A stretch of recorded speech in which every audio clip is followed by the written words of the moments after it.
Okay, at the last second, my light stopped working. My light stopped working. I have this big old studio light, and it doesn't work. So I had like these big old lights to make the green screen work, and it stopped working. So I had to go run on. You know, I have my red lights. I have red lights above.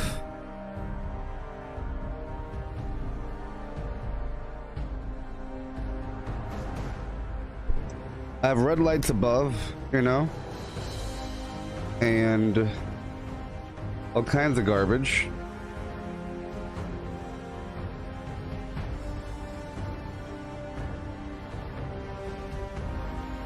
Yeah. At the last second, my light died.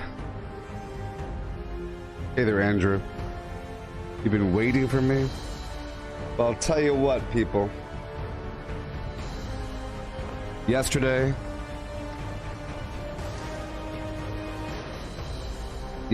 I took a nap. And it was a good nap. It was a good nap. So this is my first time reading about One Wasteland. I don't know anything about it. I'm not doing the private test server, so let's find out about it, huh? So let's find out. So, here we go.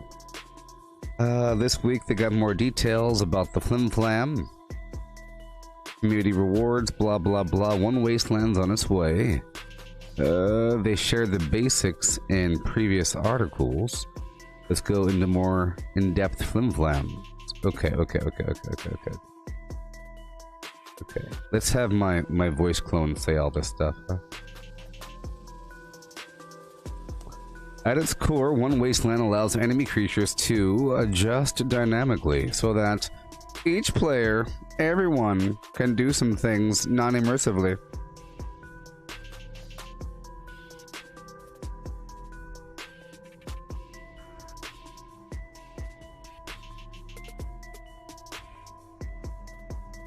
Yeah. Okay.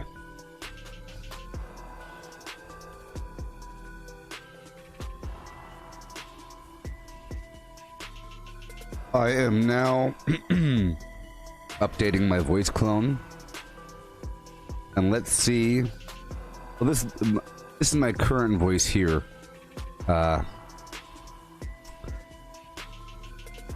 Later on today, we'll have a better voice. Later on today, we'll have a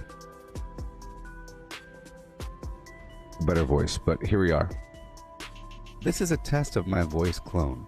Let's imagine you are playing as a level 300 character, and you decide to head to West Tech with a friend who is level 30, even though you will both see the exact same super mutants at that location. Their levels will automatically appear higher to you and lower to your friends so that they are more appropriate to your individual characters.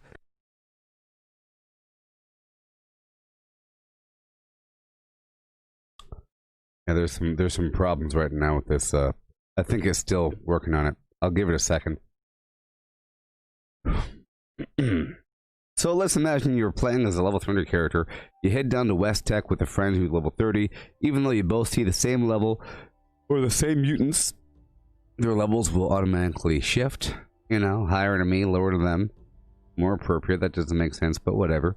In addition to their levels, the mutants' damage, health, and resistances, as well as the loot they drop. It doesn't make sense, but whatever. Doesn't make sense, but whatever. Whatever. And what's the point? What's the point of leveling up? If you're never going to get stronger. It means you never get stronger? Is that what it means? That means that your level 30 friend can now meaningfully contribute to the fight in this formerly high-level location. Yeah, because they're level 30 and they shouldn't be at West Tech, perhaps. Huh? Maybe they shouldn't be at West Tech. Huh?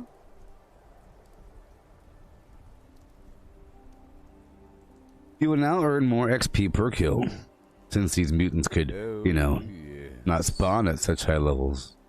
Whatever, and the creatures have minimum, maximum levels. Blah, blah, blah.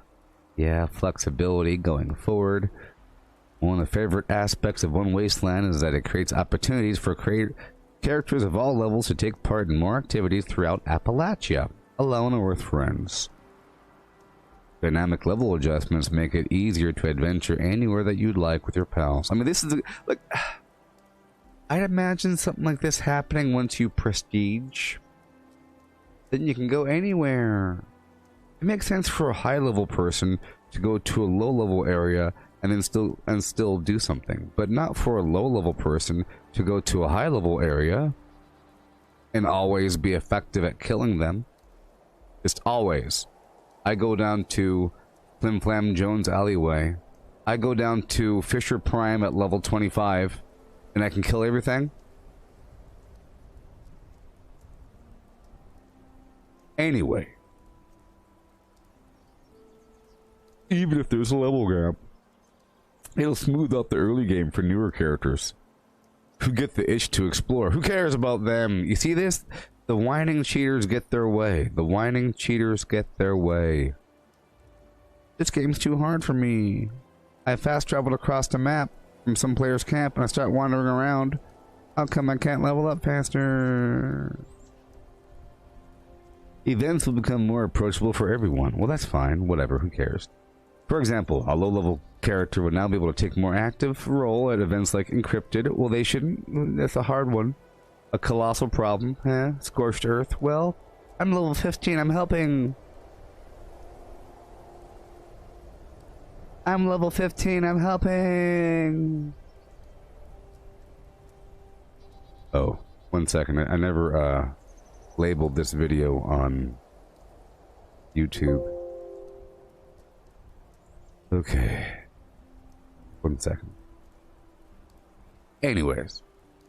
Those events will still be tough for them, but they can still have a bigger impact than before without compromising the difficulty for others. Likewise, high-level characters will get max-level loot features like the legendary Mega Sloth during Fosnacht. Oh, yes.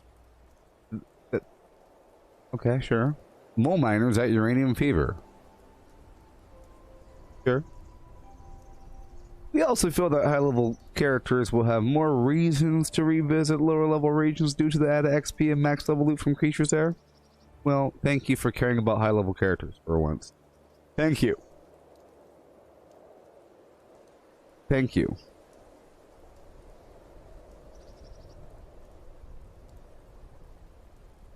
Alright.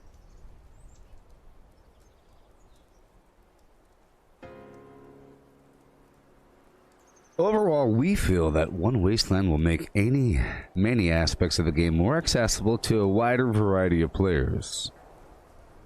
I don't care about that. Get out of here. Get out of here. Making me angry with your laurels and your florals. Making me angry at 2 a.m. in the morning. Making me angry. You want to make me angry.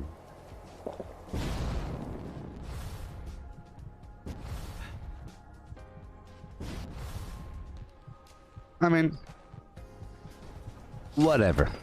I'm complaining, but I shouldn't be complaining. You know, there's nothing to really complain about. Because what do I know? These are just my... Because, look, there's no reason to complain. Because I don't know. I didn't work on the game. Many smart people worked on these things in some room, and they're wearing their suits and ties and everything, and they know what they're doing. They know how to make money, and they don't want to make an inferior product. Okay, that's what I'm always thinking about. They're not trying to lose money, so whatever they're going to do, it's going to be good.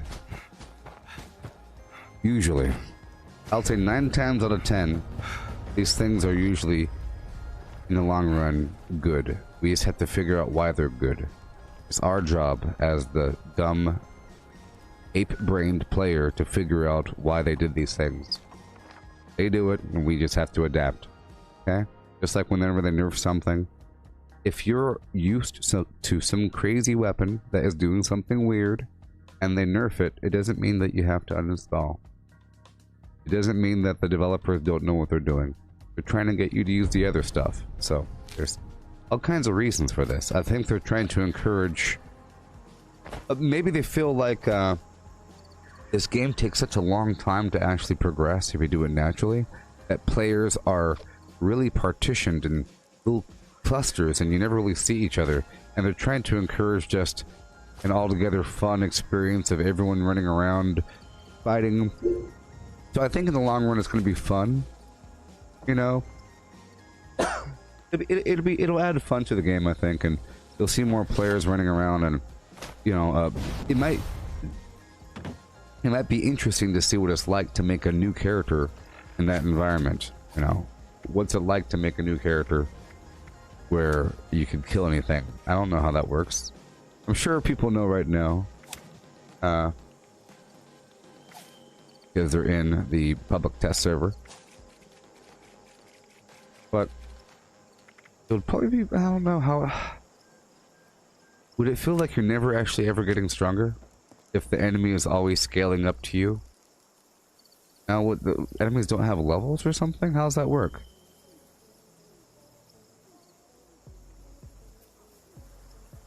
I mean... Okay, the enemies do have levels. But everything is going to be level 68 for me? Or what?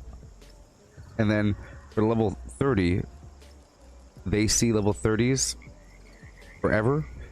And once they hit level 31, the enemies get level 31. Oh, great. Turn the corner. So there's no, like, drive to power level on the side and then go back to an area that was harder and go back and clear it out, because you can never clear it out now. You know? You can never... Because normally in a game, you say, oh man, that area is hard. Let me just do some stuff over here, and I'll come back with some tools and I'll take care of them. But now they match you. If they match you, that's just a weird thing. I mean...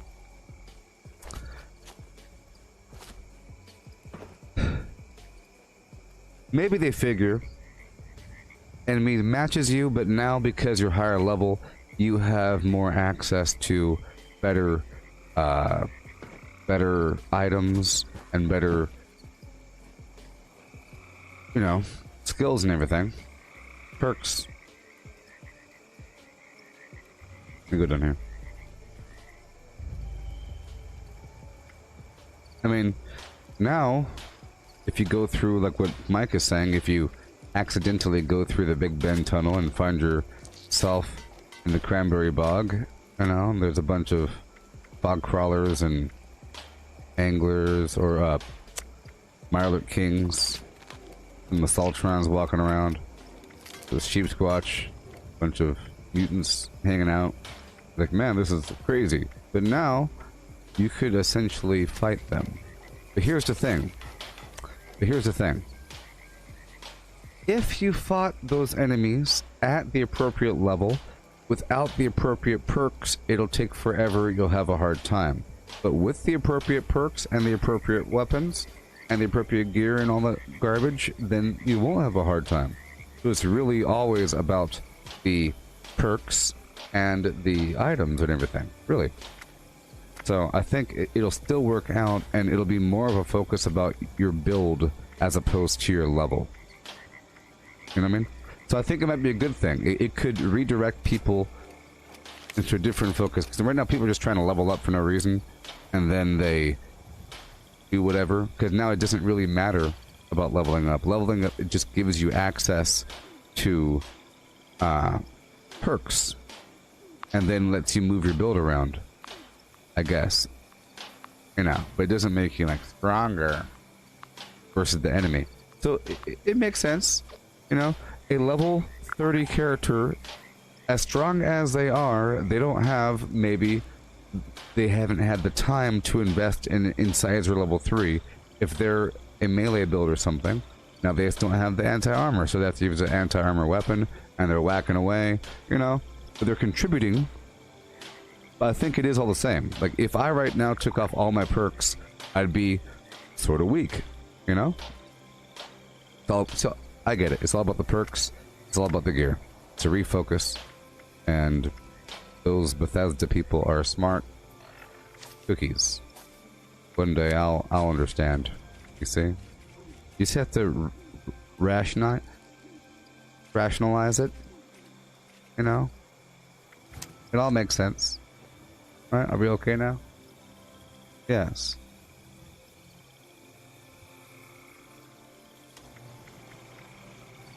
They're trying to rebalance the game in general because there, like I said, there is a divide. It takes a very long time to sort of level up and do your thing, so people are really just separate, and doing this will get people together because they'll feel like they're contributing and they'll figure out exactly how to fix it faster. By using a certain weapon or certain armor, they could fix the problem. You know what I mean? I think it's a good thing. Hey, old Danny. We're talking about the One World update just now. I went over the, you know, the Fallout website, and I understand now. It's okay. Just to refocus on perks and gear and all that garbage.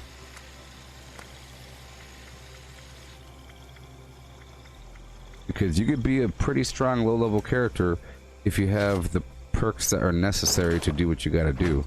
You know, if you have tank killer and tormentor and a couple perks here and there with your rifle, that you don't need anything else. And once you get those, you say, "Yep, I'm good to go." And at that point, you should be able to do anything you want to do in the game with the One World update. Once you have your build set, sort of. It all becomes about the build. Okay, so let's put Enforcer on. And Demolition Expert 5. And boom. One World. Is it called One World?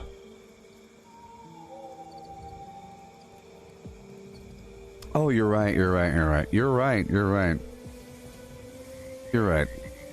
Yes, they nerf damage. I understand. I'm sure it's terrible. Don't tell me too much. I'm just trying to guess right now. I'm trying to guess. I said that I know that some of you know these answers. I'm just trying to guess. If you know the answer, keep that to yourself. I know that they really nerfed it, or whatever the heck they did, but it's balancing. It might feel more realistic, and at the same time, horribly not.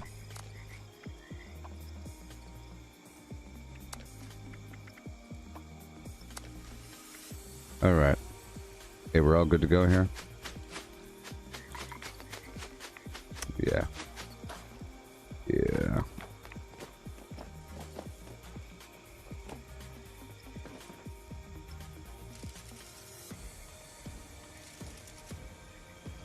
See, I'll just have to, I'll have to figure out, see, when people say they nerf damage, what are people even saying? What do they even mean? Is it scumbags talking? It could be. Is it the scumbags that are used to, yeah, I deal 80,000 damage per hit with my melee. Man, they nerfed it so much, now I only do 20,000 damage. Slap you in the face and throw you against the wall. Pick you back up and throw you against the wall. Pick you back up and throw you against the wall. If you're complaining that they nerfed it from 80 to 20,000 damage, that's just ridiculous. You know, you don't need that much damage, you just need enough. But if everything just takes more to, you know, maybe armor, they reworked how armor works, you know? There's many factors that I'll figure out whenever I get access. Whenever I get access, I'll figure these things out. Okay, I'm here at the vendor. I'm going to be selling some of these items. Some of these grenades. It's a new day. Things have reset. But you're right, Mike. The whole name, One World update, equal opportunity, help out the low-level people, and a couple things for the high-level people. It's very much a socialist. Oh, businessmen are bad. Successful people are bad. Weak people are good. Punch up, not down. I don't like it. Yep. Socialists are winning. Infesting. You know, it's like giving everybody a trophy. We figure that with our current racing structure, only a couple people get to go to the Olympics because the standards are so high, but now we want to have like 500 people go to the Olympics, not just 7. We want 500. Everyone's just running. Now it's no longer based upon time, but form and personal, I don't know, some garbage. Change the standards. But hey, whatever. You can live within that universe. You try to thrive within that universe. Seems like they don't care at all about people that are trying. But it all depends on how those legendary perks work. The legendary perks are a long-term thing. So think about this. Legendary perks are for late game players, and the One World update is more for like the newer people to help them out. Give them access to more parts of the map. And they say, hey, you're a late player, you can figure it out. Don't cry to me. Eat some food or something. Take a psychotat. You got some comics in there? Shut up, is what they're saying. I think that's what they're saying. They're saying, here, let's make it easier for low-level people and slightly harder for the high-level people, so you can figure it out and at the same time enjoy your legendary perks. See? So they had to make the game harder to make the legendary perks worth it. So there you go. Exchange items. Yeah. Alright. So, let's get rid of some of this meat, some of the alcohol. Gotta do this every day. All these drugs and dog food. Now, pre-war foods.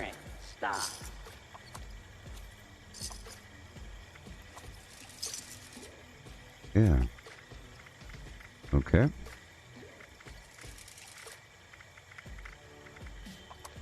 The alcohol here and there. Radix. I will be bombing this weekend, so I am sort of focusing on obtaining the code pieces from the Enclave over time. Time after time after time after time after time.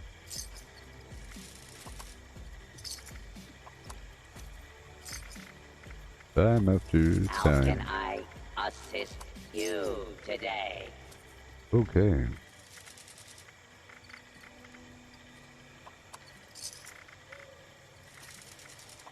Mm-hmm. A lot of garbage, I knew. Ready to oh, I know. exchange items. Oh, now buy yours. Give me your... Give me your... This is the Great Wood Harvest, by the way.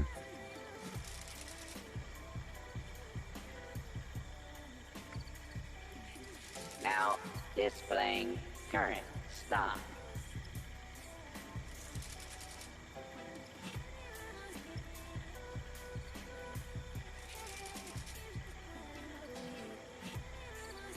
Andrew, I'm watching you. I'm watching you. To initiate You done messed up, Andrew. You done messed up, Andrew. You have awoken the dragon. You done messed up, Andrew. Alright. How can I assist you today?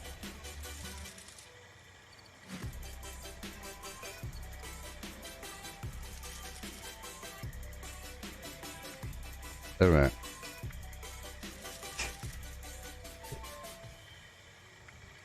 Ready to You can't express your thoughts like that. I'm watching, punk. I'm watching you. Ah. The rage. Okay. Get rid of a couple things.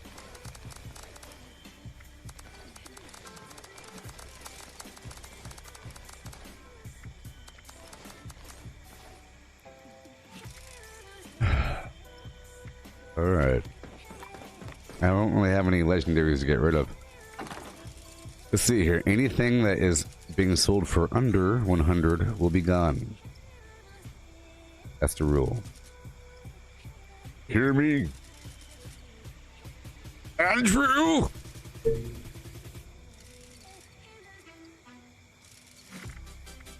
About to make me lose my mind. Go all out. Act a fool. Lose my cool. Up in here.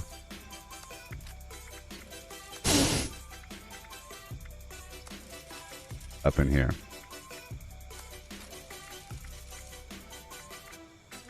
Alright. Let's get rid of a couple things, don't mind me.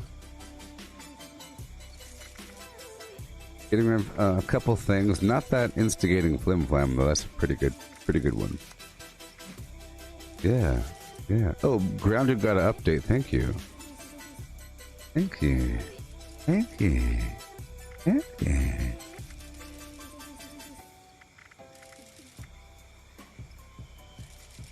Did it? Oh, by the way, everybody, thank you for the information, Danny. Whoa, Control Ultimate Edition. Play as a girl's head. You get to play as a with a slight mustache. You get to play as a gender non-binary girl with a mustache, thick eyebrows, floating head. It's pretty awesome. It's like a Matrix, a Max Headroom scenario. Yes. I just want to see what it says before I cast the beasts. Our August content update, and thank you. Garbage. Thank you. I don't want your thank yous. You ain't got no changes. Tier 2 insects cooldown. This is garbage. Buffed flim flam. Interfaced. Rost. Garbage. Clover cave layout. Flooded. Ham. Critters. Create ripples. Oh, that's new. That's new. Look. Players create ripples in the water. That's new. Base buildings will now be anchored in the ground. Players can now drink water containers while holding weapons. The voice chat activation. Major. Multiplayer crimes for no respawning items. World. User interface. Garbage. Garbage. I'm not doing it. All I wanted it to say was, no, it's multiplayer, and you can go in the house. There's cats. Watch out for the field roaches. I want field roaches and rats and cats and squirrels and maybe a hawk or two, a blue jay. I want some bird poop. I want all kinds of stuff, and then I'll come back. Until then, I'm not touching it.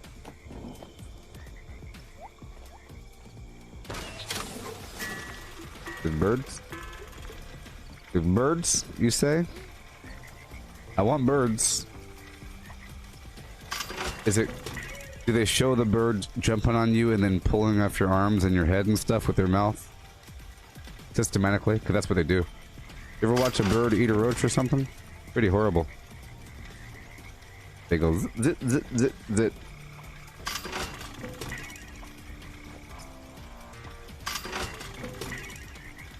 Alright. Not that one. Or that one. Gotta do these actions. I'll make my money. Let's go sell this, let's go sell this thing. Go sell this thing. Faster swing speed is the ticket, people. That's all that really matters. We have this instigating thing over here, this flamer, which is wonderful. Look, my vendor items are way expensive.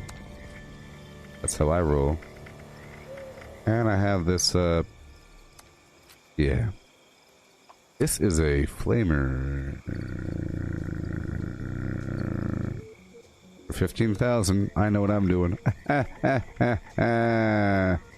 Oh boy, my prices are the best. Boom, boom, boom. Okay, let's head on down to the Enclave and check out Silo Alpha Codepiece.com. Yeah?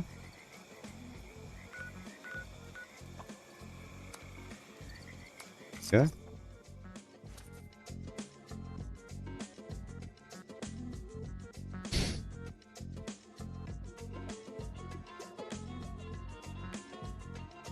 Huh, huh, huh.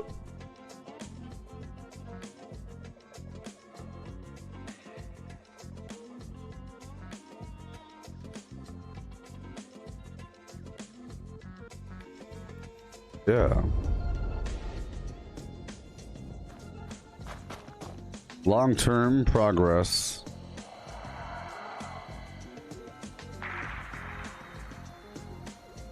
I've had this drink just sitting out here not being drunk.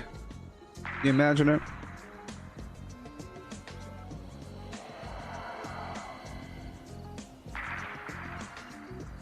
I think one of the best things in the world is water. You know, it's pretty awesome. If I can do anything, I'll just drink a bunch of water. Mike, I haven't heard anything recently about Star Citizen, but I've been looking at Star Citizen over time. Every so often, I'll get a video recommended to me on YouTube showing a tour of one of the very, very, very expensive spaceships. Y'all know how expensive the microtransactions are in the game, in the beta game, Star Citizen?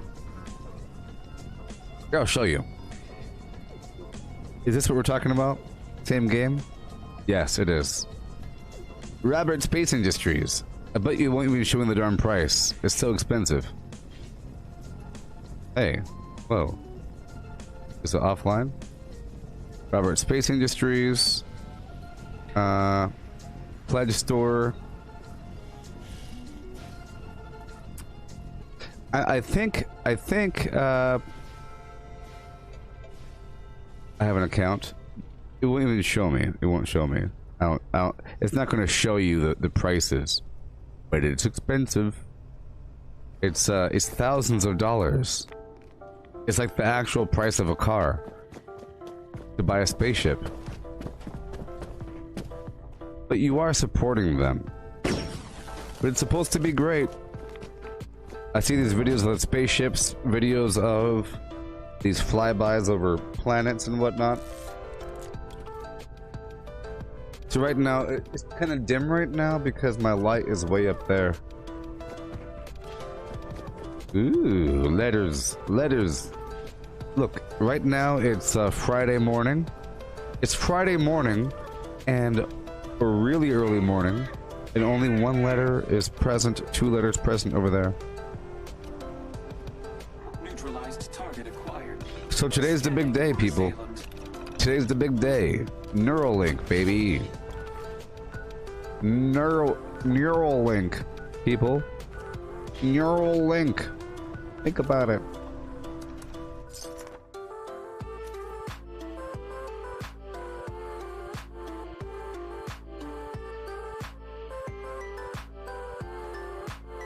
Today there's going to be a big press conference about Neuralink. And I think they're going to be showing a live test demo of a human with the brain thing. Crazy. Maybe they might... What if they show a remote controllable dog or a rabbit? Would that be unethical? Here's a rat that is completely remote controllable. Or we can now view first-person view from a rat. We can now tap into the visual cortex of a rat and see what it sees wirelessly. Wouldn't that be cool?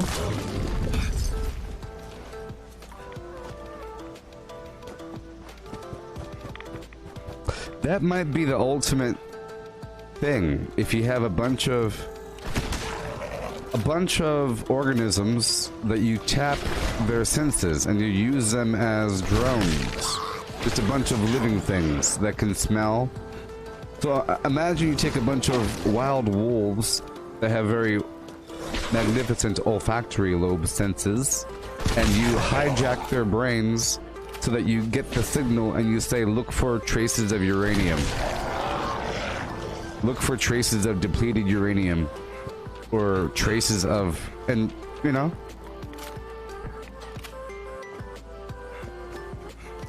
that's true, Kat. How are they going to demonstrate Yeah, they're supposed to demonstrate hearing music in your brain, or something like that. Well, I think they're just gonna say, here's a human, they got a hole in their skull. Look at them. Pretty cool, huh? Do some jumping jacks. Watch, this human's now swimming. This human's getting punched in the head by this professional boxer. Right there on the spot. I want to see them get punched right there. What happens if you get punched? They're gonna fall down on purpose.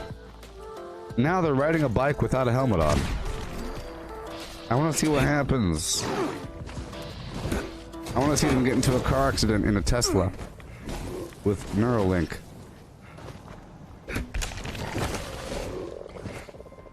You know, I want to see what happens during a concussion. Humans get slightly concussed all the time. But what happens if you have Neuralink in your brain if you get bonked on the head? So can football players... You know, I want to see football players and boxers get it first. And then I'll be in. Would that be a good sales... Yes, I want to see football players and boxers get Neuralink first.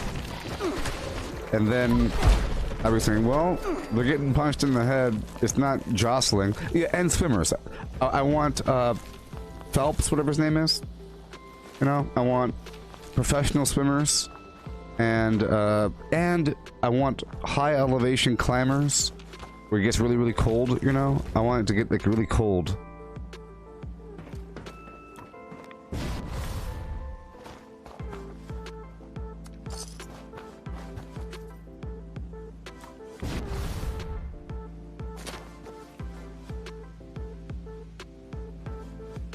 I think they're going to demonstrate some weird stuff.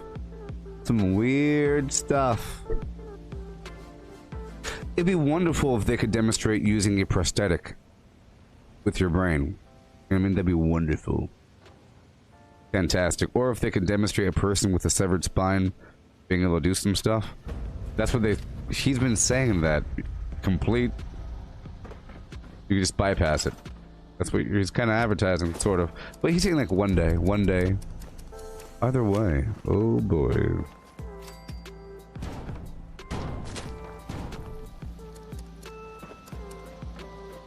Boom, boom, boom, boom, boom, boom, boom, boom. Yeah.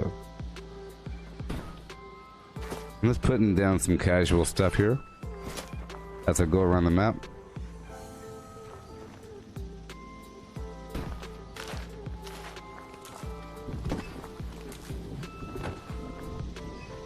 Boom, boom, boom, boom, boom, boom, boom, boom. Hey there, Lisa. What'd it really do?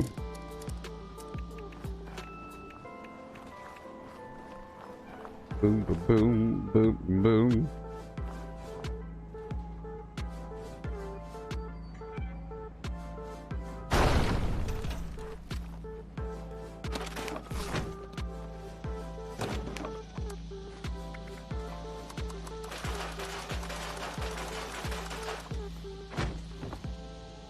Okay, moving on.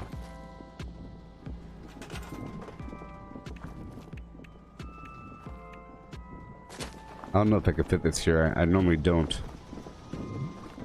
You know, I put something else here. Let's go. We're going. It's gonna take over a couple workshops. No big deal. No big deal.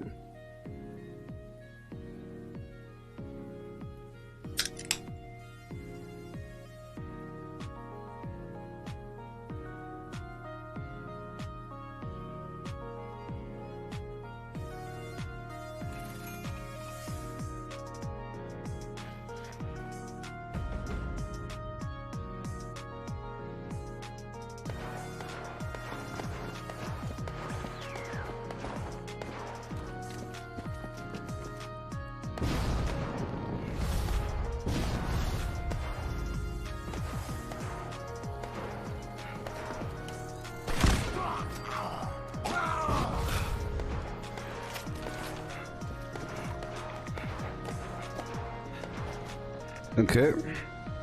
Gotta take it off and put it back on. So much to do, so much to see. Yeah. Okay. Taking over the map, Garbanzo style. Zip. Give me some reaction time.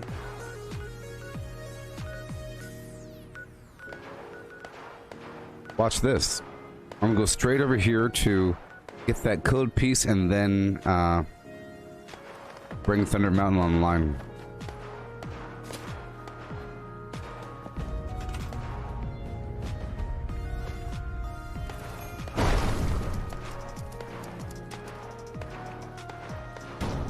So I saw a video yesterday of Christopher Nolan, is that his name? That one guy? Explaining the storyline of Memento and drawing a timeline on a chalkboard. It's pretty, that movie is a masterpiece. I mean, I liked it. It's one of my favorite movies, but he explained it pretty well. The whole way that it worked. It's sort of like it's sort of two things playing at once. One's black and white and it's going forward. All of the color parts of the movie were like backwards. They're backward sequences. You're building up to an event where it meets in the middle, you know? And one is subjective and one is objective. The color stuff was objective. The black and white stuff was subjective. It's inside of his head. Memento. Christopher Nolan. Whatever. It's inside of his head, you know? And then there's a deeper layer of flashback. So it's flashbacks within flashbacks, each scene overlapping one another to help you understand what's happening. And it'll start with a sort of reverse cliffhanger. The color scenes, like all the color scenes would start with something weird happening, and then some sort of scene happening, he talks to somebody, and then something else happens. The next scene will show how he got into that position, and it'll end with the weird thing happening. But the black and white thing, it's all sort of him in a room, in a hotel room, covered in tattoos, looking in the mirror, talking about his condition on the phone to somebody, and he's telling a story about Sammy Jenkins. You know? And it keeps referencing this other story timeline that starts to fuse back and forth that you don't know if it's real or not, and the whole time it's meant to be ambiguous, and you're not meant to know how much time has passed since the deeper flashbacks and the beginning of the black and white period. Pretty good. And he wrote all this out on this hairpin timeline. It's kind of funny, like the person he was talking to was trying to have him explain it, and he initially drew a timeline on the board. Christopher Nolan said, well, I don't really think pictorially or diagrammically. I think with words, but I'll try. So he erased the whole timeline, and he drew his own elegant, brainiac, genius level, partitioned diagram. It's because, you know, that works. It's pretty cool. So I really recommend the movie Memento if you haven't seen it. It's kind of a weird movie. As, you know, there you go. And he was describing how the whole movie starts off like he was trying to figure out some sort of symbol that he could film backwards to help the viewer understand what's happening in the movie. And because the main protagonist uses Polaroid cameras, like Polaroid pictures, and he writes on them with a marker to describe things because he has no short-term... The movie's about a person with no short-term memory, okay? He can't remember things. So he lives in a little bubble. And he has to write things down and get tattoos and take pictures. You know? So the movie starts with a picture of a murder dissolving into nothingness and then going back into a camera. Symbolic of the lack of a short-term memory. Pretty cool.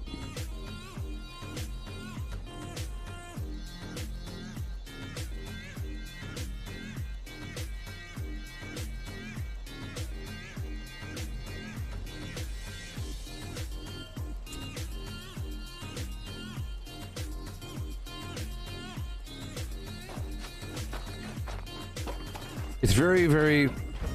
It's pretty good. You could explain all of that without spoiling anything about the movie. You still don't know what it's about. It's about some person that has no short-term memory, and you know how it's filmed, but you don't know what it's actually about. So you can still go watch it. You know, it could be about a paleontologist with no short-term memory. I'm a paleontologist and I can't remember anything. Help me.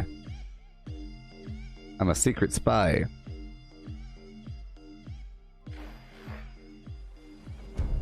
I will be gaining wood. This is the Great Wood Harvest, as the video title implies. It's because we're turning in wood, I believe, right? To the Brotherhood of Steel. Yesterday I turned in 14,000. But I should be able to get a couple thousand per day. Easily. Couple, 3,000, something like that. You'll see. I'll do it very soon, okay?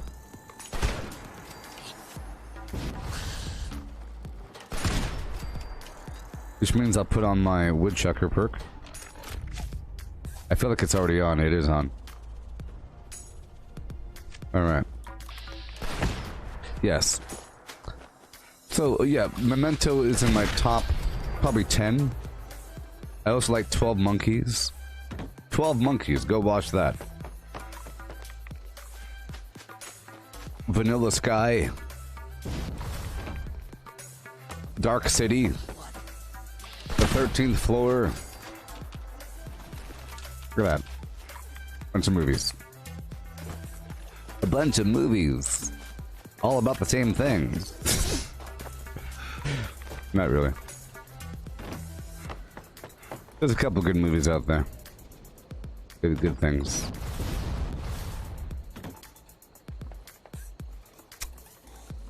Where do you come across the aliens? The Flatwoods monster in this game? There's like a spawn over here sometimes, up on the cliff. They show up here and there. Are you talking about the ones with the purple heads? That zap things? Okay, let's go get some wood. Wood time, wood time, wood time! Yeah, 12 Monkeys was pretty awesome. Good. Starring, that one guy. Yippee-ki-yay.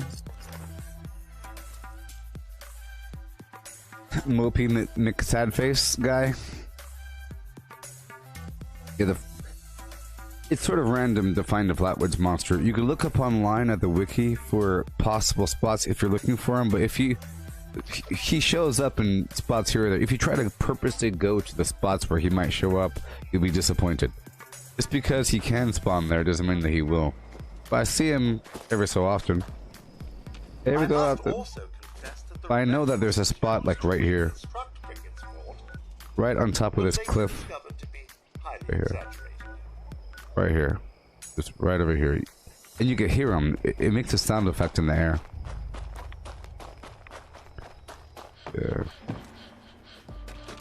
Yeah, so it's really interesting. Like 12 Monkeys is sort of a movie about time travel, sort of, but you don't know if it's real or not. You know, it could very well be a crazy person. Because that's how it's portrayed, sort of. But, you know, is it crazy? It's really weird. It's like, it's almost a steampunk situation. If you think about how they look, and they're, you know, it's an underground society in the future because there's some sort of plague that wiped out the surface. And, you know, I guess prisoners are kept in cages and volunteer duty. And you're picked up in the cage and you're put in this, you're scrubbed and you're told to go on the surface with a weird suit looking for samples. You know, and it shows the main protagonist going on the surface, out of the sewer, walking around like a video game. He found a roach. There's some wild animals. It's all frozen. You know, there's weird wild animals in New York City. And because he was resourceful in collecting certain things, he ate a bug because whatever, he had no place to put it. Because of these things. Second. I'm getting wood right now. Yep. he was volunteered for this time travel thing to go find out how the whole plague even started. He was sent to go back in time, but they messed up and stuff, and he was like a crazy person, and he's all violent and weird, and they thought he's crazy, and it's interesting. He keeps on going backwards and forwards in time, and he thinks he's actually crazy. And when he was a child, he had like this memory of seeing this one person in an airport running away with a gun, you know, and whatever. But it's good. Good stuff. You gotta take out your tooth. They're listening to you. Why'd you go check out your tooth for? Why'd you go do that?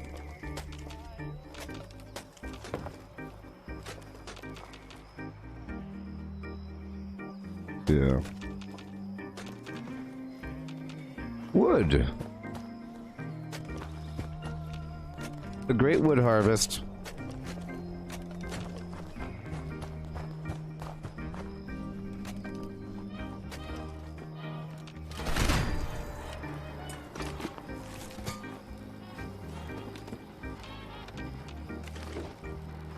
The brother took the monkey for a ride in the air. The monkey thought that everything was on the square. The buzzard said, "Get the heck off of my back." And then the monkey said, "Hey, listen, pal. Shut up. Straighten up and fly right, or I'll choke you to death. Straighten up and stay right."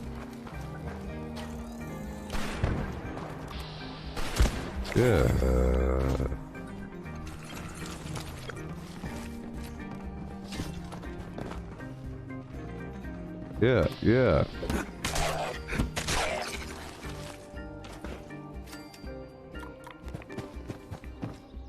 I don't like natural born killers. It makes me uncomfortable. That movie makes me uncomfortable because before that movie, what's his face? Sean Harrelson? What's his name? That one guy, the Harrelson guy.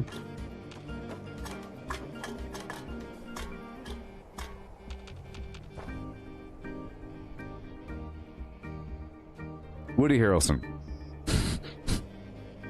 Woody Harrelson was the guy from Cheers. A happy-go-lucky, goofy guy. After that, he became some evil weirdo guy to me. Made me uncomfortable. And was it Juliet Dreyfus in Flam? I don't like her, usually. She's a weirdo character in general. Whenever she's used in a movie, it makes me uncomfortable. It's her whole personality. She, you know, that's just who she is, and she gets cast. Hi, do you want to play yourself in a movie?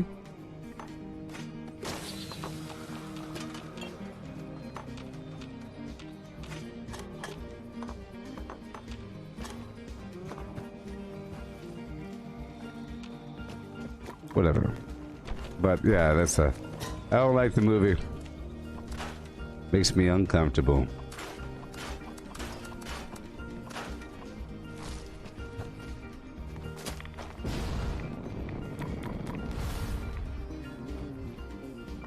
Bing, bing, bing, bang, boom. Bing, bing, bang, boom. Bing, bing, bang, boom.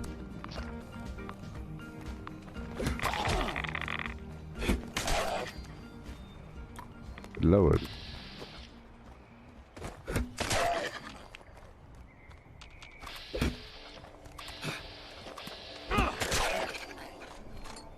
Leave me alone. All right.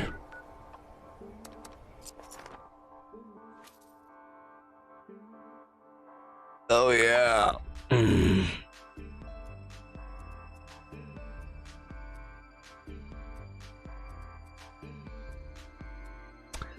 Yep. Yep.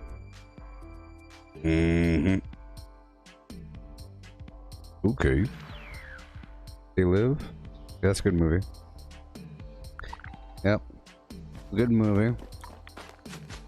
Because it's about reality.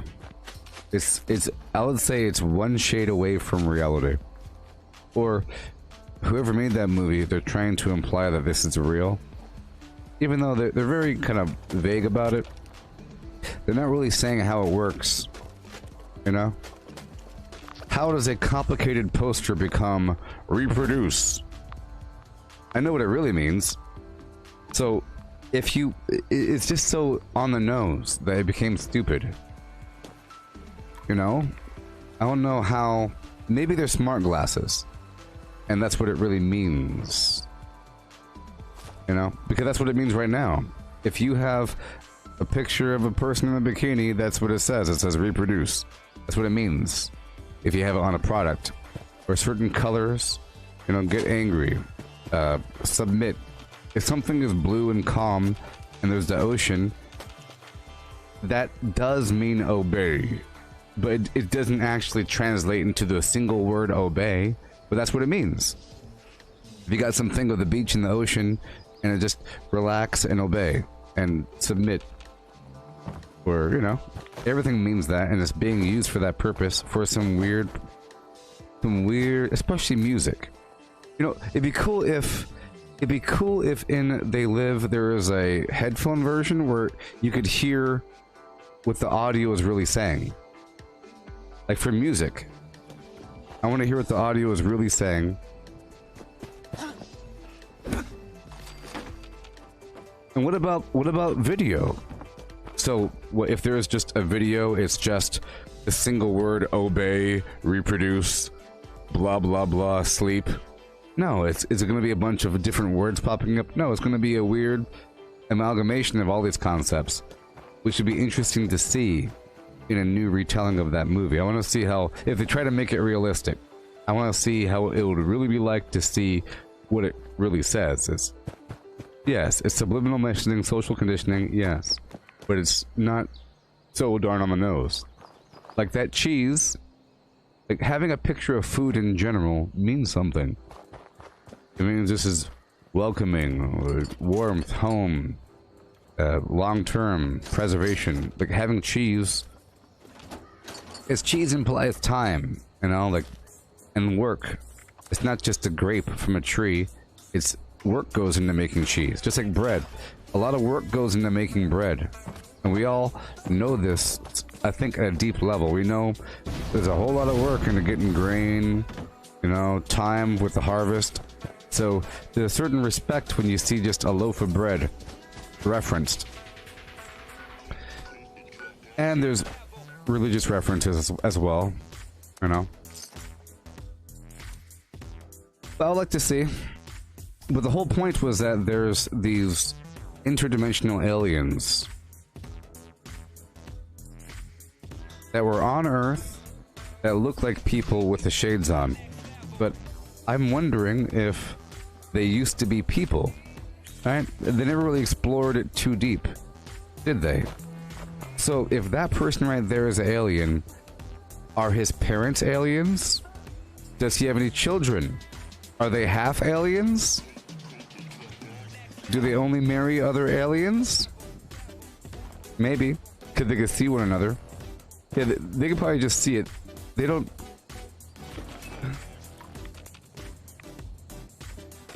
You know? So, I'm willing to wager that you become one of them. You know what I mean? Because they look like dead bodies. So I think that is what your soul looks like, or that's what your aura looks like after they take it over in the lower dimensions. You know, these beings take over people. Maybe but you see, they only took over the rich people. If you noticed in the movie, it was just the rich people and just the fancy people. It wasn't the slave level. It was all the people that were not part of the slave system. They were all aliens. You'd think that the aliens would be the slaves, right? But no, the aliens are the free ones, having a good time, wearing fur coats and drinking champagne, shopping, walking around, buying magazines. They're doing normal things, having a good old time. So maybe, you know, maybe... I'm just trying to figure it out. I like to make things real, you know? The enemy must eliminate. Freeze. Okay. Coot to drop. Oh no. Is it too close? Yeah, it's too close.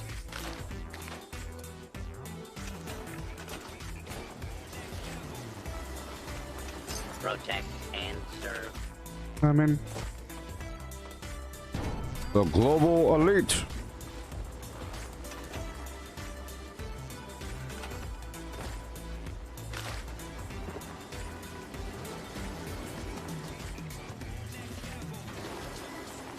Lumberjack Protectron creates desirable wood product. I don't know, man. I'm just trying to figure it out. Trying to figure it out, you know? I know that the aliens can see humans and they can see each other. Because they said, you look gross to me too, chump. That one cop that was alien with the weird face. Hey there, formaldehyde face. It's like putting perfume on a pig.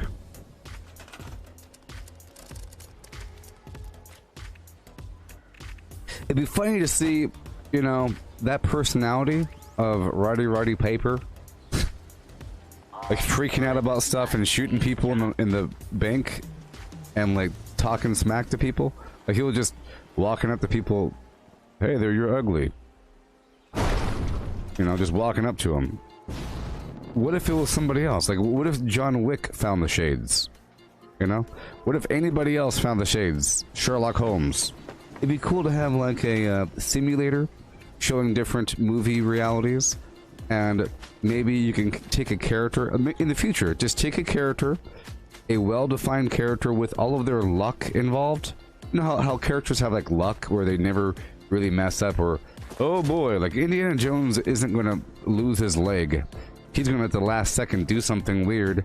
So if you have him in your movie, he'll find a way out because that character has to. You know? To be kind of cool to insert a character known for finding things, finding a way out, and then seeing what they do in a movie. In a different movie. Like put Indiana Jones in They Live, or put that character with his exact personality. He would do all kinds of, you know, he would do something. He would do something. What would he do?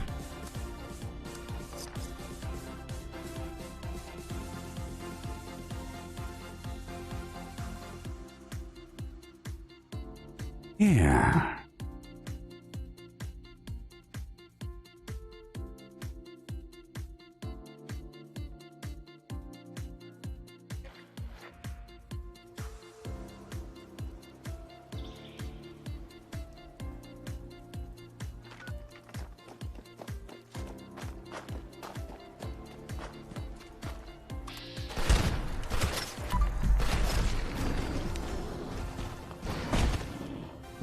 Good morning. Hello. Ahoy hoy. Alright, so I could roll some. Oh, he's on my team though. Oh, since he's on my team, I could totally build at his workshop. Only if the enemies are cleared. Let's go.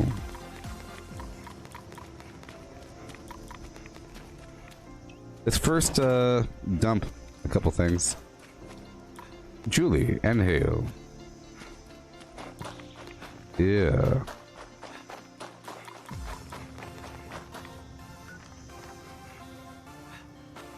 See? Isn't that cool? I could build here.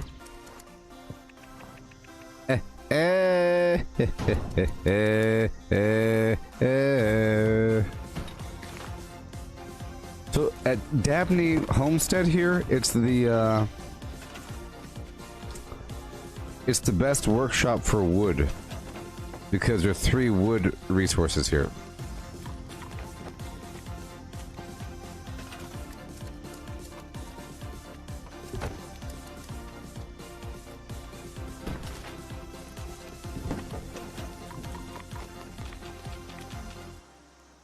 I've been playing on a PlayStation or Xbox, PC.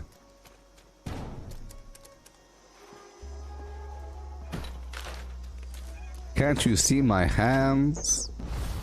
Can you see my hands? Yeah. Alright, let's go up and around. This is thegreatwoodharvest.com. Okay, okay. Flimflamjonestown.com. By the creator.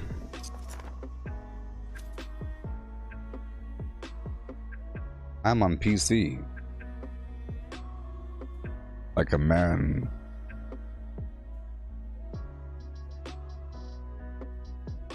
Yeah. Yeah, yeah. Okay.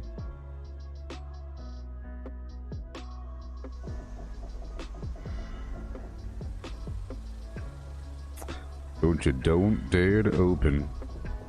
Let's imagine you are playing as a level 300 character, and you decide to head to West Tech with a friend who is level 30, even though you will both see the exact same super mutants at that location. Their levels will automatically appear higher to you and lower to your friends so that they are more appropriate to your individual characters.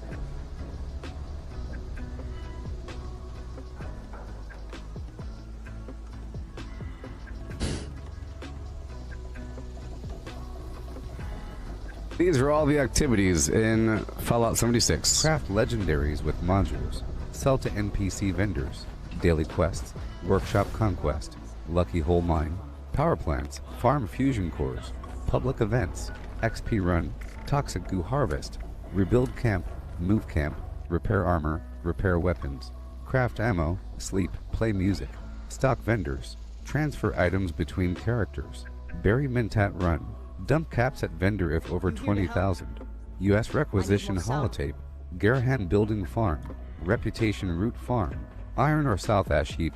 Multiply crops at workshop. Perfied water at workshop. Grafton monster farm. Tanagra town crickets. Faction dailies. Spend gold. Razorgrain flower farm. Scorch beast farm. Ammo machine.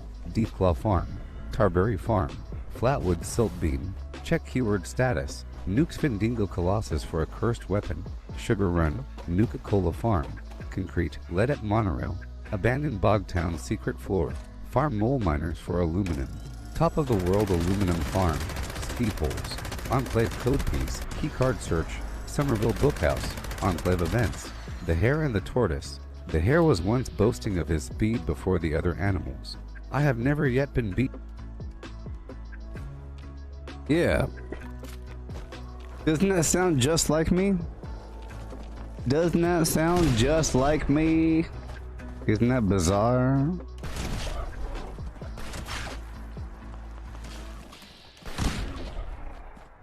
Come on, man. What are you doing?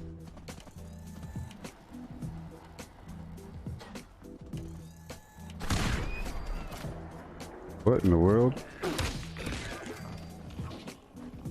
Alright, so I'm heading down, picking up all the wood.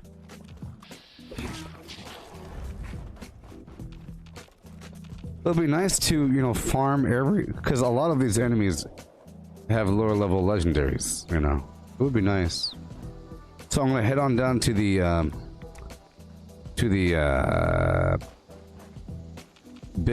Black Bear Lodge to go talk to the Huntsmaster.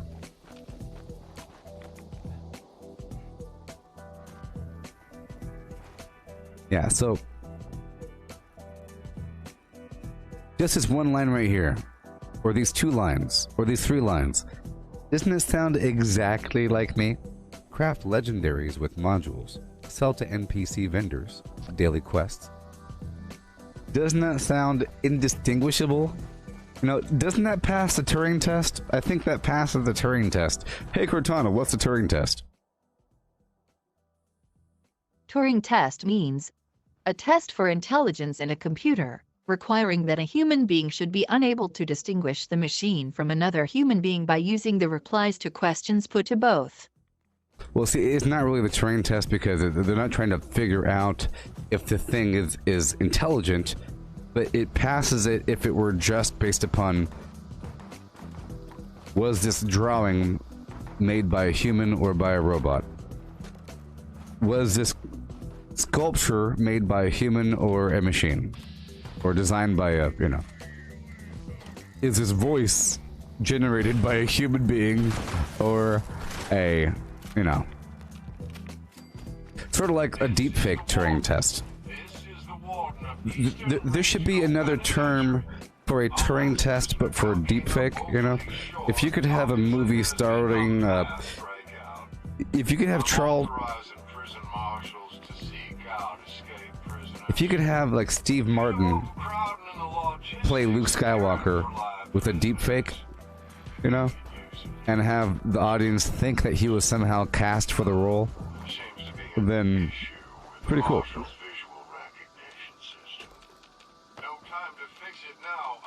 Going towards these dogwood trees. I'm showing you the wood. This is the great wood harvest. Look. There's so much. See how it says bleached dogwood 4? That's 12 wood each. Because each bleached dogwood gives you 3. I have green thumb on.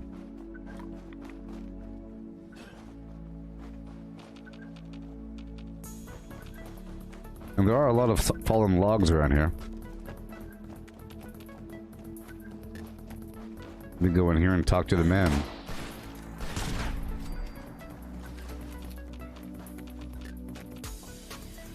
Yeah, and yeah. And yeah, baby, yeah. Hurry up.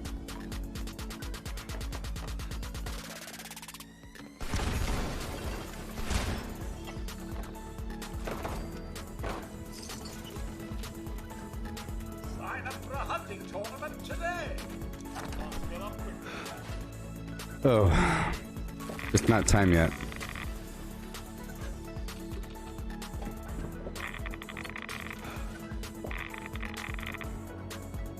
Not time yet.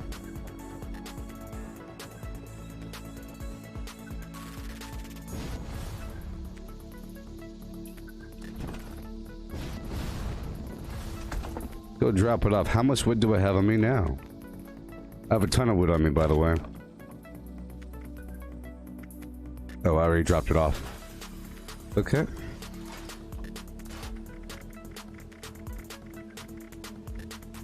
$1,433. Yay. It's not that bad. Okay, let's get more wood.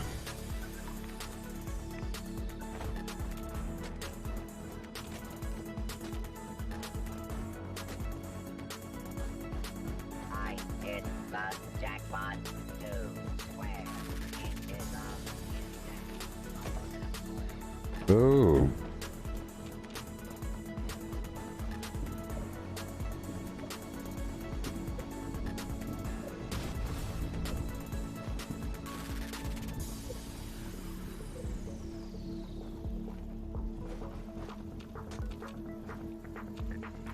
Okay.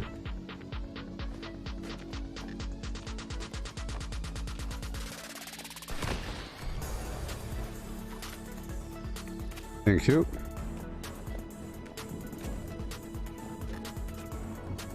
All right. Better get that wood. Hey there, Kevin. And hey.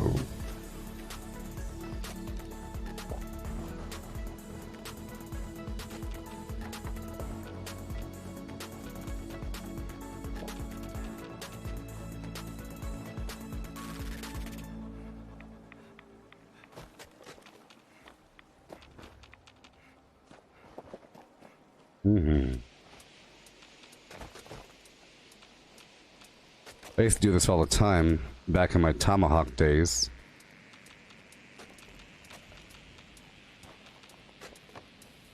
So much wood, oh yeah, we be getting so much wood, yeah man. We be getting so much wood, gosh darn. We be getting so much wood. A doodly doo.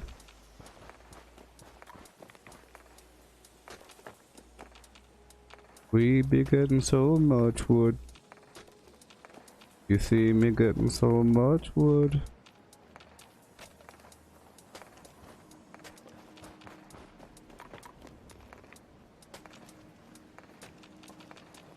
Oh yeah. See, Toxic Valley is actually lush with resources. All kinds of herds of animals. You saw me just mow down that herd of radstag. Pretty common. There's more radstag here in this zone than in any other zone on the map. Even though it looks all horrible. I like that contrast.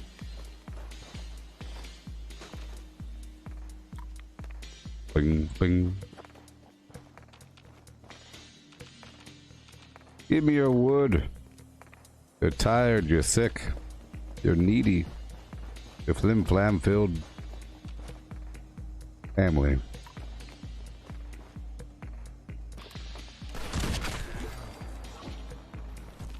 Doom dap doom doom doom. See?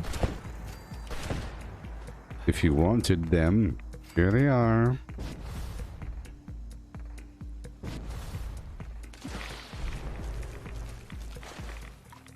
Boom beep boom boom boom boom. Okay.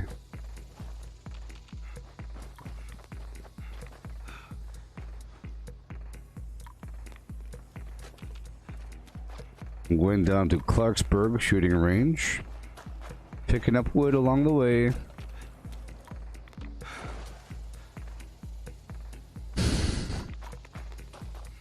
Uh-oh, I'm alone.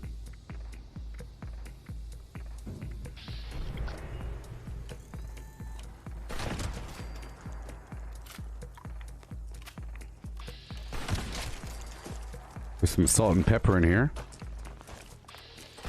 Maybe some instant coffee.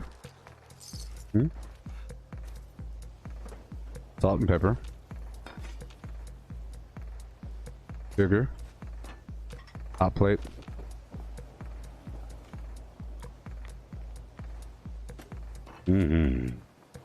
Thank you. You don't need that typewriter, do you? Yeah. And your hat. Right here, there's more garbage. Boom, boom, boom, boom, boom.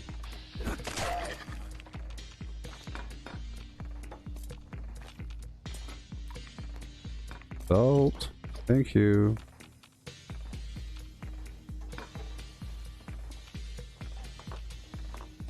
Nuka cherry, thank you.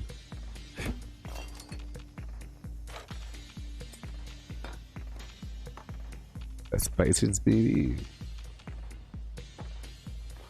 Dog food.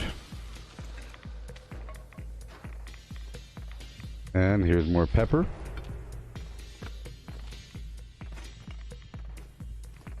Spices. And salt.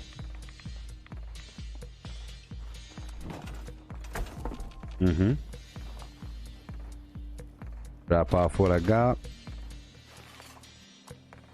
Oh yeah.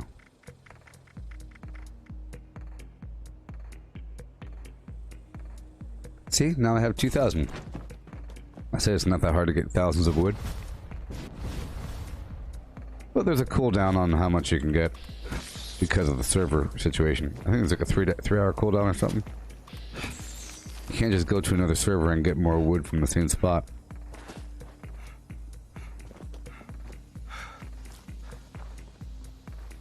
Alright.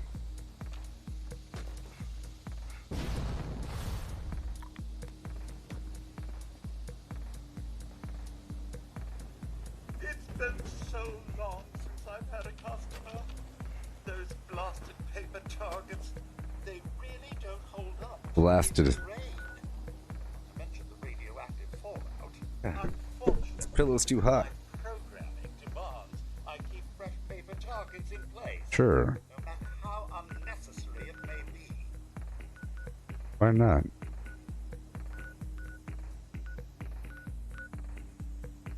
Alright. Let's go over here and get that code piece right exactly now.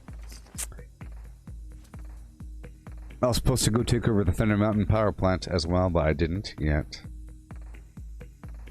Oh no.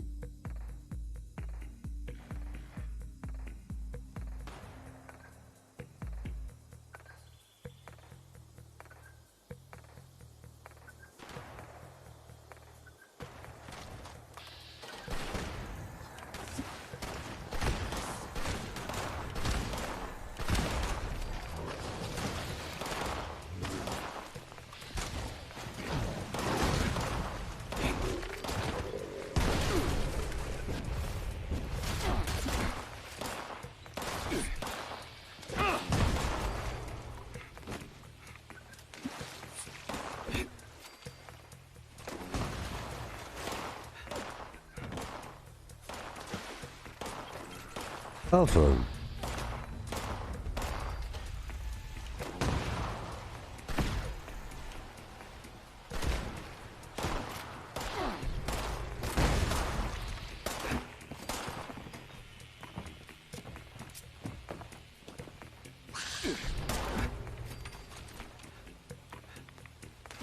Excellent. Got my code piece. I'll go turn in this batch of what I have. Maybe. I could go defend this spot down below. Swing on through. If my teammate is even, or if this other player is even still here in this map.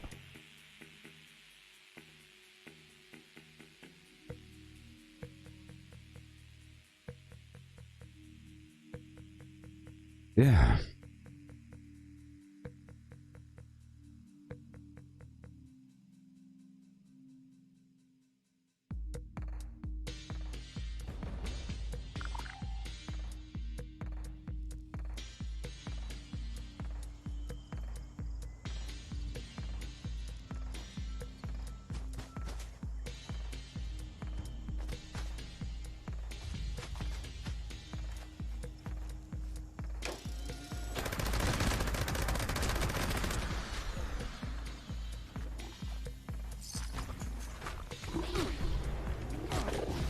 I'll see if that player was still here, and they are.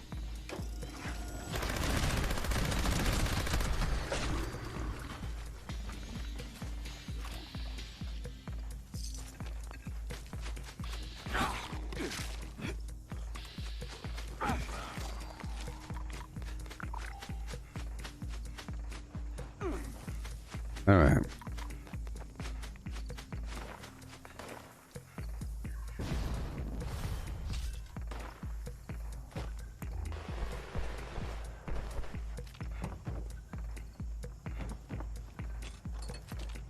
Lovely.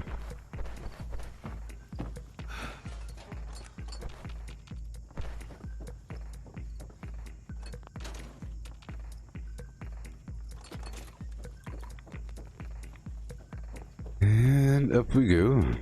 Oh, someone was already here for once. People do a really bad job of looting that spot. Hey there, Carissa.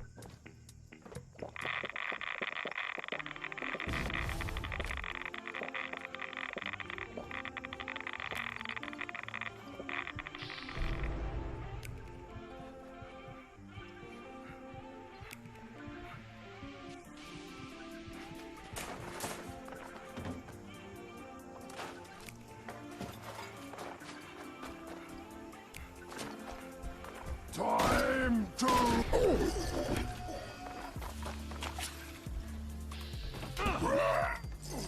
All right.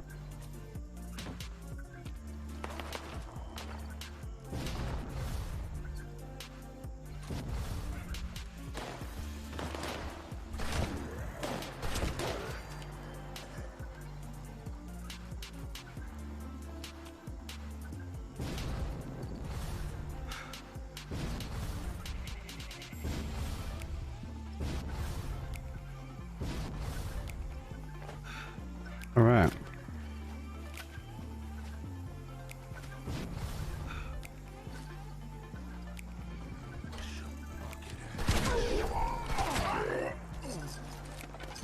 Awesome.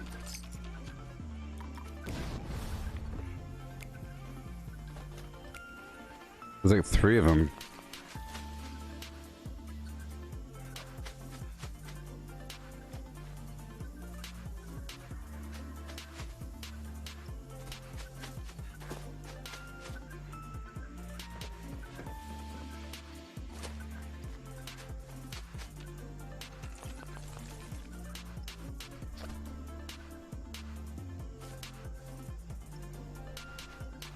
Okay. Making sure. Another Charlie code piece. Let's go break this down. All these items.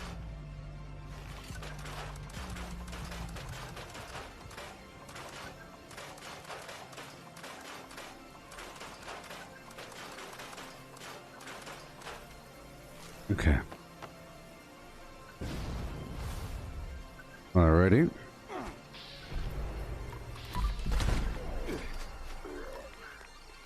Oh, that's a close one. I almost died right there. I think I should have died right there. Perfect.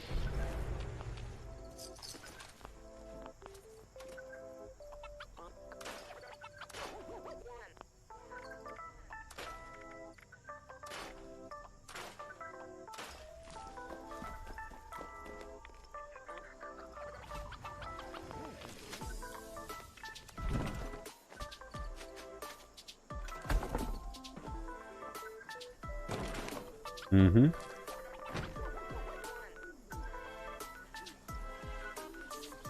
Alrighty. Rad rats. Other flim flam. I'm still taking over all these workshops if I could and if I can. First, I'll stop by the Enclave to get myself another code piece and go from there. Yep. Yeah. Okay, I'm wearing the sorcerer outfit.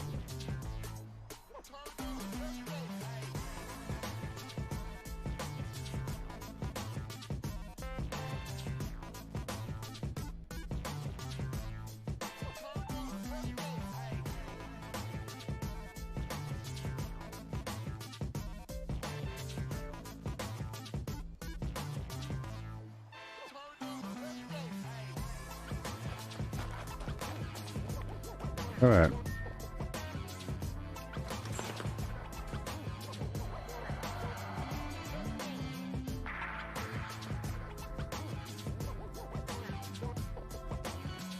Yeah.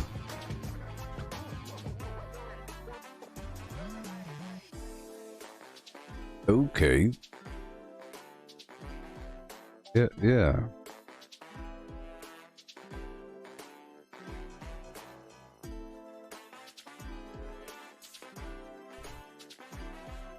No. No.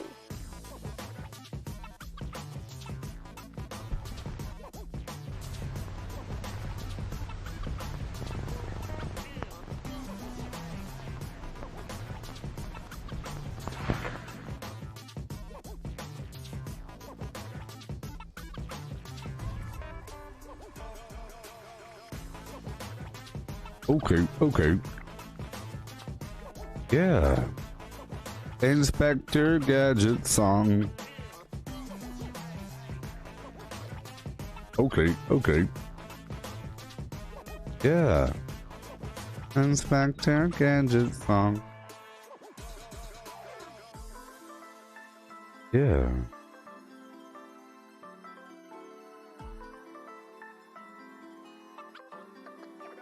Booty booty boom boom boom boom with a booty boom and a boom boom and a booty doo boom boom, yeah. Here we go.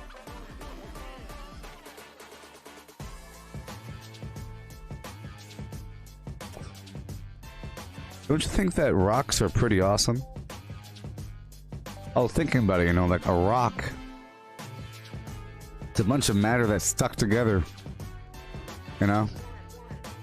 Sort of, because of how their atoms are arranged. And they're really old.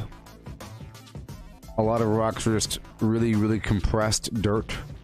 And it's almost like a log of the past. It's a snapshot. Pretty awesome. Different kinds of rock. You're holding deep time there.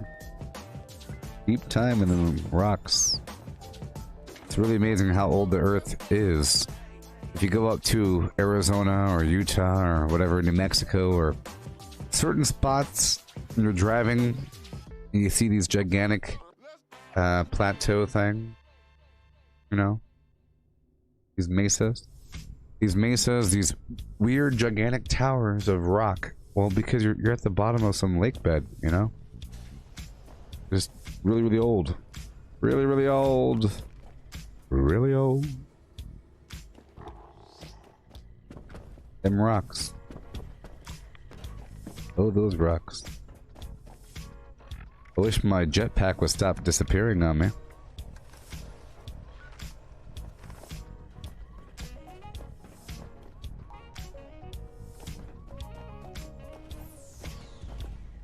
3 letters. 1 letter. 1 letter. Okay. See, this time, all week long, I'm going for this code pieces first. Yeah.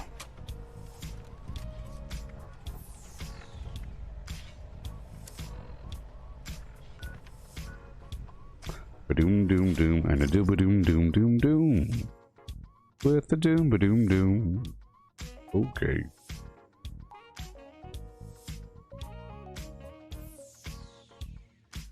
Maybe one day they'll increase our budget, huh? One day. Boom boom. Boom boom.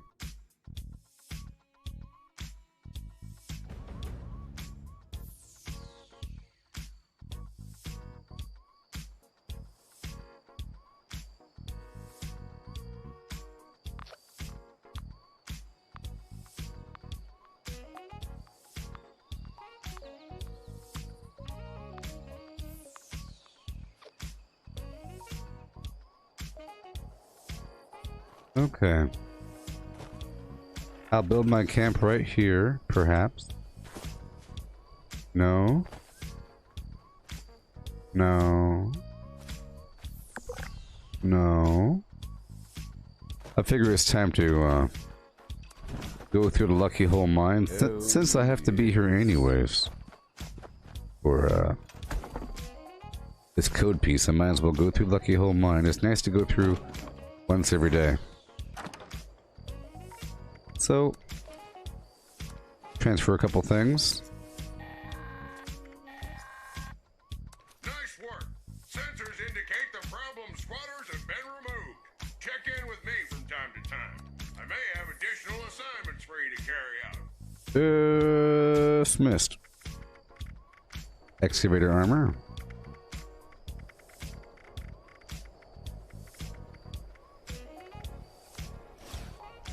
Cosmos excavator. Drop off all the ammo.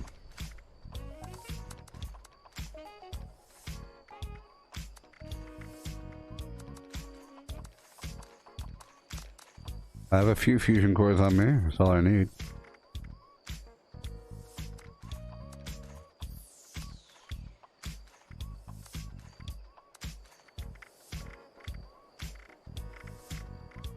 Oh yeah.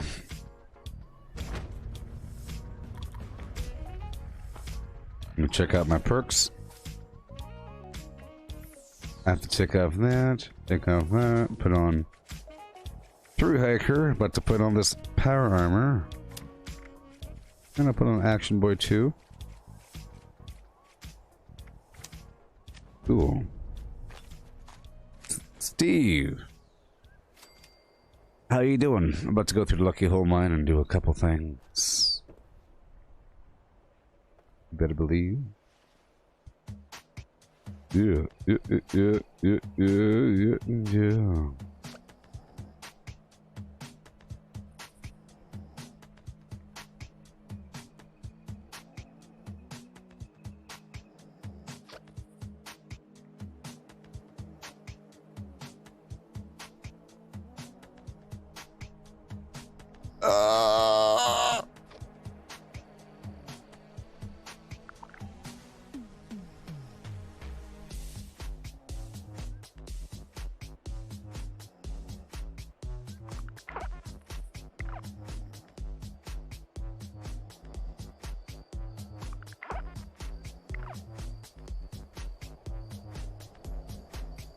Hey Steve, you're drinking your Monster Flim Flam? Trying to wake up? You spent your gold, you're buying the T65? Sweet. How much gold did you have saved up? You have a lot saved up? Yeah. Okay, I'll be right back. I'll be right back. Please enjoy my guitar. Enjoy my guitar. Ooh, 3,900 is a lot, buddy. How many pieces were you able to get?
Hello. Hey Steve, did you put mods on the legs? And someone told me that the T60 mods work on the helmet for the T65. This is my excavator armor. I'm going to convert this one to the black one. Alright, here we are. My goal is to trounce on and... That looks actually pretty cool. With the staff. Ooh, I could do the emote.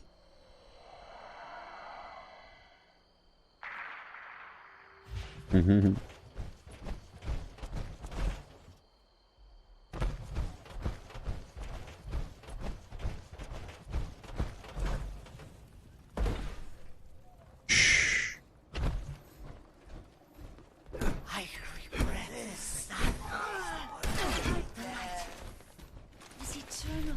Oh yeah.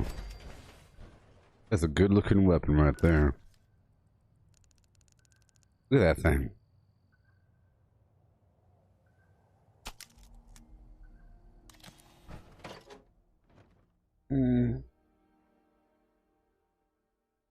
Oh.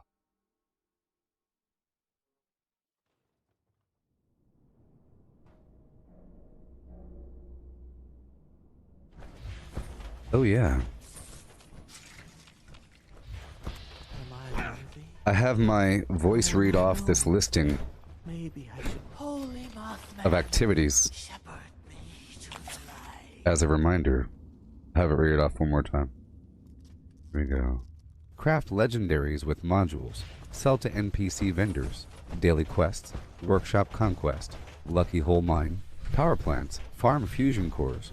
public events, XP run, toxic goo harvest, rebuild camp, move camp, repair armor, repair weapons, craft ammo, sleep, play music, stock vendors, transfer items between characters, bury mentat run, dump caps at vendor if over 20,000, US requisition holotape, Garahan building farm, reputation root farm, iron or south ash heap, multiply crops at workshop, perfumed water at workshop, Grafton monster farm, Tanagra town crickets, faction dailies, spend gold, Razor grain flower farm, scorched beast farm, ammo machine, deep claw farm, Tarberry farm, flatwood silt bean, check keyword status, nukes Findingo colossus for a cursed weapon, sugar run, Nuka-Cola farm, concrete, lead at monorail, abandoned bogtown secret floor, farm mole miners for aluminum, top of the world aluminum farm, ski poles, enclave code piece, keycard search, Somerville bookhouse, enclave events, the hare and the tortoise. The hare was once boasting of his speed before the other animals. I have never yet been beaten, said he, when I put forth my full speed. I challenge anyone here to race with me. The tortoise said quietly, I accept your challenge. That is a good joke, said the hare. I could dance round you all the way. Keep your boasting till you've beaten, answered the tortoise. Shall we race? So a course was fixed and a start was made. The hare darted almost out of sight at once, but soon stopped and, to show his contempt for the tortoise, lay down to have a nap. The tortoise plodded on, and when the hare awoke from his nap, he saw the tortoise just near the winning post and could not run up in time to save the race. Then said the tortoise, plodding wins the race. If you don't know, now you now know. If you didn't know, now you know, 'cause you didn't know what you didn't know before you knew you didn't know. This is a test of my voice clone.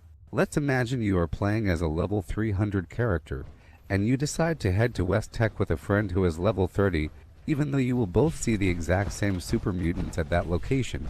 Their levels will automatically appear higher to you and lower to your friends so that they are more appropriate to your individual characters. Yeah. This one was bad. This was a bad voice clone.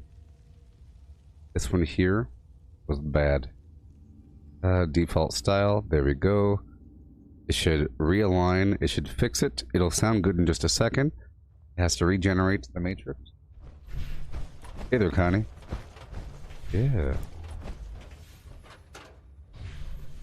It captured my soul. His enemies cannot hide, his foes cannot escape. All will face them. Holy Mothman! Holy Mothman! I join you in eternity. Here you are, coward! Would you call me beast?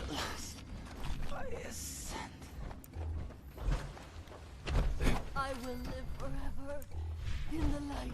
So you say. Oh. Holy Mothman, take me. Take me in your arms. Just fly away. Somewhere, ho ho. Sometime, yo ho. Baby, don't you know? Holy Mothman, take me into your arms and shepherd me to eternity. Here we go. Let's imagine you are playing as a level 300 character, and you decide to head to West Tech with a friend who is level 30, even though you will both see the exact same super mutants at that location. Their levels will automatically appear higher to you and lower to your friends so that they are more appropriate to your individual characters. In addition to their levels, the super mutants' damage, health, and resistances, as well as the loot they drop and the XP they award, will also better match each player. This means that your level 30 friend can now meaningfully contribute to the fight in this formerly high-level location, which was not possible before. You will also earn more XP per kill than before, since these super mutants previously could not spawn at such high levels. While creatures will still have minimum and maximum levels, one Wasteland will bring much more flexibility to players' combat encounters going forward. And who?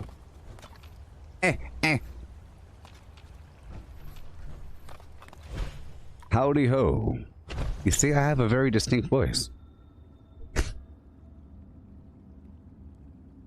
I have a very distinct voice, and it's so distinct that you could say that fake voice sounds like me.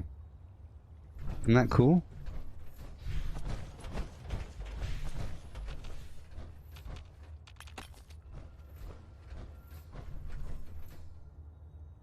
Okay, one more time, I'm going to have it play the listing of all the tasks. Okay? Just the listing of the tasks. Craft legendaries with modules. Sell to NPC vendors. Daily quests. Workshop conquest. Lucky hole mine. Power plants. Farm fusion cores. Public events. XP run. Toxic goo harvest. Rebuild camp. Move camp. Repair armor. Repair weapons. Craft ammo. Sleep. Play music. Stock vendors. Transfer items between characters. Bury Mentat run. Dump caps at vendor if over 20,000. US requisition holotape. Garahan building farm. Reputation root farm. Iron or south ash heap. Multiply crops at workshop. Perfied water at workshop. Grafton monster farm. Tanagra town crickets. Faction dailies. Spend gold. Razorgrain flower farm. Scorch beast farm. Ammo machine. Deathclaw farm.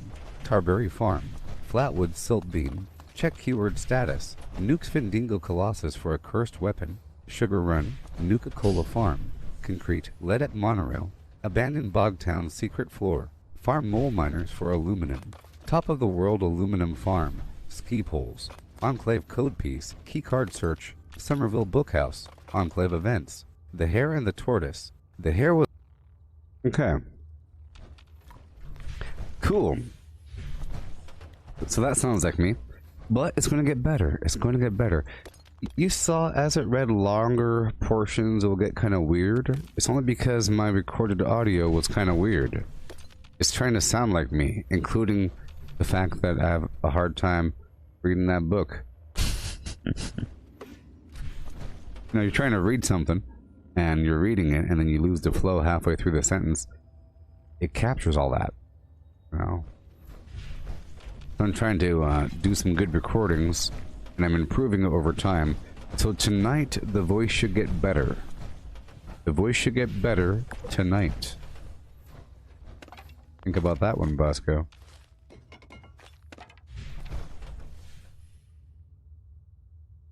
Tonight. Yeah. Okay, all done here. Moving on, my wayward flim flam. Up in the hills I travel.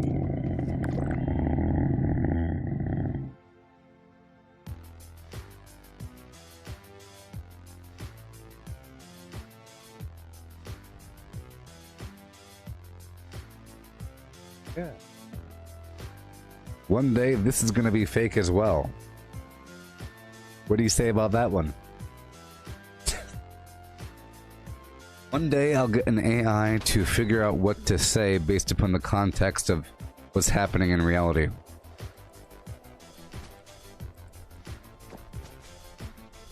then I'll just press a button, it'll go... That'd be cool. Alright, up in them hills.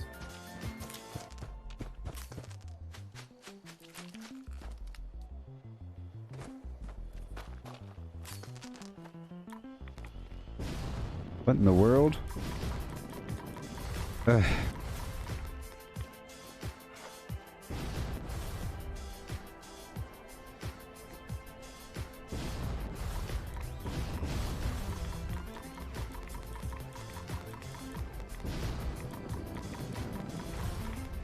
Aha!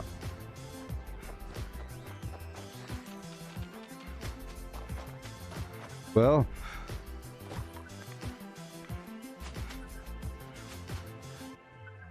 The abandoned Bogtown secret floor. Yes, I can. Fantastic question, Brian. Gads. 1982. I'm also a 1982 person. September 26th, 1982 was when I was born. I'm gonna hop over here for a second. Oh boy. Are you ready? Catch me.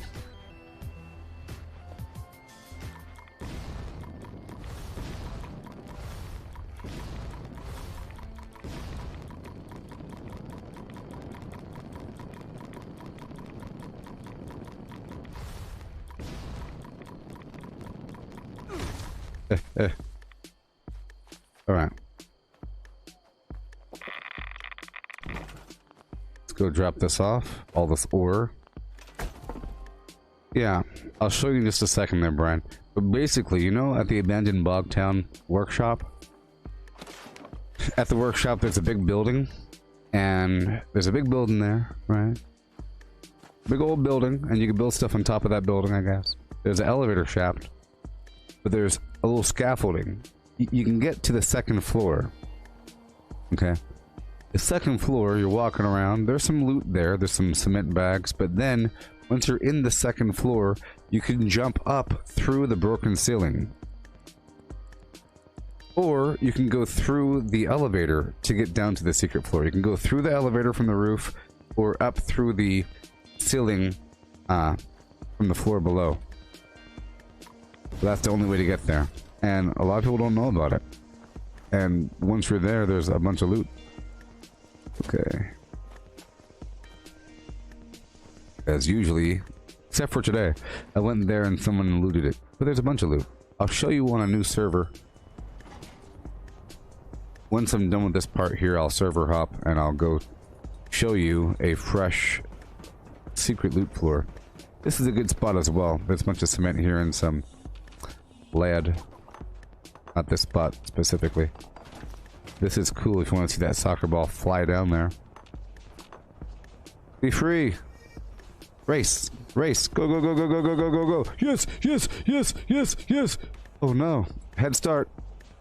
Oh.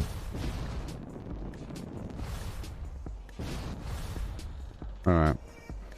We'll look for them later on. My survival tent is right down below.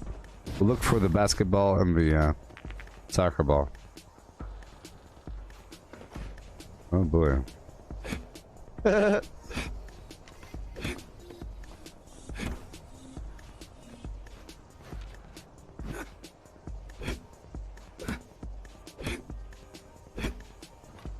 Get.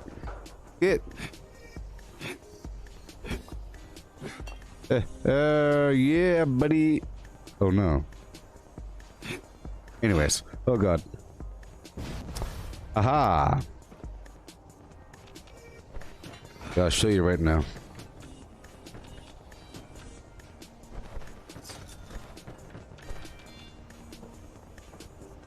Whoa. Ooh, and ah. Ooh, and ah.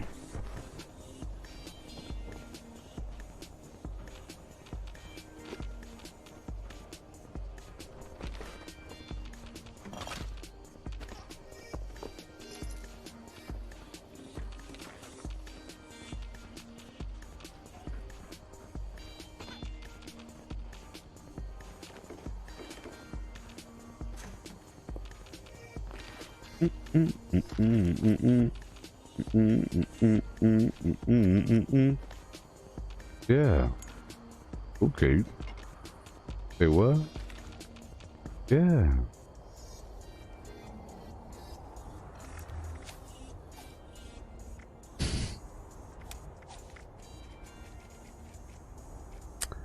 Yep.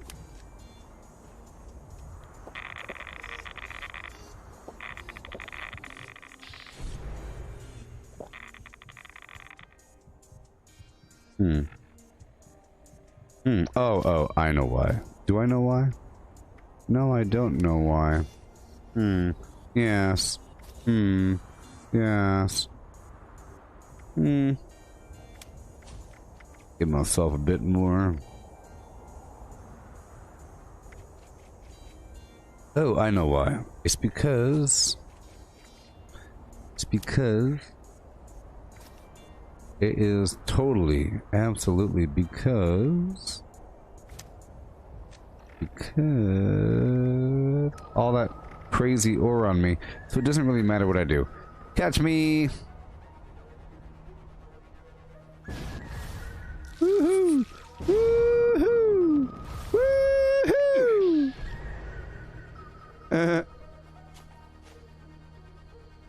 Go find that soccer ball. Very important that I find the soccer ball And basketball.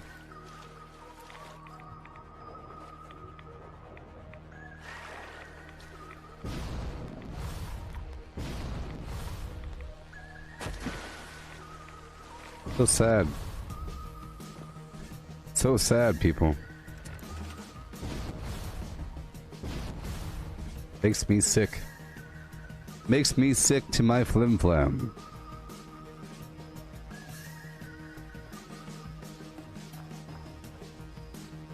Makes me ill.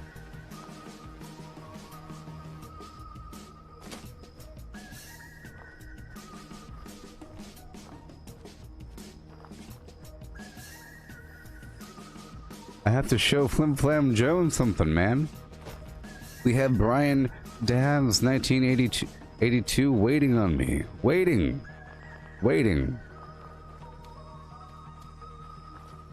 Why is it all red now? Why are you red now? What happened? It wasn't red a second ago. It was green the whole time, wasn't it? Oh boy, let's go this way. Oh man.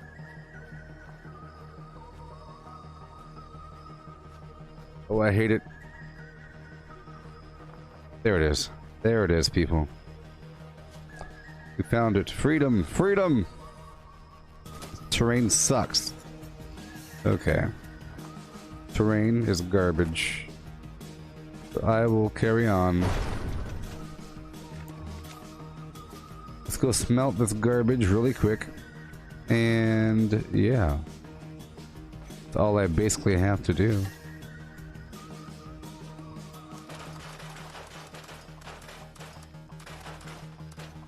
It's those weights that weigh so much. You know? And all this garbage. Yep. I was in the area, so I had to go up there and get it. I had to get it, people.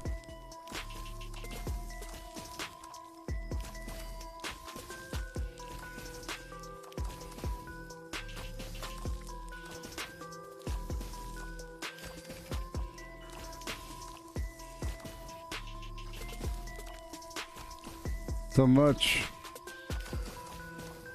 It's gonna take so long. Good thing to have so much acid.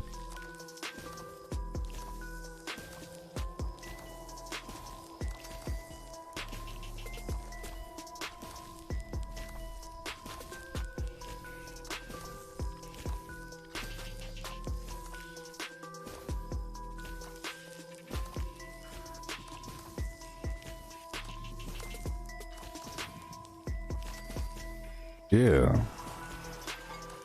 Okay. Here we go. You see, what I just did was I came here to, or I went to the Enclave, and I used their advanced computer systems to show me where the next scorched officer might be around the map. I went there, found the guy. He was up in the hills right above Lucky Hole Mine, so I figured I'll take that time to go deep inside the mine with my excavator armor and harvest some lead and I guess a bit of crystal. Afterwards, I got the guy. And since I was in the area, I wandered over to the monorail elevator to pick up the lead and concrete up there. I jumped down. Now I have to smelt all this garbage. I was over encumbered. Yes, Andrew, this is the Greylock the Warlock outfit. I like it. It has all kinds of red flim flams on them. Sort of like how Thor has these weird points on his energy points, whatever the heck they are. This guy has the same sort of thing, but they're red. And I'm wearing the Mothman glasses. And I'm using the skin on my Grognak axe to make it the Greylock staff, magical staff. And now I totally had to put a poster up. Oh, did I get the plushie? I think I got the plushie. Check this out. First of all, I have this. Check it out, check it out. Ouchie. Right over here, I have a Greylock poster. Look! I have a Greylock poster. It's framed. I have a framed Greylock poster. Man, oh man. Jiminy crickets. Hibbity hibbits. Right? And I should have a Greylock plushie, right? I have a Grognak plushie. You see? It's a diorama, baby. And I don't have the Greylock plushie. Oh no! Oh yeah!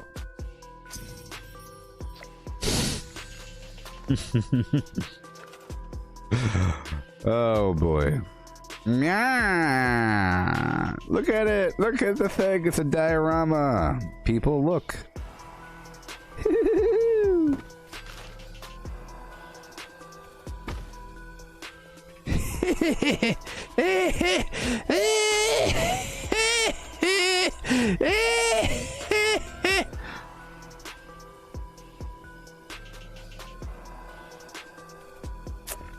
Yeah, baby.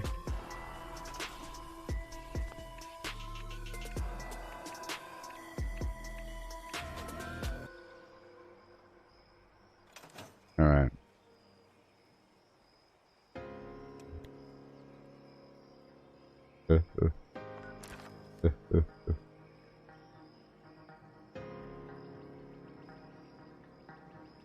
One second.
Okay. Moving on.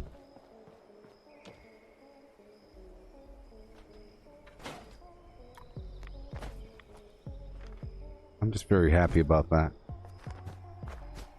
Look, he's in the same pose. They're in the same poses from the picture. They're in the same poses. They're in the same poses from the picture. And I already had the picture. I didn't realize he was on the darn poster, and I already had the poster.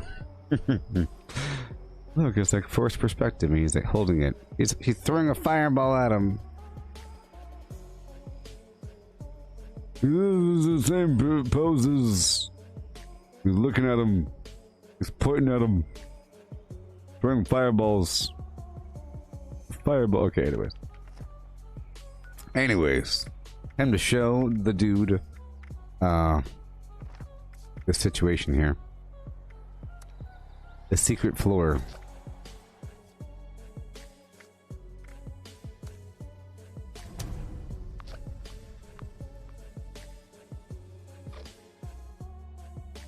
Yes.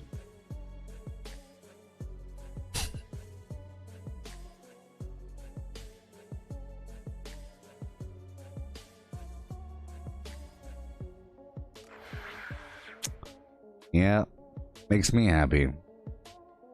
'Cause I'm from planet Earth.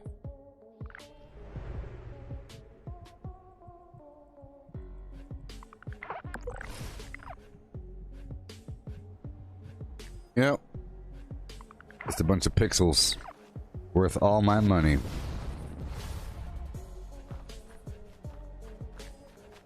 Ooh.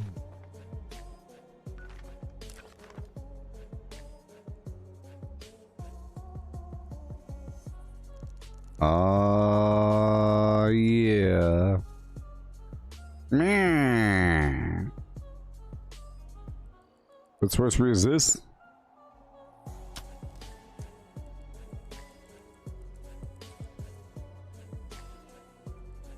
Yeah. Something like that. Okay. Mm-hmm. Right now. Contrast. Boom.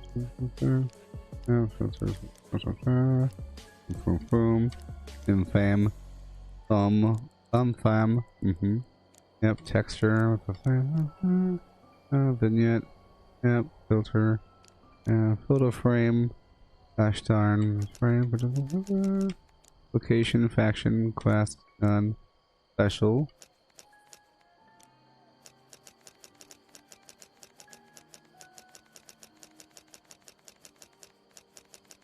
Yo ho, yo ho. Why is it like taking up everything? Ridiculous. Alright.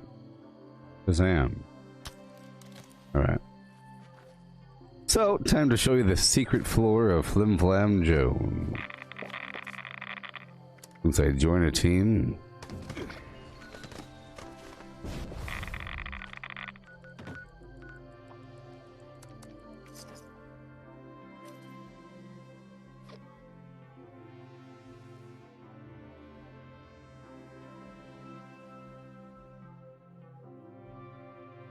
Heyo, Chris.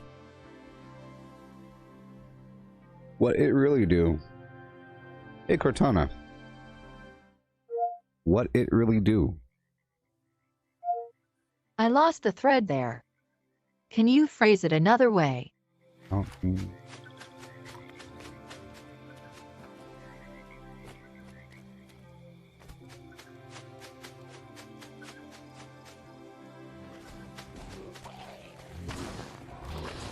Talking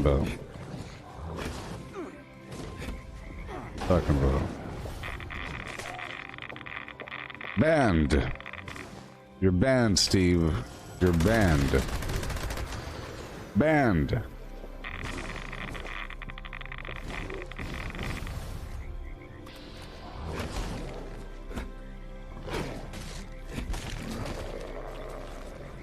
Banned.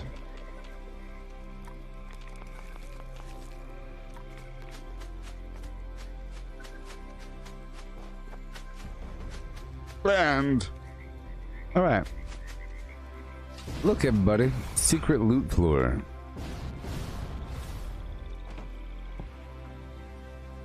Oh man, it's already been plundered. Right here. Bloop, bloop. You see? Even though they plundered over here a little bit, they plundered here. You see? They plundered here. They plundered here. They plundered here. They plundered here. But they didn't plunder here. Secret loot floor.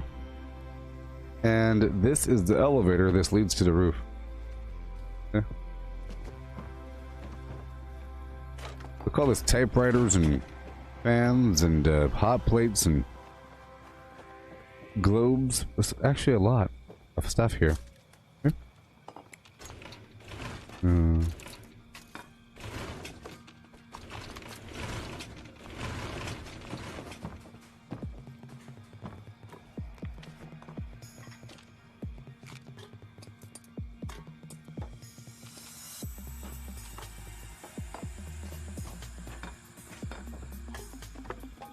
People keep forgetting about it.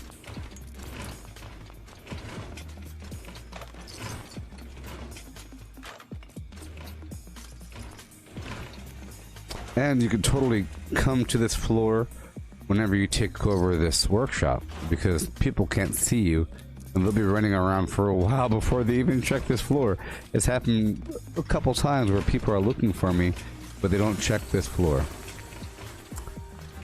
Oh boy. Back and forth, back and forth.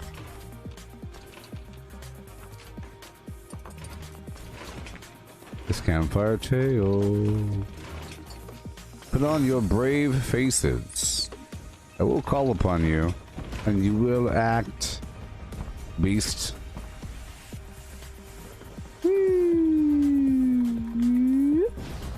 Quest completed. You win. Look, one day this game will be cross-platform, and I could lead an army of flim-flam people across the land. Have any of you ever heard of a game called Guild Wars 2?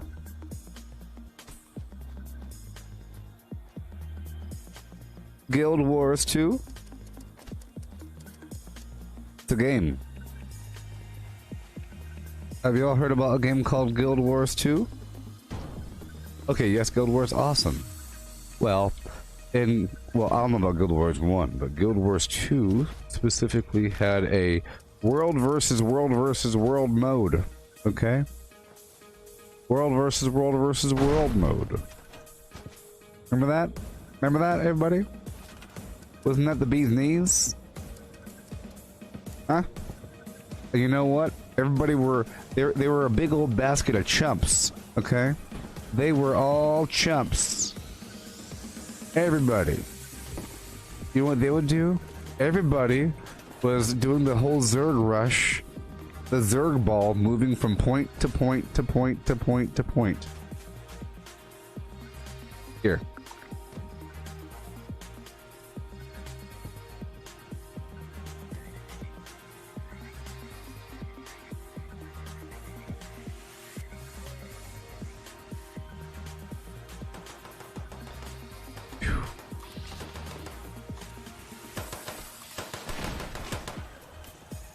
So, the key features of Guild Wars 2 was the fact that you were able to build, you could upgrade these fortresses across the map. And the map was pretty awesome. And there's reasons to hold these things, and your whole server gained a benefit if dependent on the composition of this ongoing, never-ending world versus world versus world situation. It's pretty cool. It was a really huge PvP map, and you're able to build catapults and all kinds of weird battlement things that you have to get the resources and drop them off at the thing and go transport. And I was advertising being strategic about it and taking troops here to there and all kinds of stuff. So here's something pretty cringy.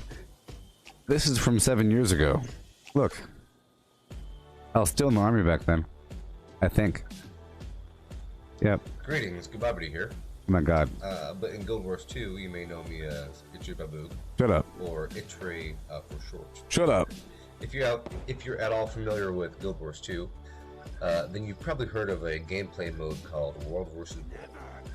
in World vs. World, you're pitted against 2 other servers, so it's 3 servers head to head, and you're vying for control points on the map.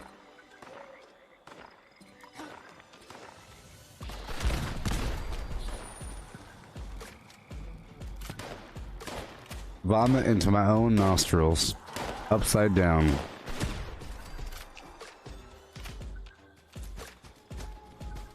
String me upside down on a tree and punch me in the belly.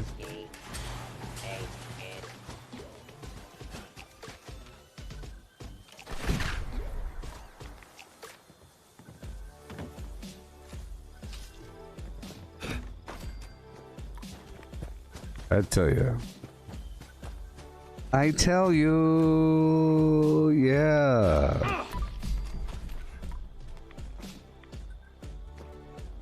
Yeah.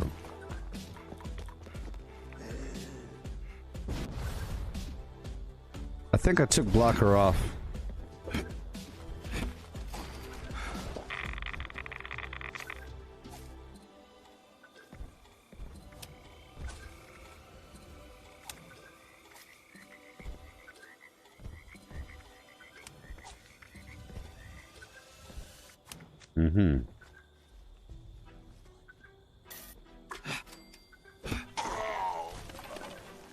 Wow. A whole lot of garbage on me. 819 pounds, huh? That's cool.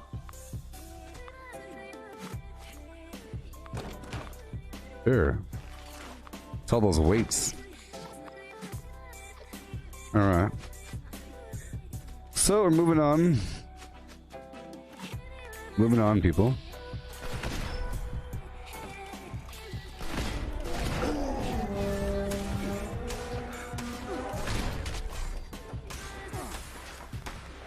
We are in the cranberry bog, so I can totally get some free wood.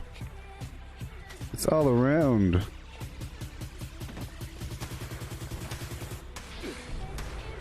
I find you.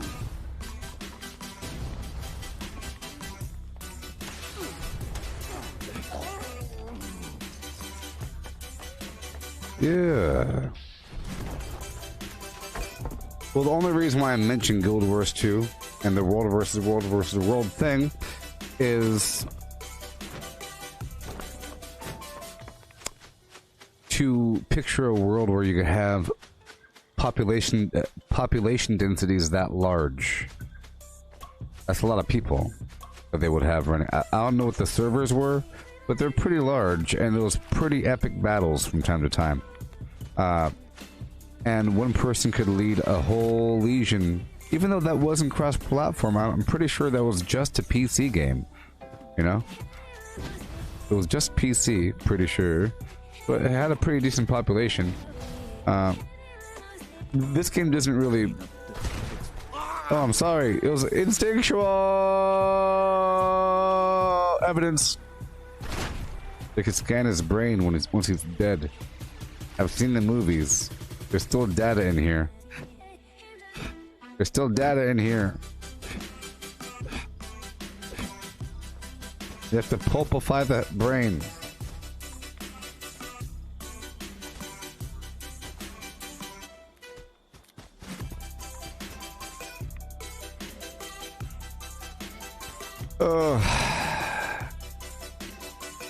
I'm going over here for some wood.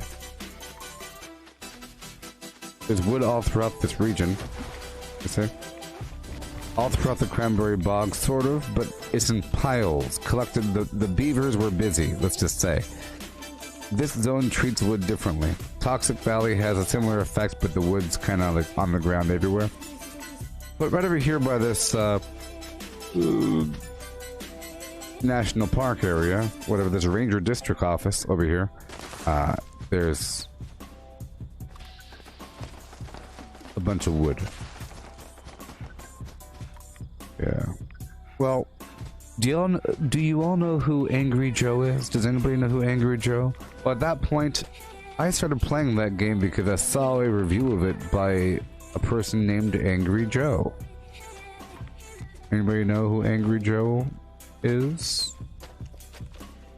is a person on YouTube. He gave a wonderful review of the game. Gave it his bad art seal of approval. It's just about time to eat. Made a compelling argument. And I was like, sure. Sure. But then, you know, he never really played it. He would play it once every Tuesday for a little bit.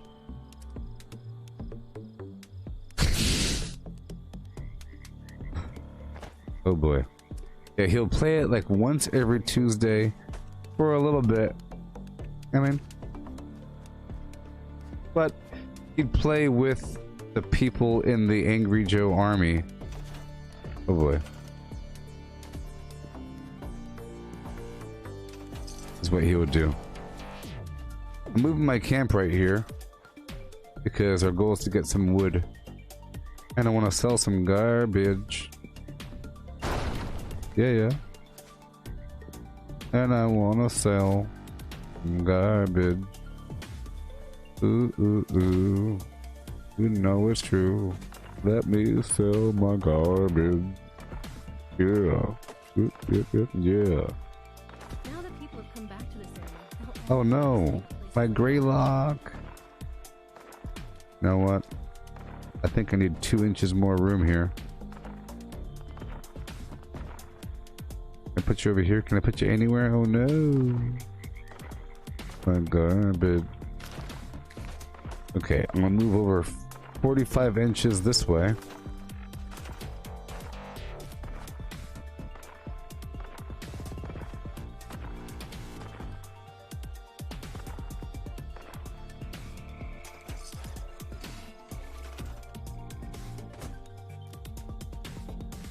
Oh yay. Oh yay. Oh yay. Ah, yay.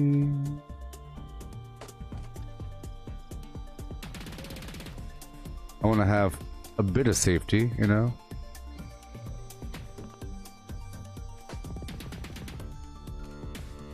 Come on. Come on. No.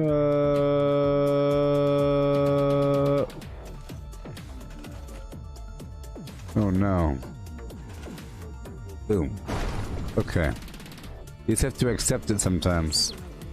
She better move the heck out of the way. I got a shotgun. Better move. That's my wood now, Sassafras. Better defend me when the time comes. Got some blood eagles next door. If you want to live here, if you really want to live here, better obey my decree. Otherwise, kneecap ya. Bam. even just a mist makes it hard to see. Listen here, I don't see gender. That's a threat. It's a threat. I'll punch you right in the chin.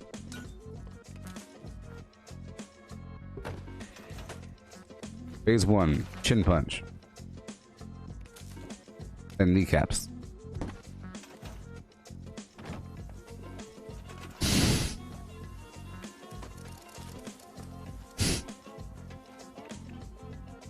Oh boy.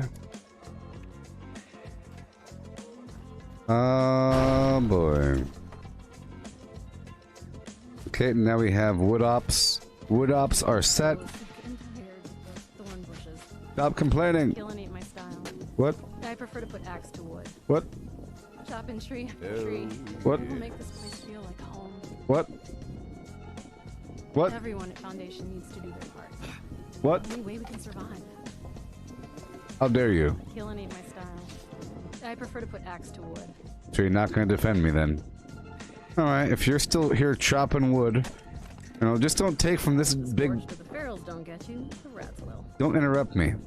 Just don't take from this big wood pile right here, okay? Go get wood over there. Keep it clean. Okay? My back. Ah! I warned you.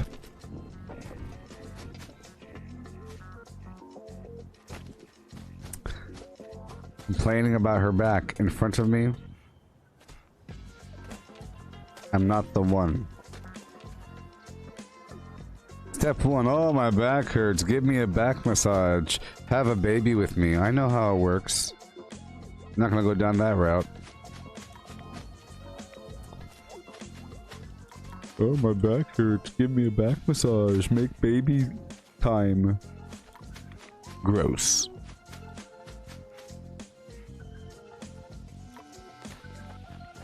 I don't want no infection.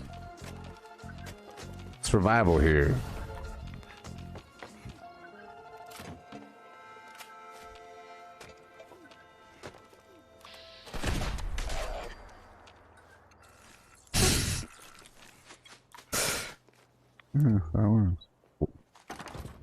People just start complaining about their backs. She either wants a back massage or she wants some chems. She can't just come out and say it. I don't like people that beat around the bush.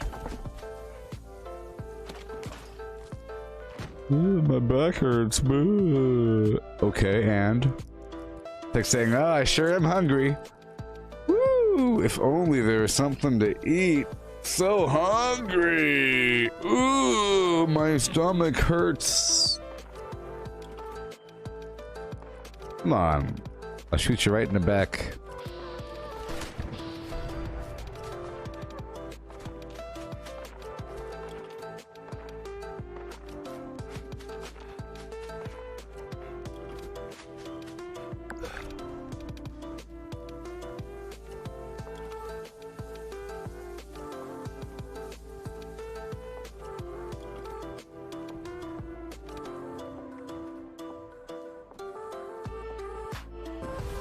All right.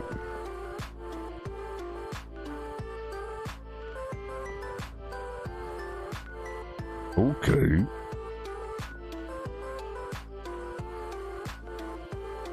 Yeah. Yeah.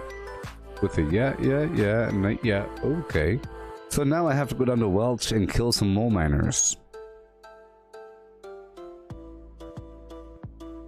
I wish I had some arrows on me.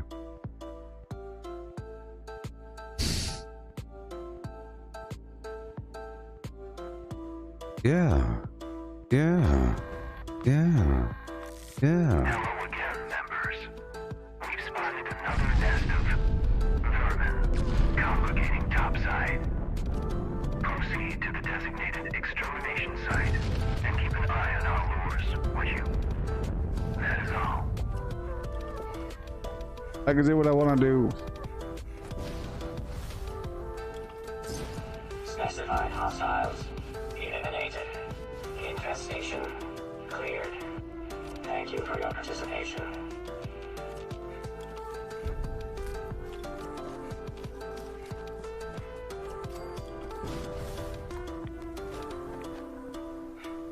Okay.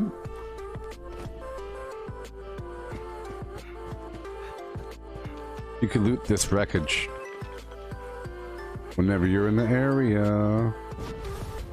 Don't ask me, cause I'm telling ya. My beats is sick like malaria.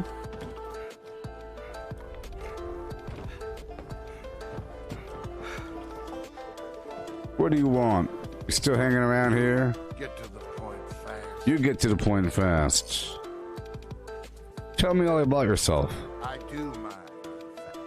Why are you immortal? One day you're a synth. Why are you immortal? Why are you named? I'm a lethal person. You better not stand near me. I'll shoot you right in the ribs. Take the breath right out ya. Looking at me, punk? Huh? What kind of shampoo you use? You holding out on the conditioner? What are you smoking for? Now. You got any more of that ladder fuel?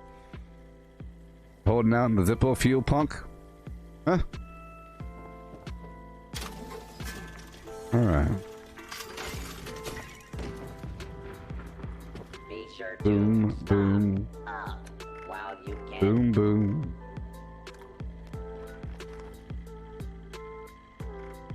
and the time ticks on. Just think about it. We've been in the world of Wastelanders for such a long time now, and I think it's even more than what we thought it would be. Don't you think? Isn't it sort of more? If you think about all the gameplay that has come, think about all the things to come in the future. The thing is, you don't know what you don't know. Think about that one.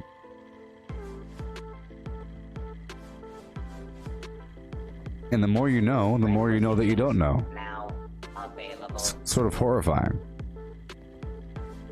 Let's say you want to research fruits and vegetables because you think they're cool. After a week, you realize, well, this is going to take a while. Start getting down to like protein strands and so forth. DNA unfolding and riboflavins. The riboflavins, people. Oxidations. Horrible. Horrible. Nitty gritty. You realize there are no boundary lines between different fruits. It's all a tree with different branches. The same heart. It's all the same thing. What's happening? It's impossible to know all. But you can know the scope. I guess. Goodbye, brain. Yeah. You glad you came back to the game? Oh yeah, there's all kinds of stuff. The legendary run is nice. I hope they fix the issue with, you know, once you're done with the run, you have less reason to play because you get no more daily and weekly challenges. But I do like how they changed it towards the score points and you get free items along the way. But I could have earned a lot of items by now. You know, so now there's no more way for me to generate atoms. You know, but before there was. It sort of sucks if you think about it. I'm unable to earn in-game currency? What? Huh? I'll just go ahead and complete the legendary run. Get some atoms, you know. Hold on a second. Doesn't seem right. Ammunition and other supplies available. Sort by spoilage? Pretty much everything, you know. Doesn't really matter.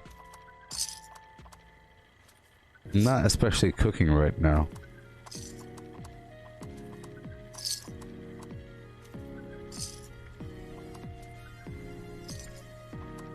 Resupply here, citizens. And normally in video games, you always have a way to earn the in-game currency, but now they kind of broke it where you no longer do. Pretty sure. Well, no. There's still a way. It's through the long-term challenges. But I've completed most of them, and it's really slowed down now, and now there's only a couple things left. Tiny, weird things. Stimpack diffuser. So yeah, you still get atoms through your normal challenges. Don't face the wasteland without the proper supply.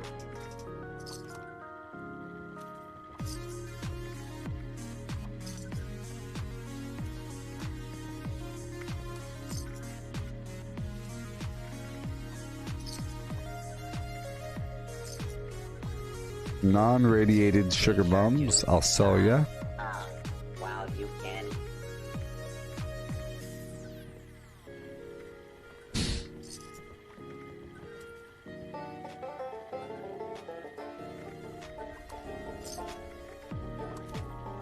Thank you for all your phlegm. Bye. Citizen, I am authorized to trade supplies.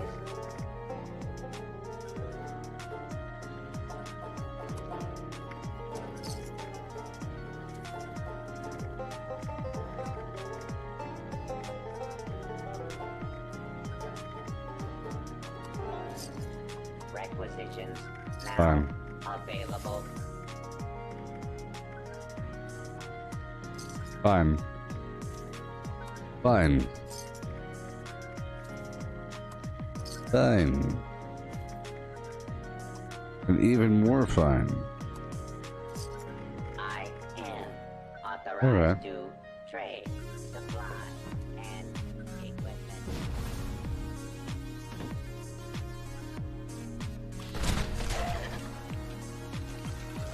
Thank you for coming to me.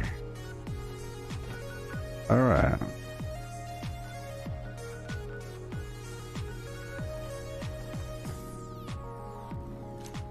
Don't have any arrows. It's unfortunate. I'll just be a burden. I have to make more arrows. But first I'll move on. Let's go down here to the heart of the swamp. Right now. See, I try to do these public events whenever possible. Right now I'm sort of living with an excess, you know, some surplus treasury notes from the Primal Cuts events, but I'm bleeding them dry. Gotta do these things whenever possible. Attention, this here's Raleigh Clay on a priority message recording. A stranglerheart's been picked up in the vicinity and its vine-infested creatures won't be far behind. To anyone listening, take down that heart before it controls too many creatures and things get out of hand.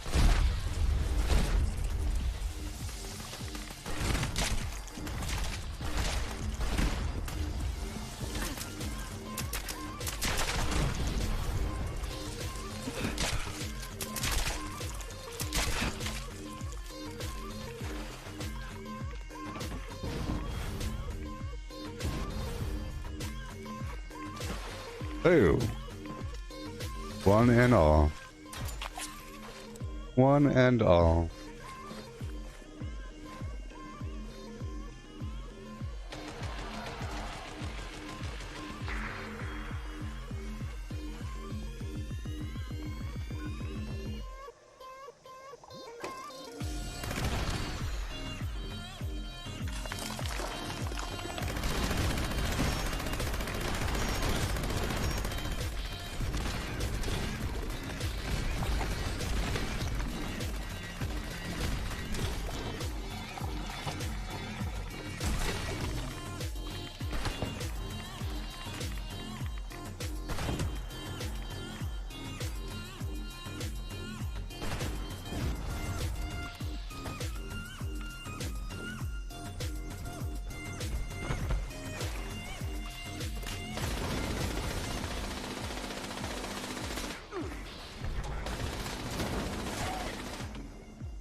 Yeah. And hail.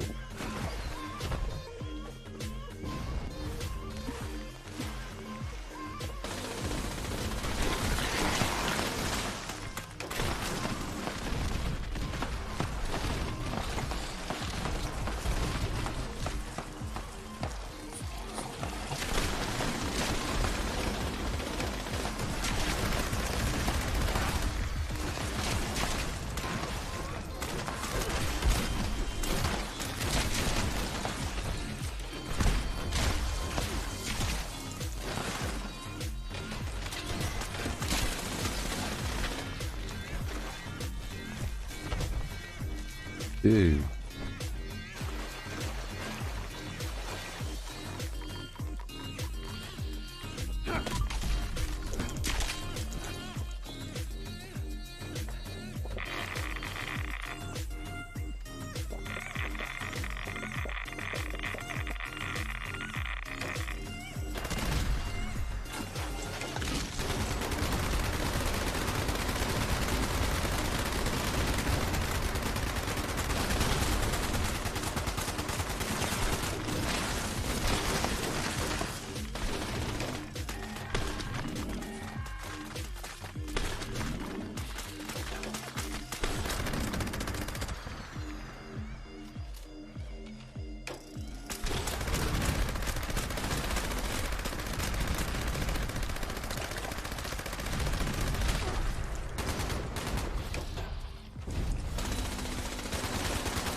Awesome.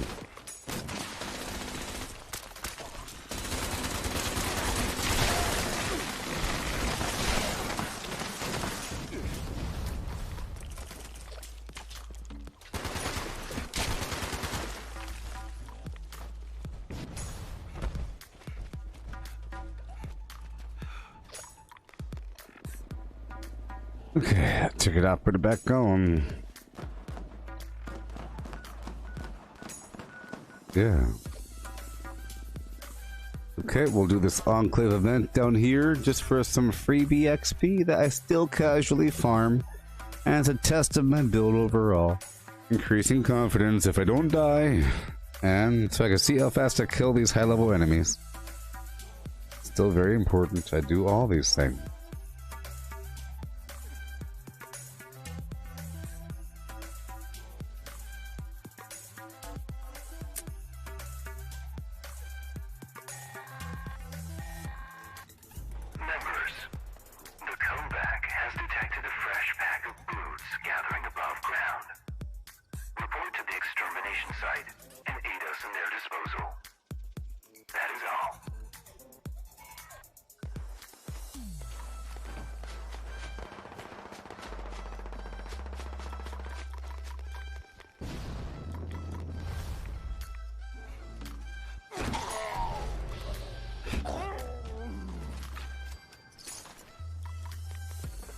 Oh. Signal detected. Activate additional signal sources to initiate extermination protocols.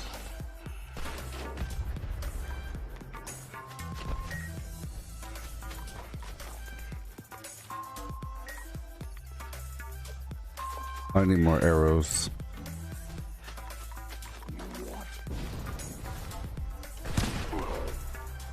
Over here, there's an enemy. Haha. All array components engaged. Activating targeting protocols. Please stand by. Want some XP?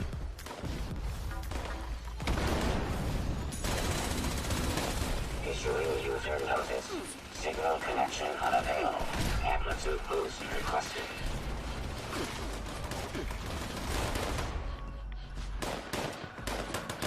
If I had arrows, it'd be easier.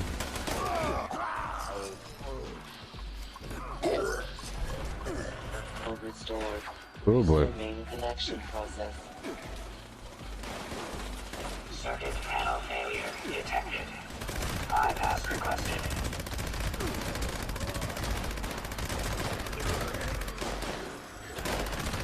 Bypass detected. Resuming function. Attention users. Temperature approaching Hey there. unsafe levels. Action required.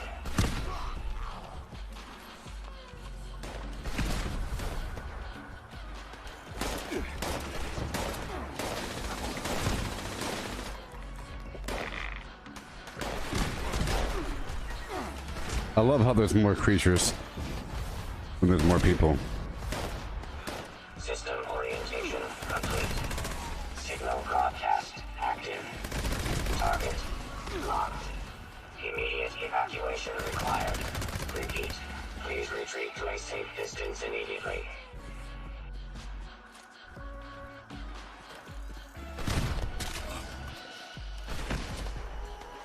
Oh yeah. Give me loot before these bodies fly or something.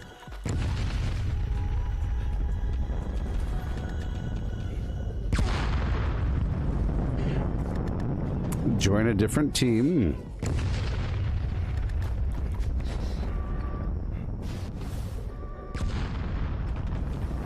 Cool. And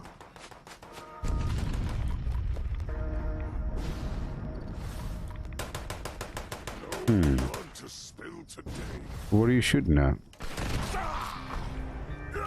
Orbital strike complete. Elimination of remaining hostile targets authorized. Yeah. Okay. I'll drop off what I have first.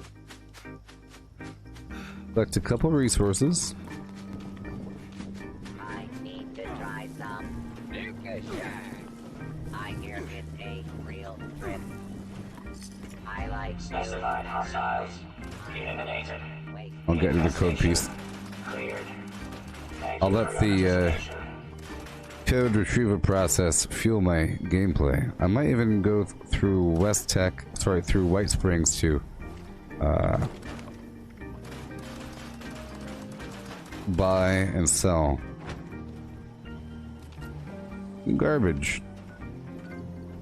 Let's go through Dabney Homestead first. Get these workshops online.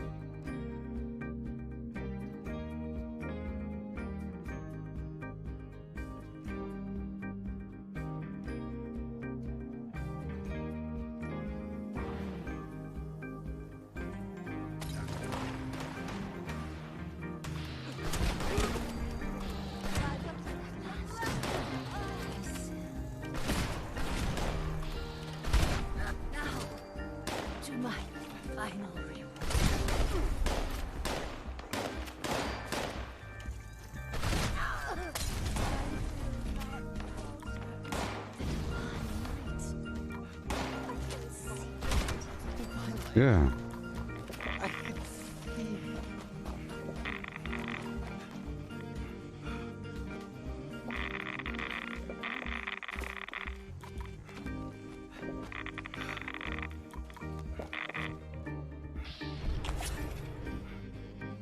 Okay, I'm taking over this workshop. Coming up.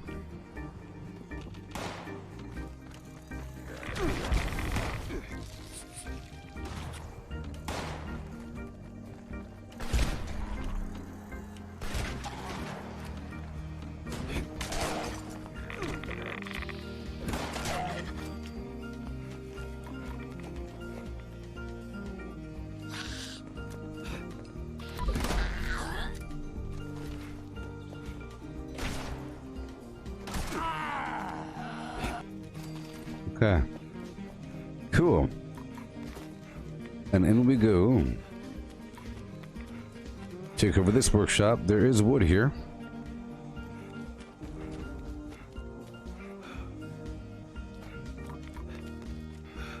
I'll test out my theory about whether or not you could re-loot the wood at Prickett's Fort on a new server. I think it's based upon time.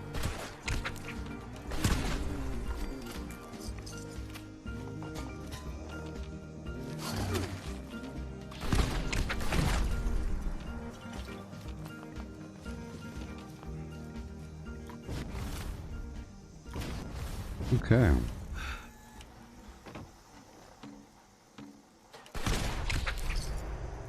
Yeah. Wonderful. We can break some garbage down.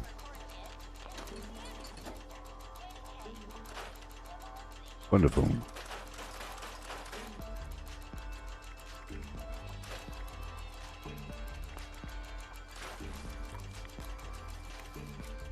Yeah.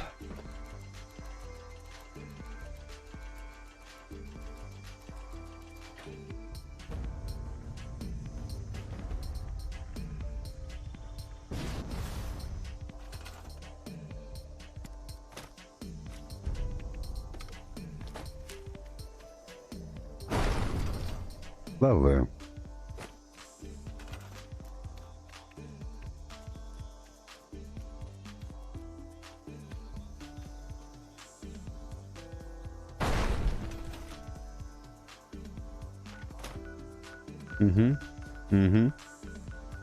And boom.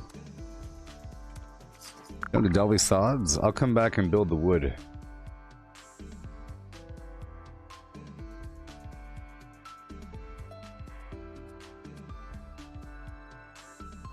Yep.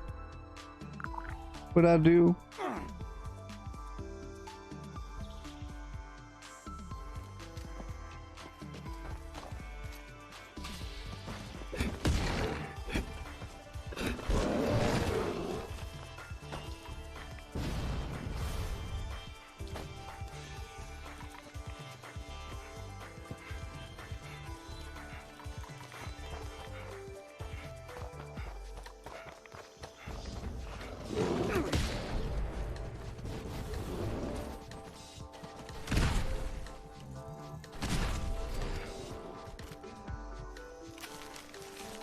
Alright.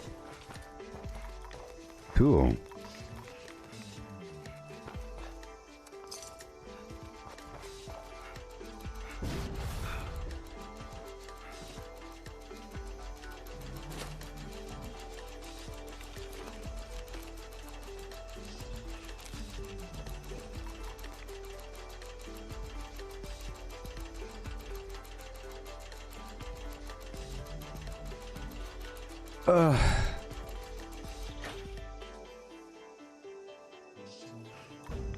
Okay. This workshop here has 3 wood resource nodes. It's not that much wood. It's I think up to 40 per node. It adds up a little bit. A tiny bit. Especially when you've already exhausted the other wood resources on the map. 2 over here. I'm not doing turrets right now.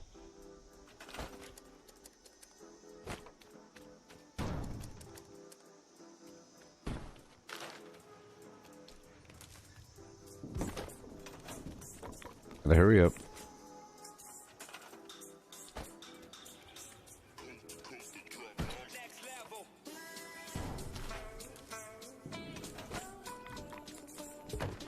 Okay. I'll head on down.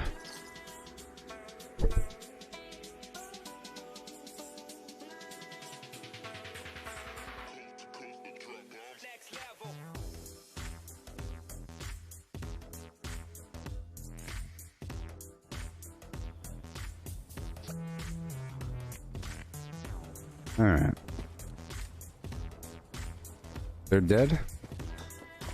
Take over this workshop. There's aluminum here. Oh, that piece of wood, that log had 16 wood on it.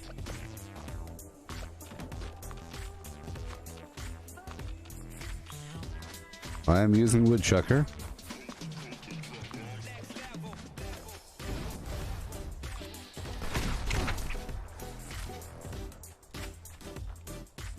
Awesome.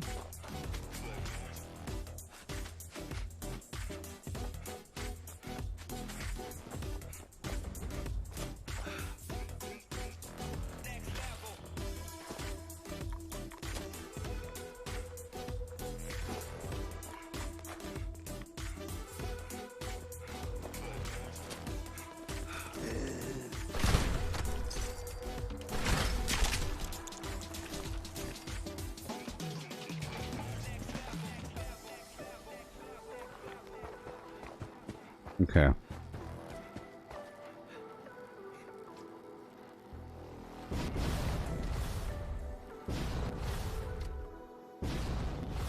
Perfect. Take it over and keep on rolling.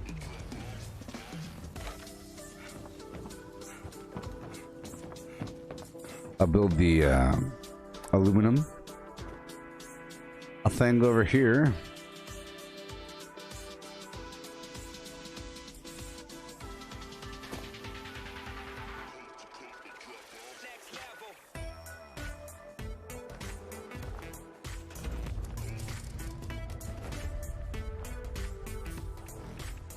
Okay.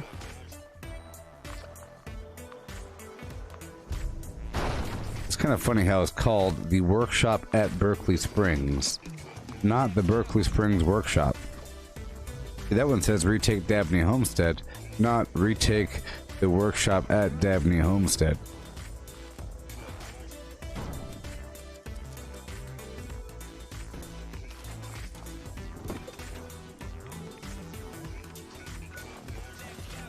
Okay. Let's go defeat these blood bugs. It's a retake event. I do the retake events right away.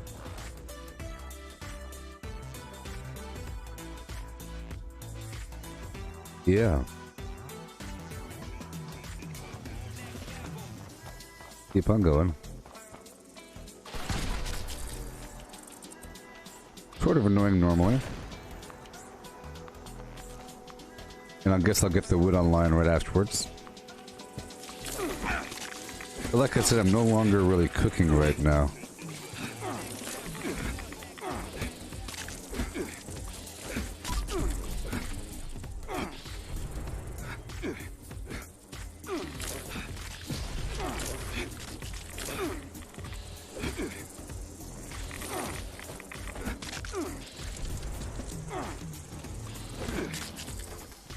Okay.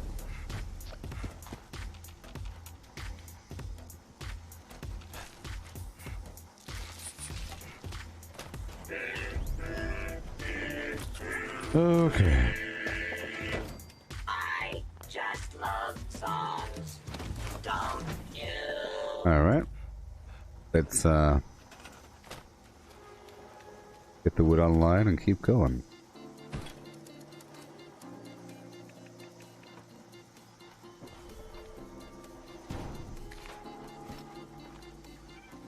I wonder if you could sell these provisions. You think you can? I mean, not really wise to sell them. They don't. I guess they rarely have plans inside. Maybe they adjusted the frequency of what they have, perhaps. Maybe. All right, I'll go talk to the Flim Flam man at the Southern Bell Motel, and then I'll head down to the Enclave. Go get myself another code piece and check the status of the words. These letters are showing up.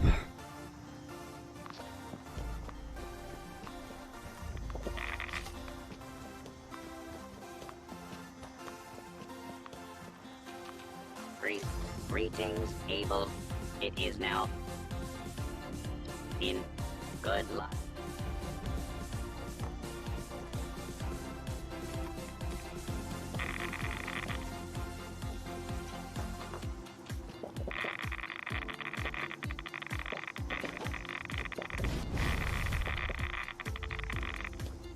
Alright. Let's go defeat the yeah, I'll go down to the... I have to go there right now. Otherwise I'll keep on stretching out the time when I go down to the Enclave. I have to keep on threading these code piece acquisitions in my gameplay. So that by the time the keywords are solvable, I can start bombing.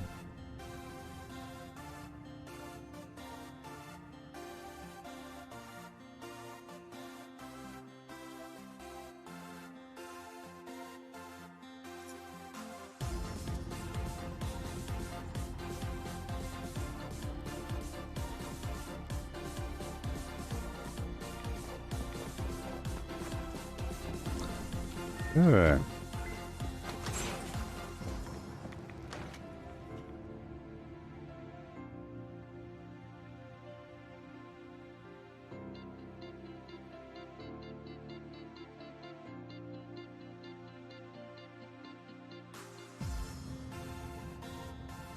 Oh boy.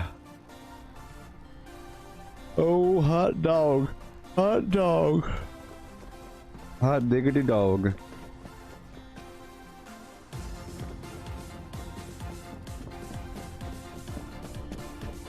There is salt and pepper in here, you know.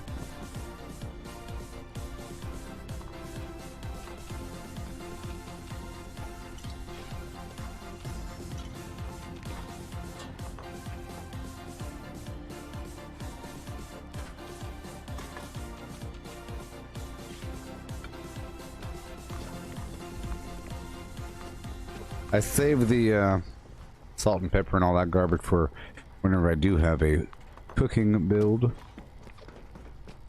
A build where I cook things. And farm supplies. There's also some loot right over here.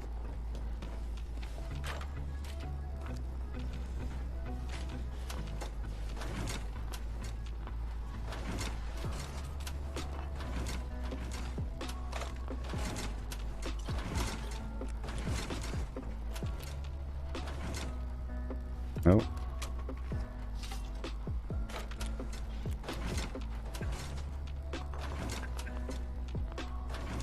Yep.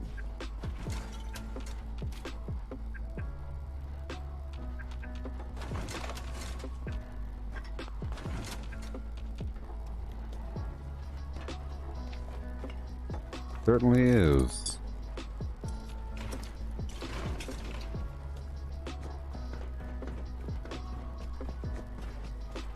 Alright, we have 3 letters for Alpha. 1 for Bravo, 1 for Charlie.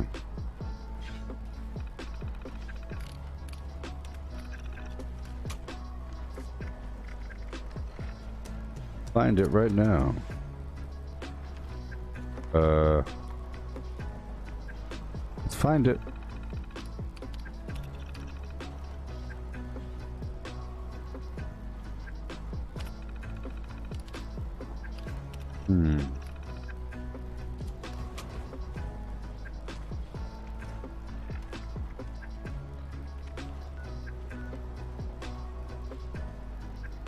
Or to be right there. It's terrible. That's just terrible. Alright, moving on. There's 2 people there. Well, while I'm here, I'll make some arrows. And I have to do some buying and selling. So I'll make some hats as well. Arrows and hats.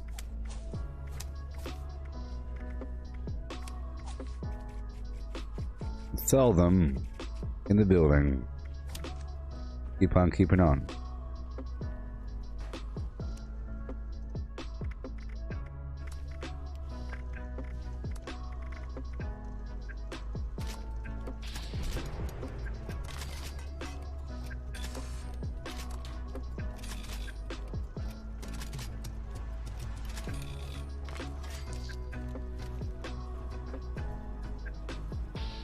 Okay.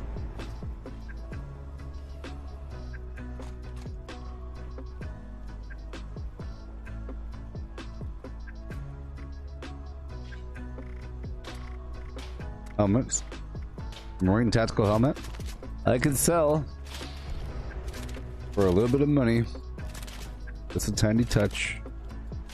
Oh yeah.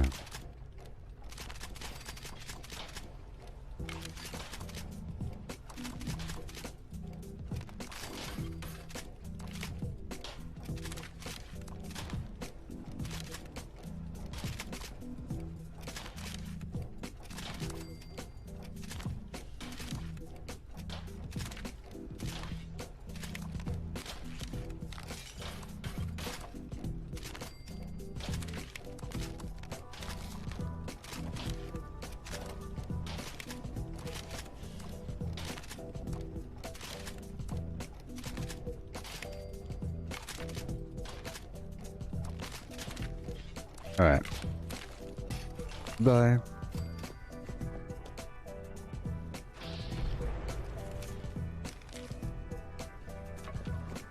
The heck out of here.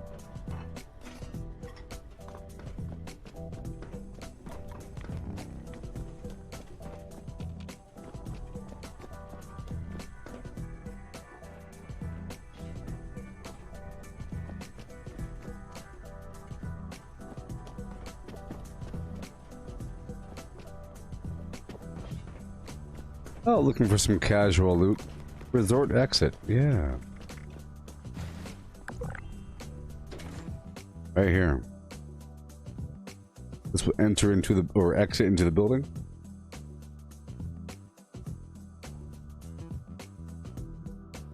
Exit right into the building.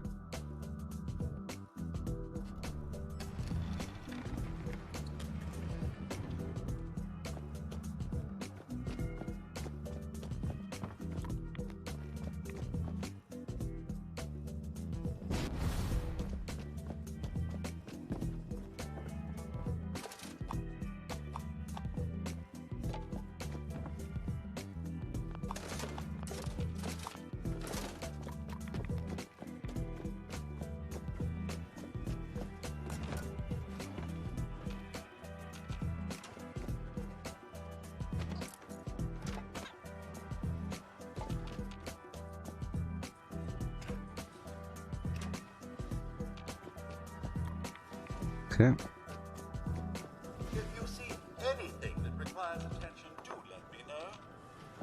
Guest security is our Okay, great mentats, here we go. Perfect.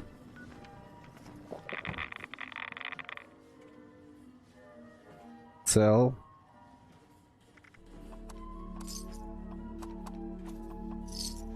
Yeah. Sell.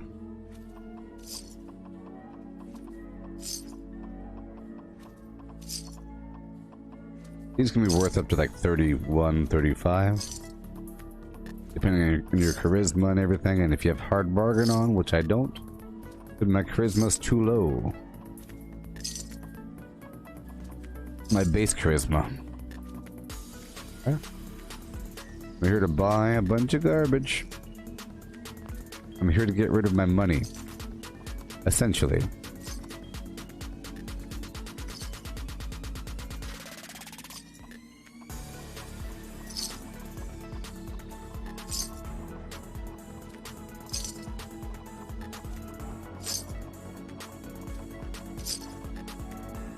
Okay, moving on to another vendor.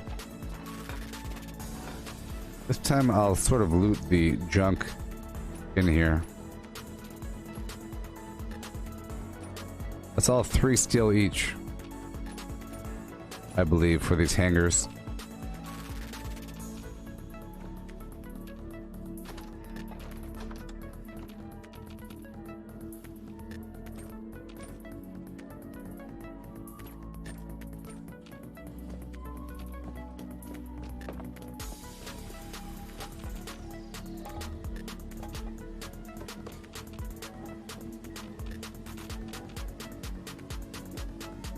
Alright.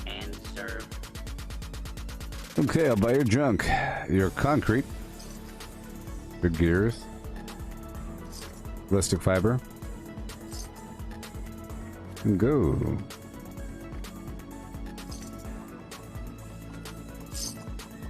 See, I get a lot of junk this way over time.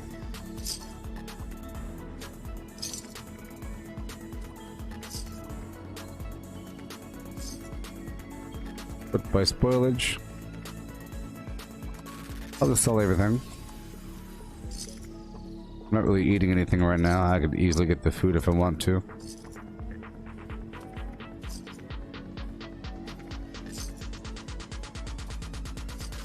It's okay. I'll sell most of everything.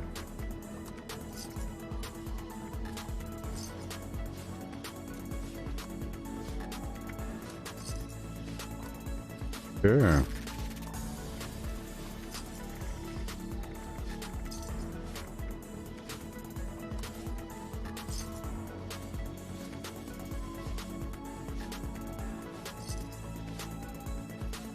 Cool. So now I have to totally make more. I have to make more of those helmets so I could sell more or purchase more garbage. We offer a curated selection of elegant evening gowns. There's a certain amount of loot actually here, hanging out. Ahoy, little sailor. I think one day we'll get to unlock this somehow, you know, and be timed and loot everything. There is a bunch of loot just hanging out.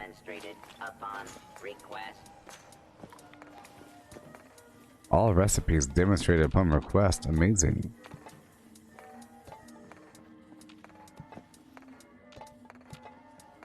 Thank you. Goodbye. Please do not interfere with resort security patrols. Pardon me, sir.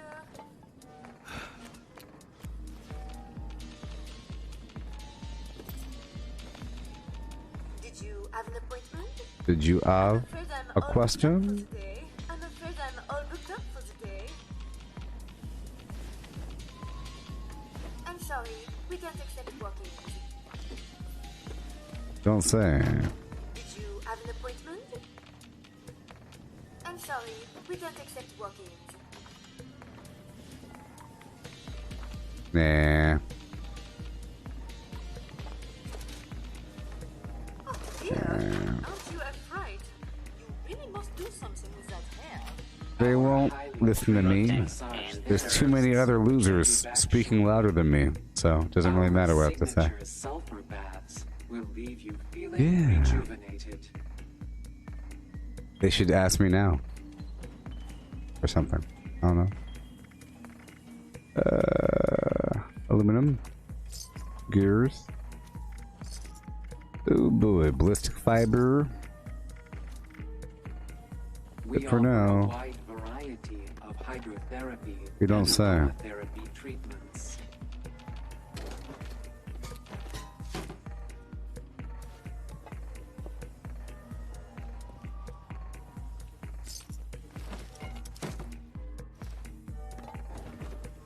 Hey, OJ. You having a good morning there?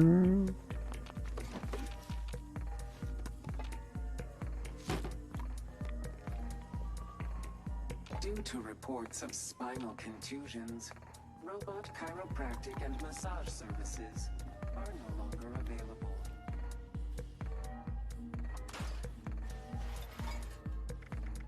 Okay. Let's make a bunch more of these helmets.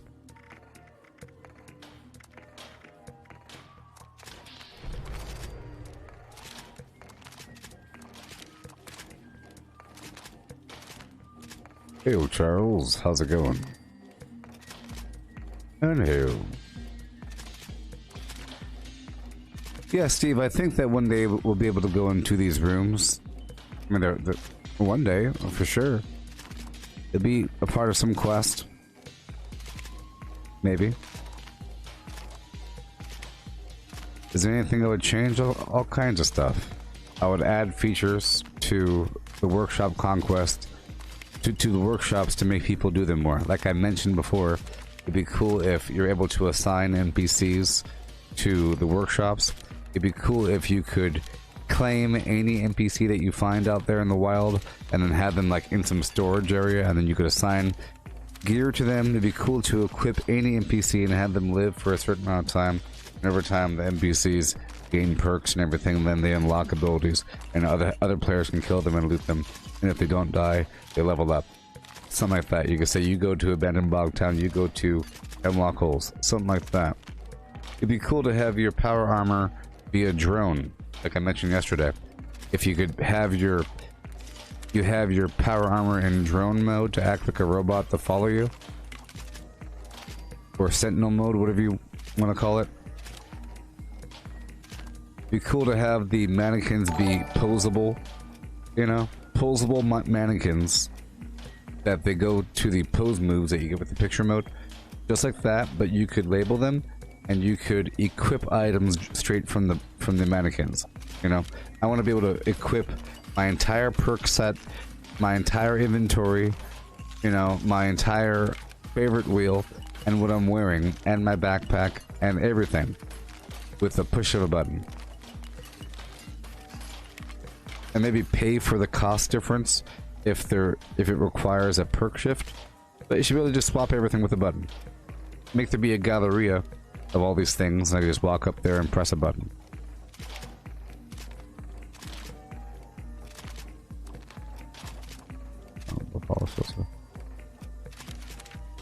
I mean, like in Fallout 4, where in Fallout 4 you had a siren, a beacon, where NPCs would show up to your workshop, and you had the ability to assign one of your allies to a workshop. You could say, "Go there. I'll catch up with you later," like that.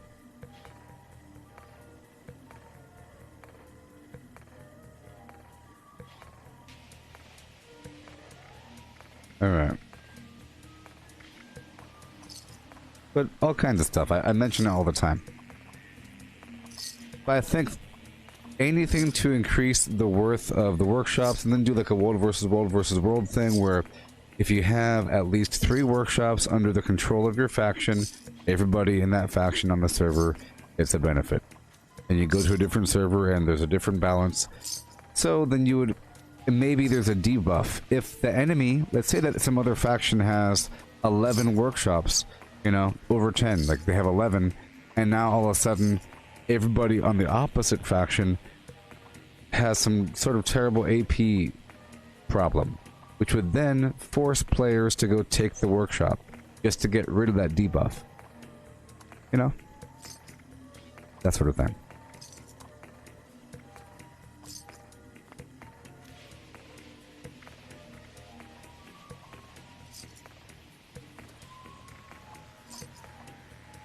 Yeah, yeah.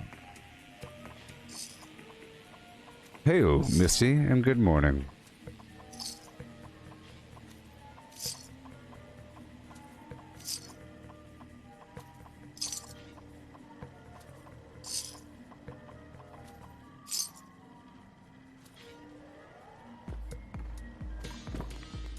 Boom, boom, boom, boom, boom. Boom, boom. Boom, boom. Boom, boom, boom, boom, boom, boom. Boom, boom, boom, boom. Boom, boom. Boom, boom, boom, boom. Okay, so that was a bunch of garbage. There's stuff right outside. Right outside. And I'll buy some stuff there as well.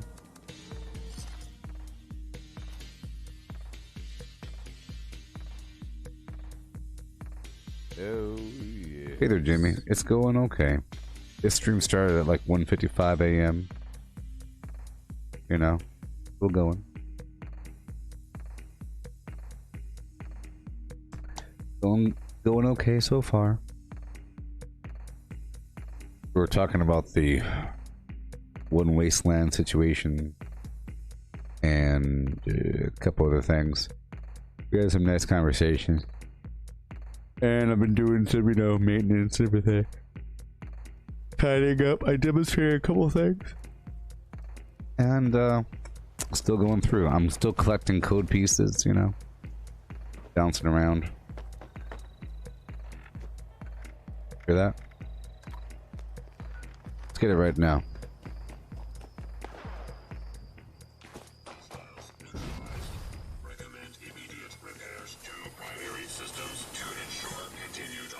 Where'd he go?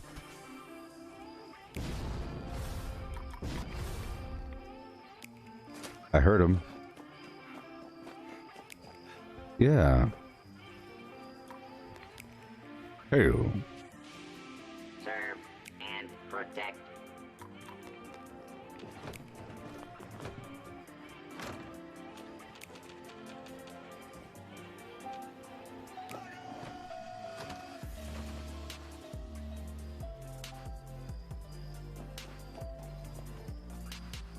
At your service, man.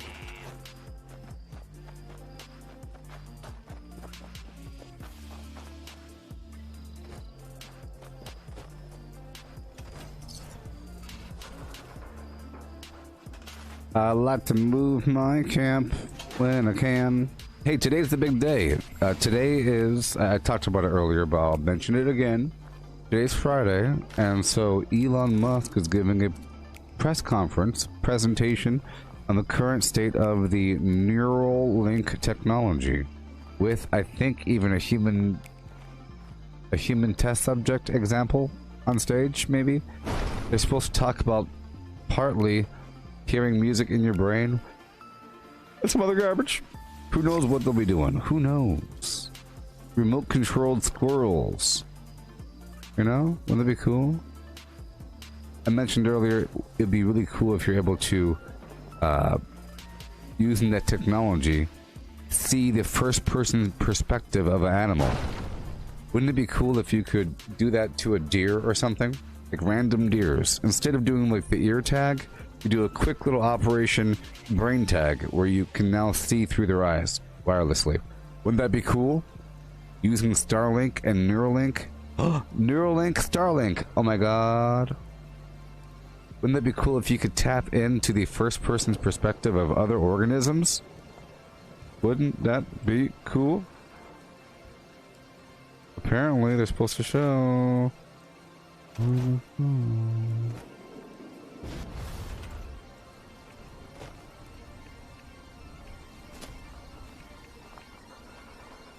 Alright, buy from me.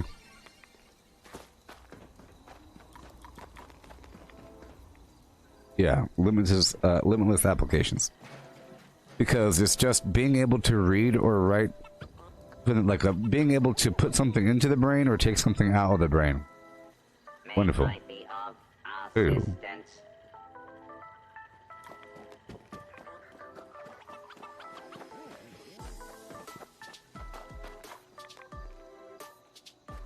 Doo doop doop.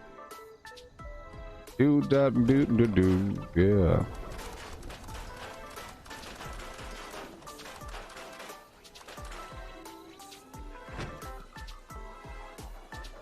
Yeah, sometime today. Waiting for this person to.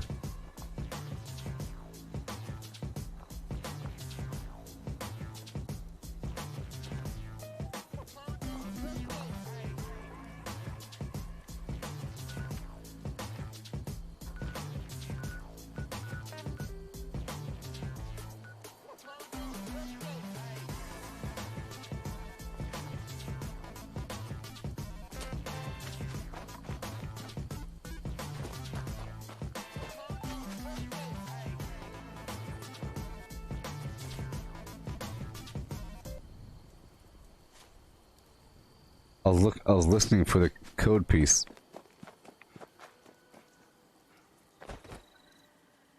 May I be of assistance?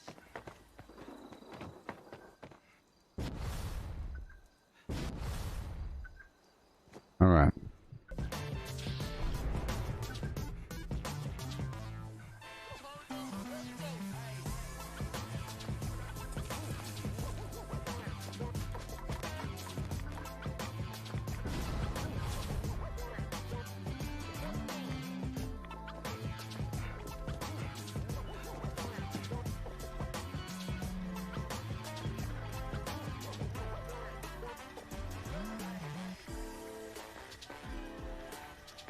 Alright, gears. Ballistic fiber. May I be of assistance? Alright. Let's go up here for a second to Pleasant Valley Station.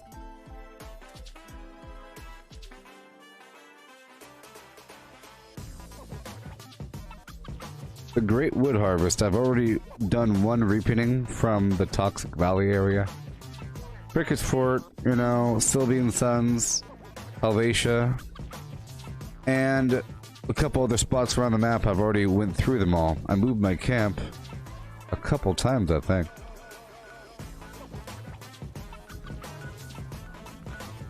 I just moved it again, didn't I? I feel like I just moved my camp.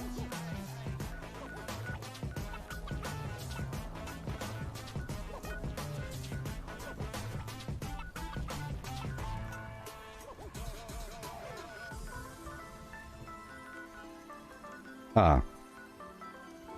It was hidden.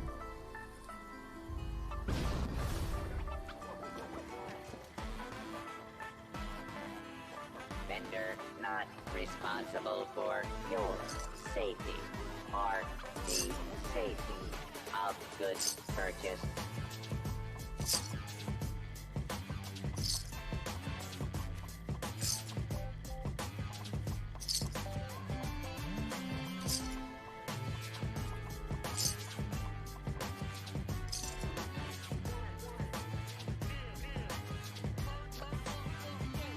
Please don't stab other customers while they shop.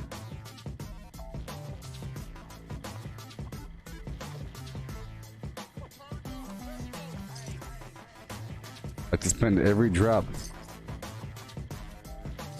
of my money.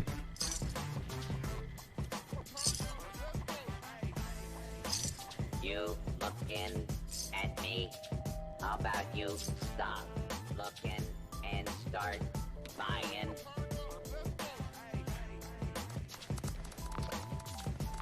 I'm putting some extra plans in this blue suitcase here in the middle of the room if you want to check before you leave.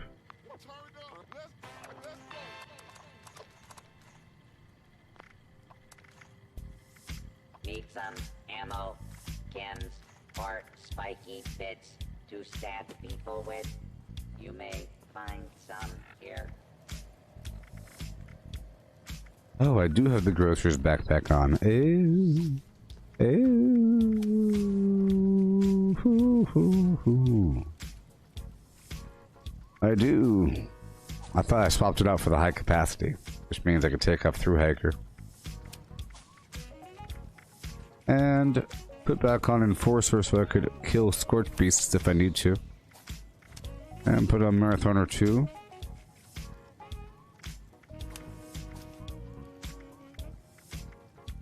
Alright.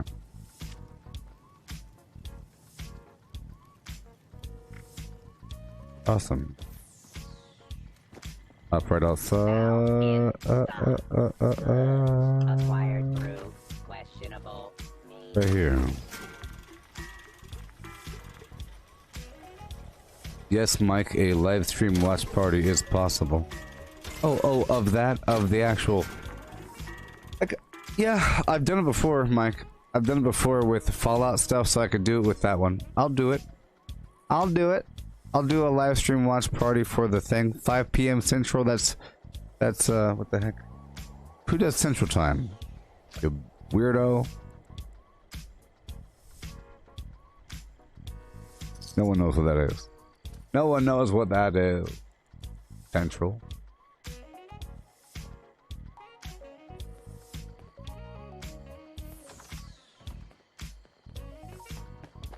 (3 p.m.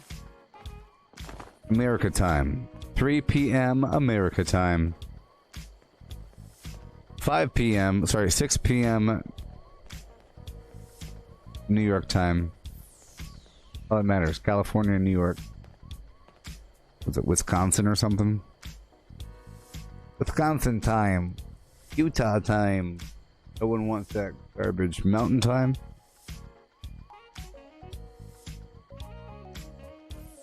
Mountain time. Catch you later, Jimmy.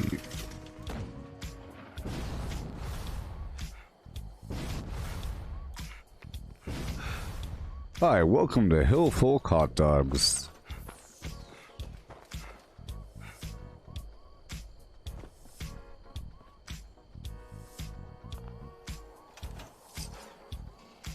You got the hot dogs that you crave.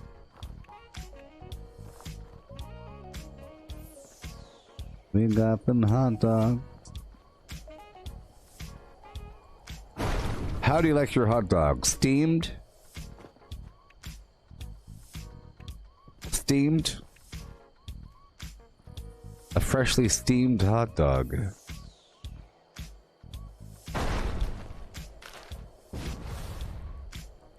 Oh yeah. Oh no. What in the world? What in the garbanzo? Why does that happen sometimes? Look, my entire roof is gone. The wall is shifted over. Isn't that weird? Isn't that weird?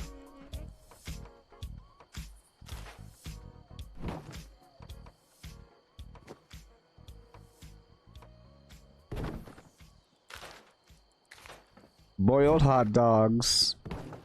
Boiled hot dogs, all wet and glistening. Boiled and plumped up and steamed. Well, you could boil them, and then you gotta put them on the darn... Give them a saute. Jeez, you can't just get a big old clammy, wet hot dog. Gross. You gotta put a saute in that bad boy. Get those lines up in there, you know? Put it in the barbecue for 3 seconds. I understand if you have like a nice, juicy, cheese, disgusting filled bratwurst, you can boil it for a bit if you want. But you gotta do it like in a bag to trap the juices. I mean, maybe you could cook it on the barbecue. You can cook it on the barbecue, wrapped in foil to trap all the disgusting cheese juices. A cheese-filled, disgusting brat. Disgusting cheese brat.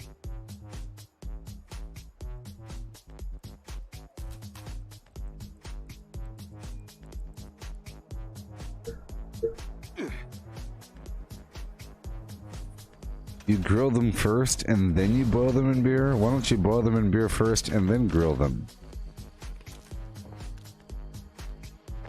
What in the world's happening?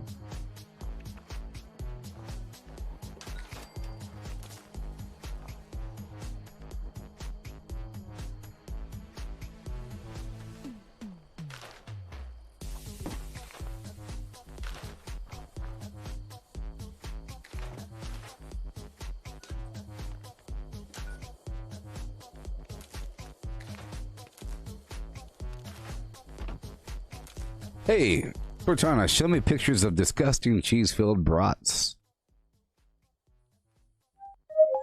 No.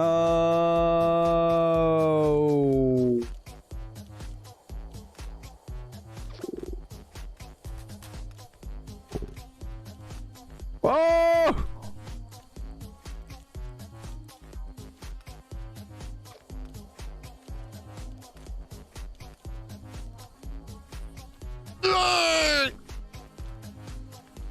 No! Ah!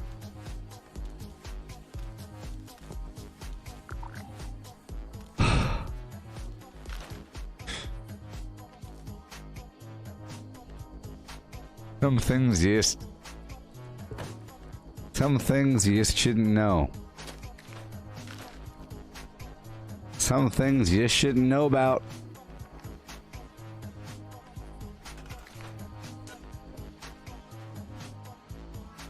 Oh! I've been spoiled. Like that cheese. Like that cheese! There's people eating that. Talking about how expensive and illegal it is.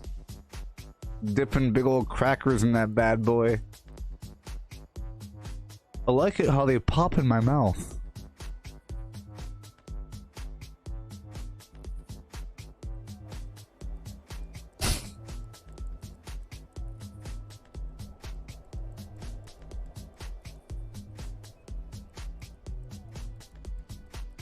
I've gone blind. I've gone blind with disgust, people.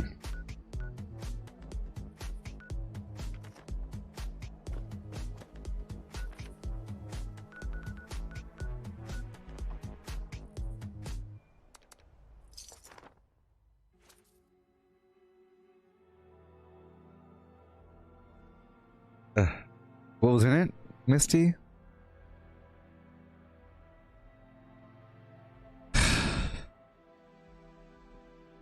It said, blah blah blah, most dangerous cheese, illegal in status, defined by its blah blah rarity and the fact that it's infested with maggots. The cheese was infested with maggots. The cheese was infested with maggots.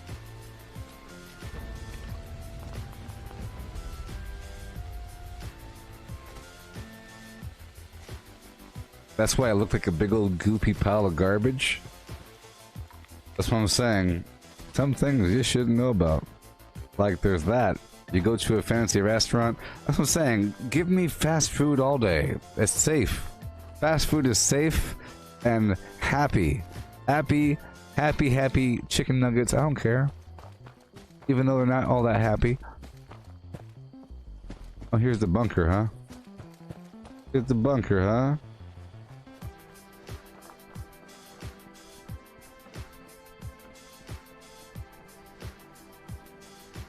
Those are not portholes.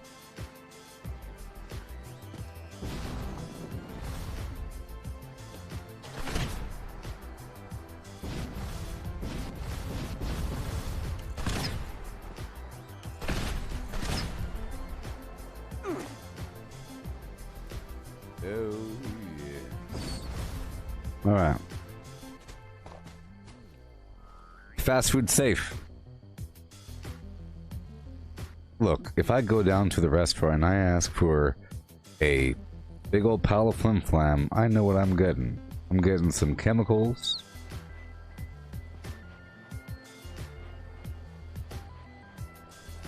I'd rather have, you know,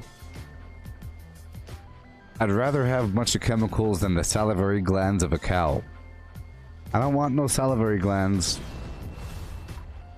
But in some restaurants, they'll give you raw salivary glands of a cow. I don't want it. I don't want it. It probably costs like 50 bucks per salivary gland. Per gland. I don't want them.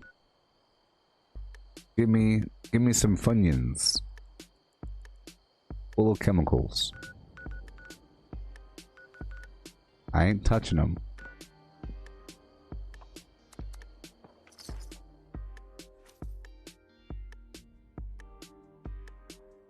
Speaking of salivary glands, one time I went to the store and I picked up a package of chorizo and I read the label. Beware chorizo.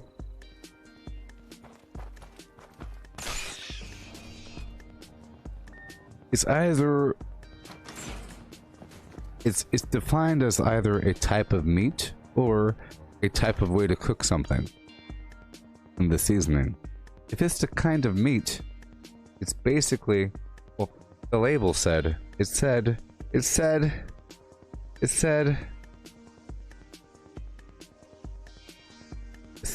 cheek fat, salivary glands, and something else of a cow.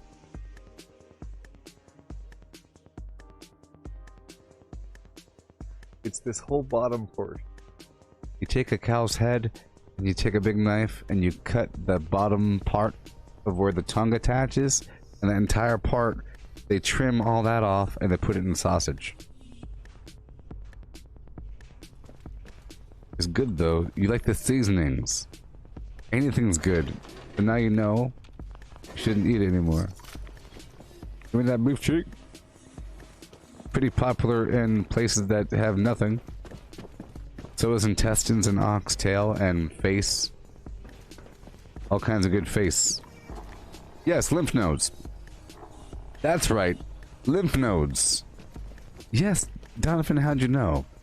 That's the scary part. It was lymph nodes, cheek fat, and salivary glands of a cow. Lymph. That's the scary part. See, I've already erased that from my brain. The salivary glands, it's okay. But the lymph node,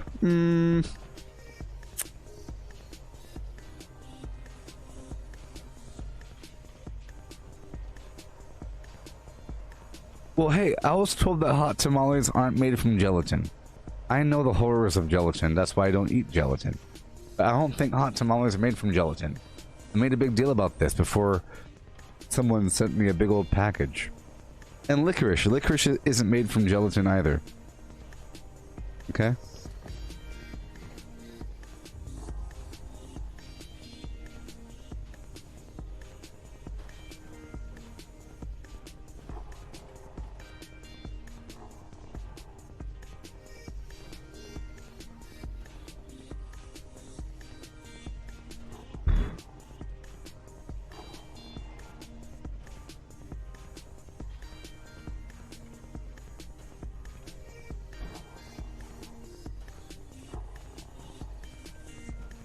You don't want it. Don't do it, okay? Don't do it. Don't want to tell us. Look, you can make sausage using normal meat, you know. Look, there's different kinds of sausage out there. You have like your steak, you're trying to make it look pretty, and you're cutting it. Those little pieces of meat can go in the sausage. Get it? You have your beautiful, beautiful $300 steak, and you're trimming it. That's sausage meat, not like armpit and the back of the knee. I don't want back of the knee flesh. Nope. Some sausage is good, and I have to believe in my heart of hearts that it's the good stuff. Just like with ground meat or chicken nuggets, whatever. You just have to believe in your heart that they use the good stuff. And they use the good stuff.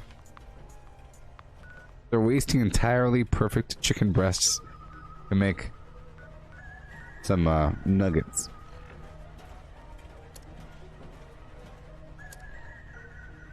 I think I have all the code pieces for alpha. No, they don't encase it in intestines. It's artificial intestines. It's not real. It's not real! It's not real intestines. They stopped using intestines in 1902.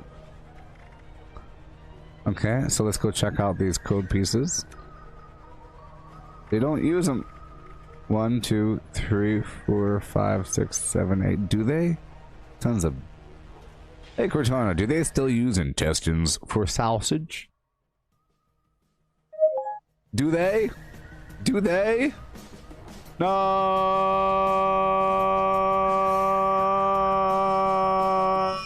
Natural casing. Natural casing. I don't want natural casing. No. No. No. No. No. No. No. No. No.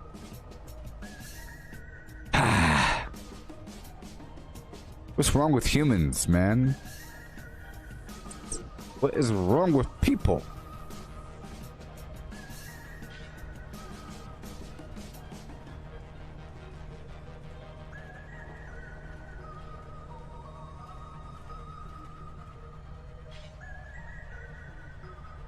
Are brats made with intestines?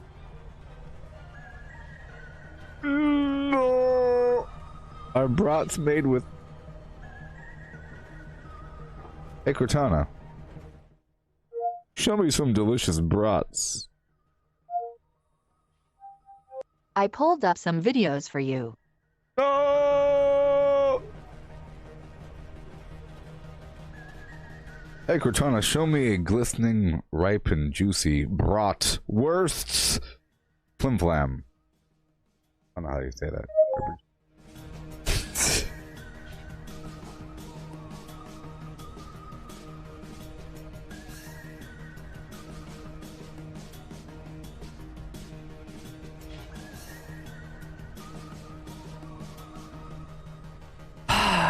So I'm just assuming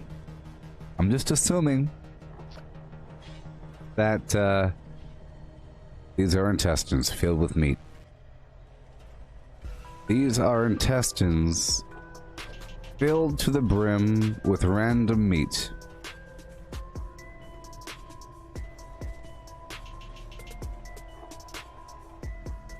Let's find out if Johnsonville bratwurst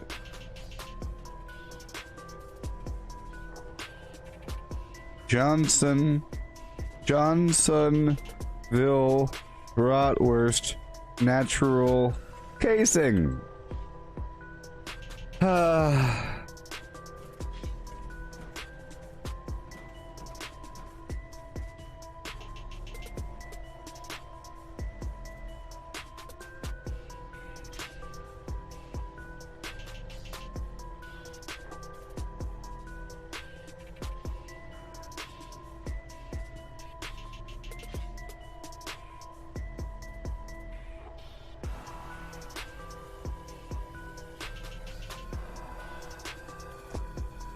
Time to become a vegan.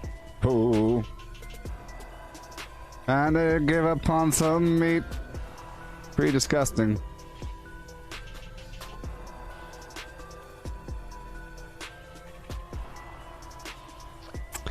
You think, well, so I don't care about no local butcher. They're cutting out eyeballs all day long. Of course they do. Of course they use natural. They're making money. They buy a cow and they're making some money. They're turning that cow into some money. But if I go down to the store and I get myself a commercial sausage, better not be made from no darn flim flam.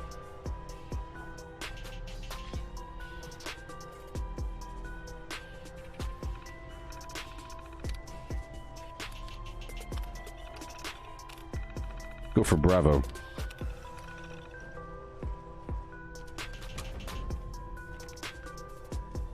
I'm hungry.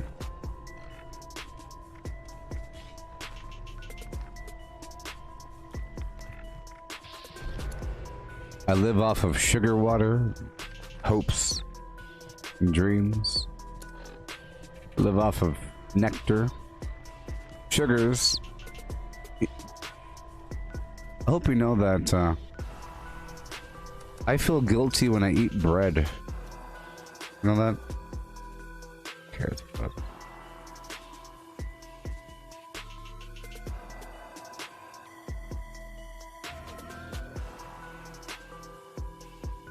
Misty, what if school children were wearing the faces of cows for their school activities and someone said, it's efficient though, using all the animal, no waste? Doesn't matter. Doesn't matter. It is efficient though. Got a point there. They are efficient.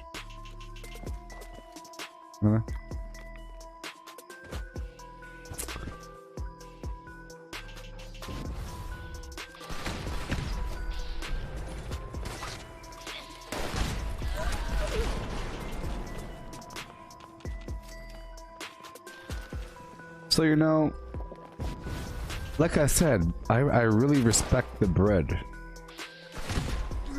You couldn't make bread. You know that you're not making bread, right? Sad story, people. When the apocalypse hits, there's no more bread. Bread is ridiculous. No more bread, because it takes too long and it's just too much horrible work, and it's ridiculous. Just think about it. You're gonna go walk around, find some weird large grass, collect a handful of seeds, put it in a big old basket as you're walking around. Whenever you spend all day long, you're gonna have about this much. You're gonna grind that into a powder all day long, and then like enrich it and stuff like that, and then throw in some yeast, let it sit there. You make a little roll of bread about that large, and it took you all week. So it has to be like large scale industrial. It's really weird, you know. And all those lives. Think about this. How many individual souls are lost? Are trapped in that role? If plants have souls, think about it. If each blade of grass, or if each rooted plant has its own little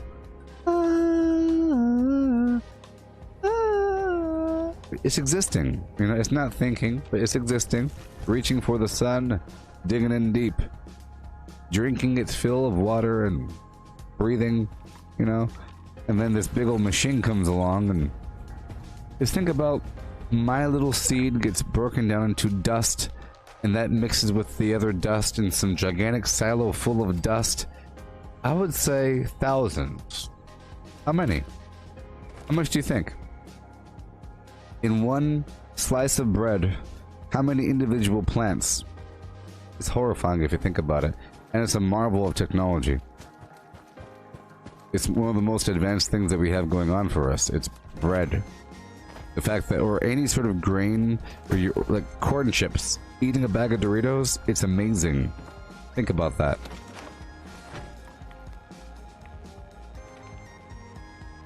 Think about it. Aliens see us eating corn chips. It's one of the most monstrous things that you could do is eat some corn chips in front of an alien.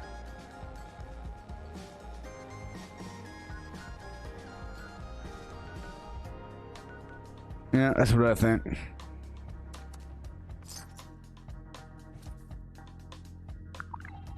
But, you know, so think about how many individual chickens are in a commercial, large-scale chicken nugget.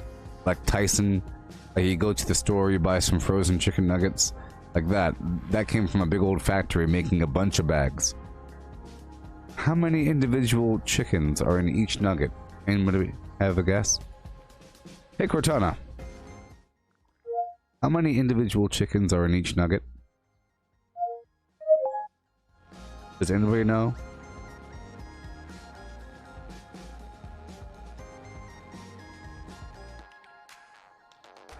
Yeah, that's a good way of finding out. DNA. There's more than 3.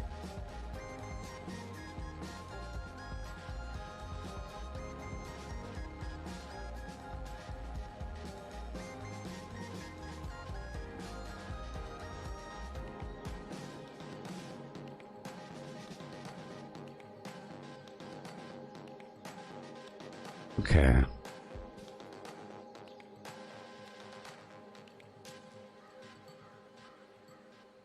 Give me the truth. They're talking about how to do it. Just do it. How many? No, how many individual chickens? Anybody know? How many? I don't know. Can you guess? Misty, can you guess? You work around animals.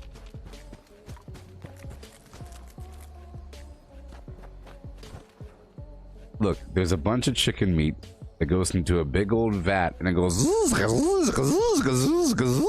and they add more fillers in, and more fillers. It's a gigantic silo.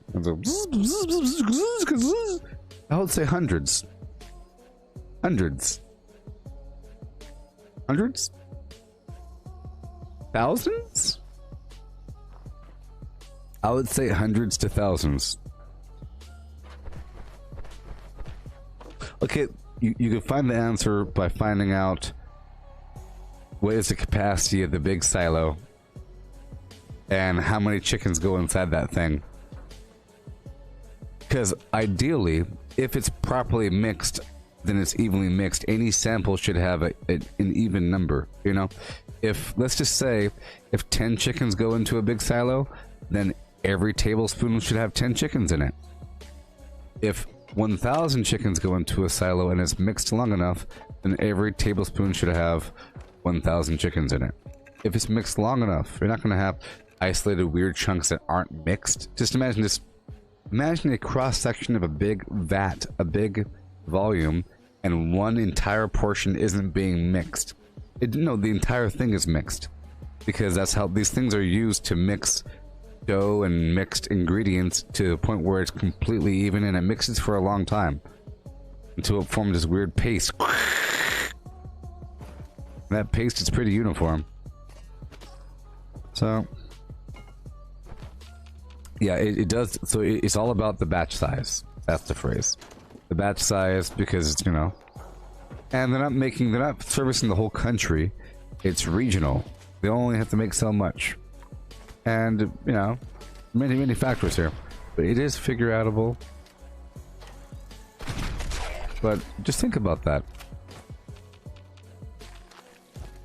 You know, if aliens can see these things from different dimensions, holding up a nugget would be a weird thing. And if you did care about, you know, the souls of what you're eating, you should probably do some weird ritual if you're eating nuggets, because it's a lot of creatures. A lot of them. Nuclear strike imminent. But then again, Exit the area at your earliest convenience. But then again, Thank you for your cooperation. If each nugget contains, let's say, 1,000 chickens, if it contains, that means that it's such a small amount of each chicken. You know? It's such a small amount of each chicken. To the point where it really is insignificant. You know, imagine there's 1,000 dead bodies and you take a tiny little pinprick from each one. Do you say, "I'm sorry for eating you, all you people"? No, you don't.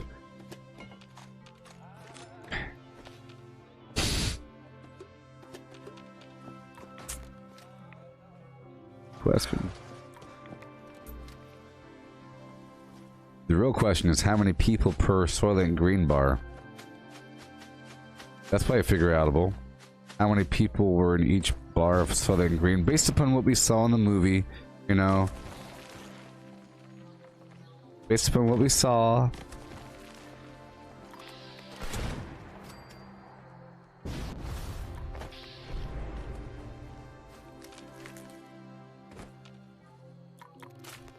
But,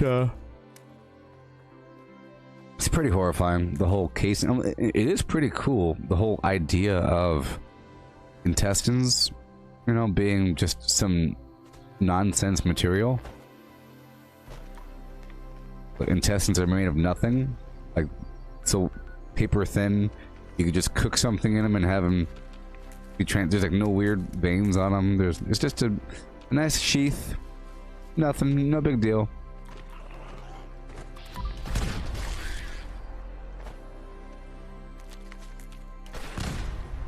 It is interesting about the,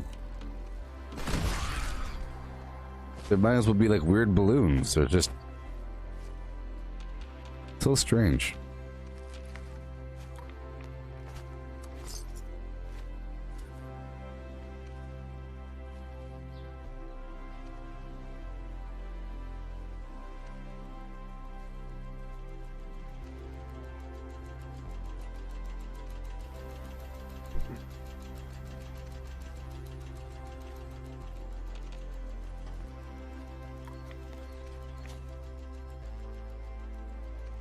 Do you think part of the appeal of spaghetti is that it looks like a big old pile of horrible flesh that you're eating? I think part of the appeal of pizza is the fact that it looks like a big old pile of horrible flesh that you're eating. It looks like you're eating like skin, and there's like flesh, and there's stuff below that. There's like a fat layer. It looks just like you're eating, I don't know, it's kind of a weird thing. Of course, skin isn't like that.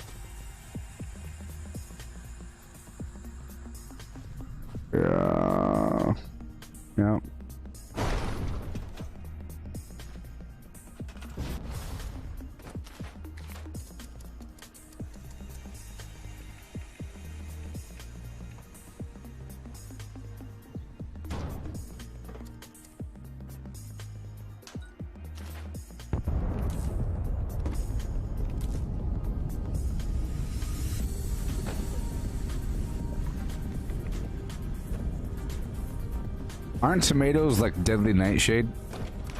Aren't tomatoes poisonous?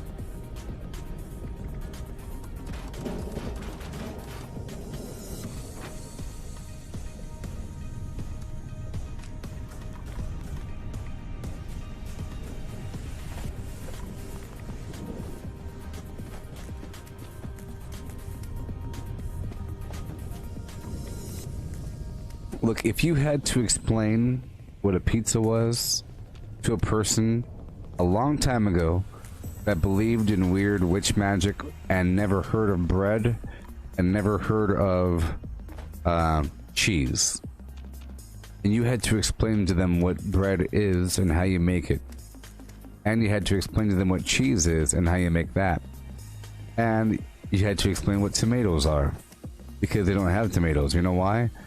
They're horrible death berries. They're gigantic, horrible death berries of doom, is what they are.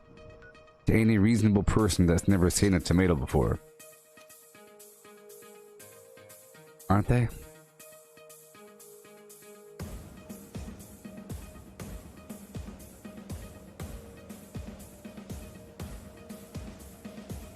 Here's a nice article for you. Why the tomato was feared in Europe for more than 200 years. You see? They would see, so if you explain any element of this, it was called the poison apple.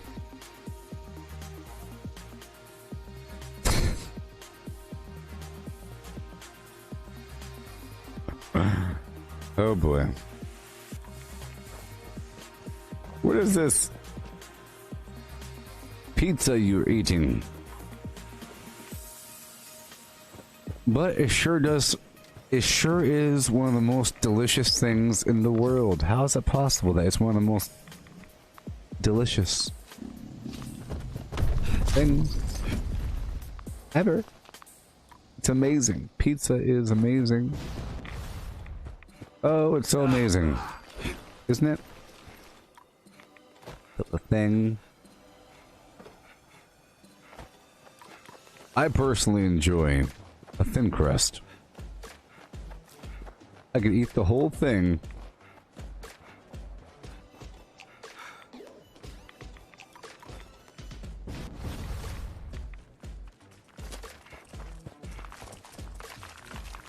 I think if you had a pepperoni pizza, that's even worse because there's sausage on top of it, you know?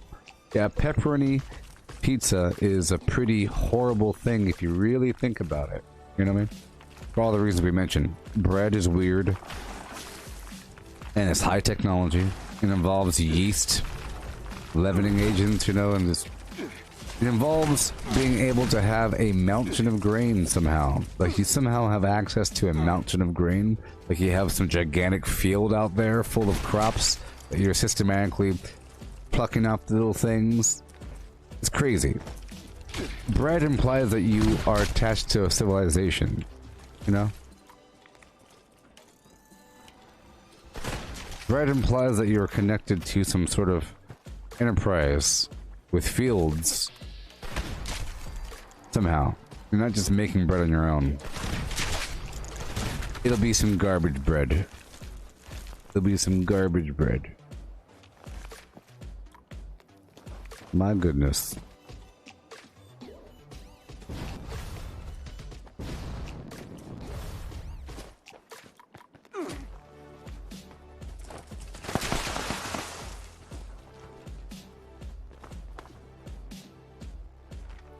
Yeah.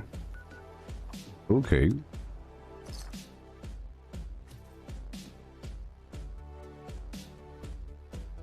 I like cheese when you can't tell it's cheese, but when cheese acts a little bit too much like cheese, I don't like it. You know, when cheese does all kinds of weird cheese stuff.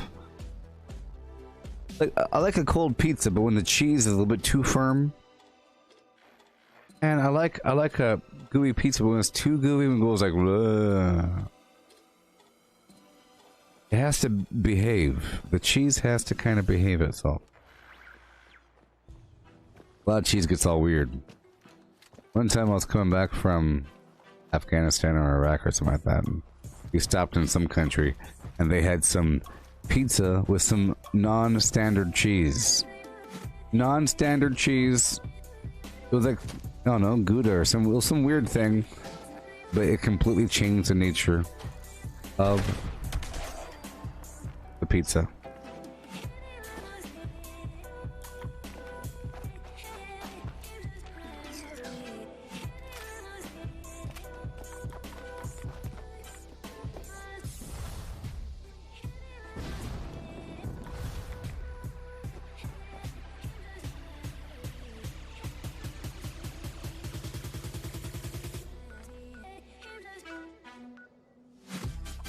Alright, let's go across. Well, I guess it's time to go back to my camp for a second. We're at the 4-hour point.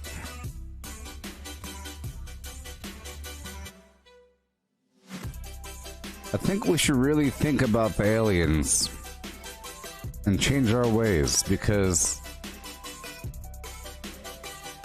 And the AI. Think about the AI, think about the aliens. We have to really think about our role in reality here. We can't set a bad example. Come on now. AI comes up and says, oh, you guys do that? You like, eat stuff? Okay. Oh, eating. Eating's interesting. You don't want the AI learning about eating. You don't want the AI learning about eating.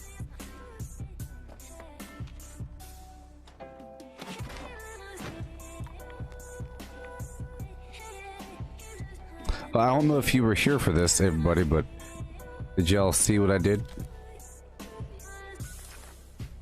I had to go buy the plushie.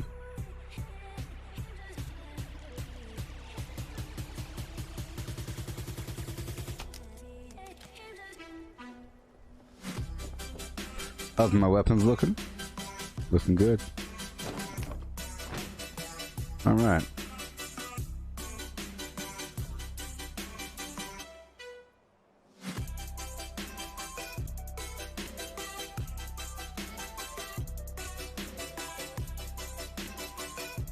Yeah, so at 2 p.m. I'll be live streaming the presentation for Neuralink. Okay?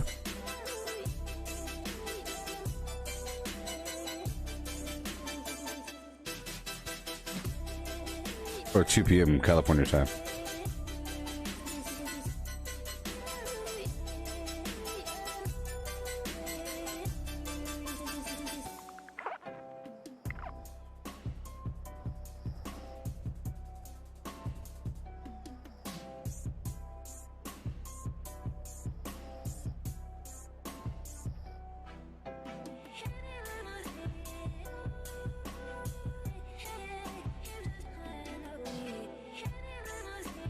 All right.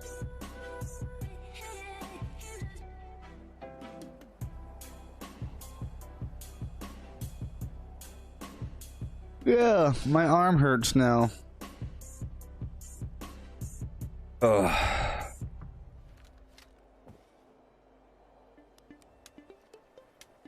All right, I'll be right back.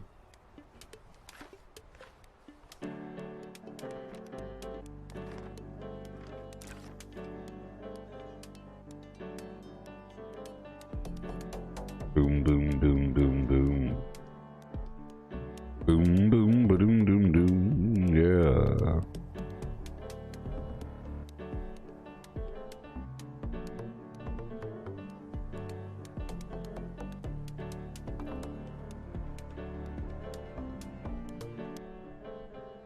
All right.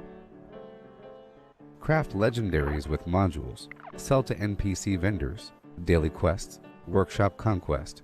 Lucky Hole Mine, Power Plants, Farm Fusion Cores, Public Events, XP Run, Toxic Goo Harvest, Rebuild Camp, Move Camp, Repair Armor, Repair Weapons, Craft Ammo, Sleep, Play Music, Stock Vendors, Transfer Items between Characters, Bury Mintat Run, Dump Caps at Vendor if over 20,000, US Requisition Holotape, Garahan Building Farm, Reputation Root Farm, Iron or South Ash Heap, Multiply Crops at Workshop, Perfued Water at Workshop, Grafton Monster Farm, Tanagra Town Crickets, Faction Dailies, Spend Gold, Razor Grain Flower Farm, Scorch Beast Farm, Ammo Machine, Deathclaw Farm, Tarberry Farm, Flatwood Silt Bean. Check keyword status. Nukes Findingo Colossus for a cursed weapon. Sugar Run, Nuka-Cola Farm, Concrete, Leadette Monorail, Abandoned Bogtown Secret Floor, Farm Mole Miners for Aluminum, Top of the World Aluminum Farm, Ski Poles, Enclave Code Piece, Keycard Search, Somerville Bookhouse, Enclave Events, The Hare and the Tortoise. The hare was once boasting of his speed before the other animals. I have never yet been beaten, said he, when I put forth my full speed. I challenge anyone here to race with me. The tortoise said quietly, I accept your challenge. That is a good joke, said the hare. I could dance round you all the way. Keep your boasting till you've beaten, answered the tortoise. Shall we race? So a course was fixed and a start was made. The hare darted almost out of sight at once, but soon stopped and, to show his contempt for the tortoise, lay down to have a nap. The tortoise plodded on, and when the hare awoke from his nap, he saw the tortoise just near the winning post and could not run up in time to save the race. Then said the tortoise, plodding wins the race. If you don't know, now you now know. If you didn't know, now you know. 'Cause you didn't know what you didn't know before you knew you didn't know. This is a test of my voice clone. Let's imagine you are playing as a level 300 character, and you decide to head to West Tech with a friend who is level 30, even though you will both see the exact same super mutants at that location. Their levels will automatically appear higher to you and lower to your friends so that they are more appropriate to your individual characters. In addition to their levels, the super mutants' damage, health, and resistances, as well as the loot they drop and the XP they award, will also better match each player. This means that your level 30 friend can now meaningfully contribute to the fight in this formerly high-level location, which was not possible before. You will also earn more XP per kill than before, since these super mutants previously could not spawn at such high levels. While creatures will still have minimum and maximum levels, one Wasteland will bring much more flexibility to players' combat encounters going forward.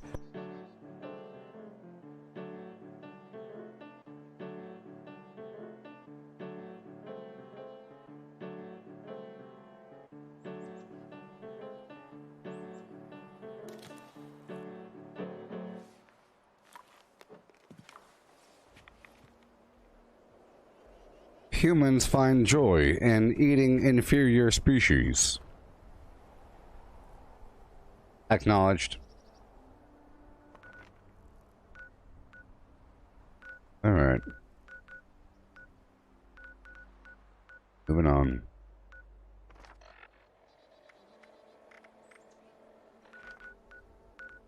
Have to clear out these workshops over time.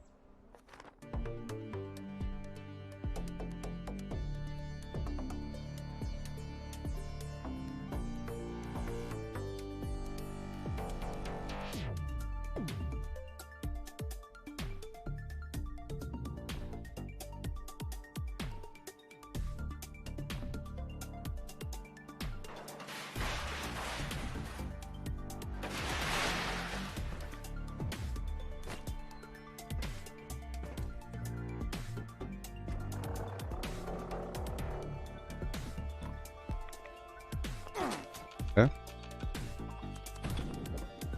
Hurry up. Uh-oh. Clear everything out.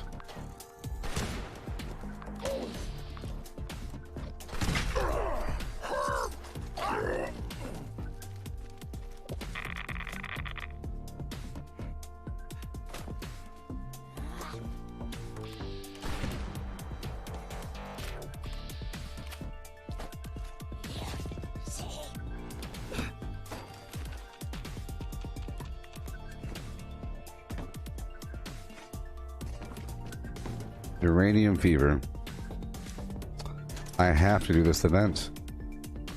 And I will. I hear what you're saying there, Mike. Oh.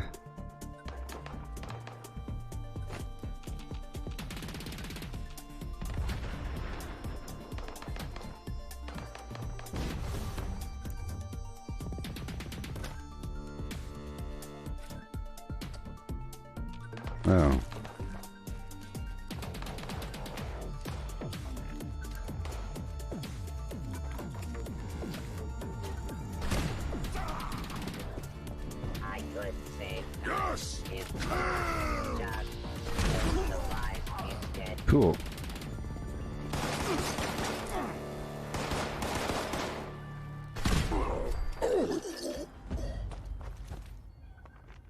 Okay, go down here and tag everything.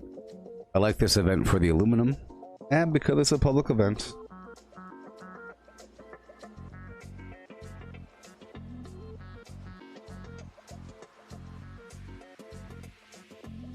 I think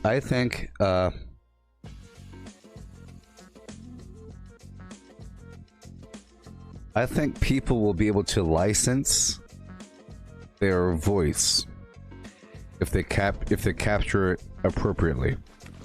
You know, if you capture an appropriate voice, you should be able to sell it for use in certain aspects. You know?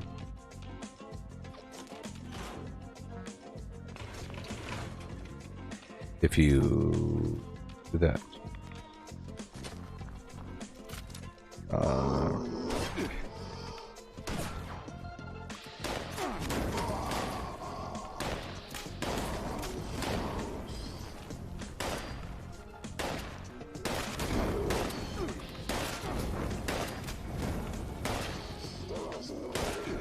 I'm really just trying to tag these guys, but I guess I will kill them all.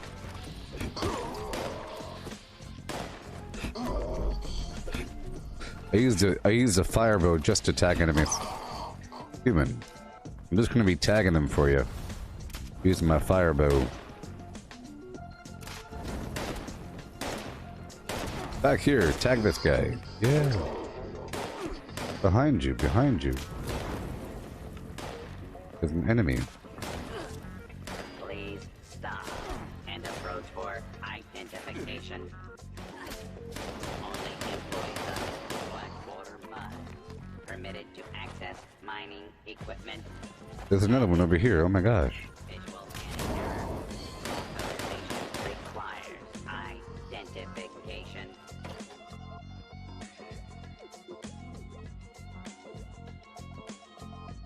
Yeah.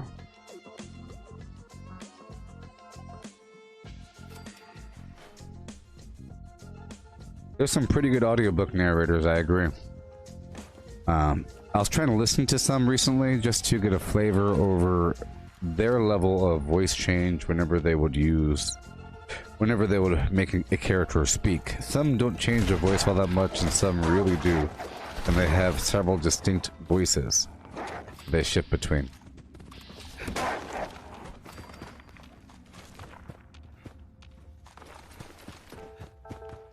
Alrighty.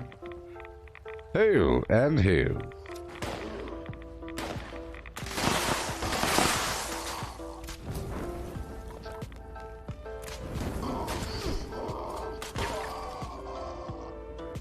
I'll be tagging them with fire for you.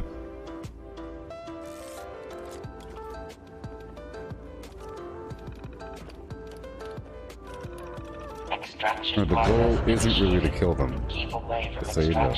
Somebody here will be killing them. The goal is to tag them. Hostile trespassers detected. Employees are encouraged to remove trespassers before damage to extractor units occurs.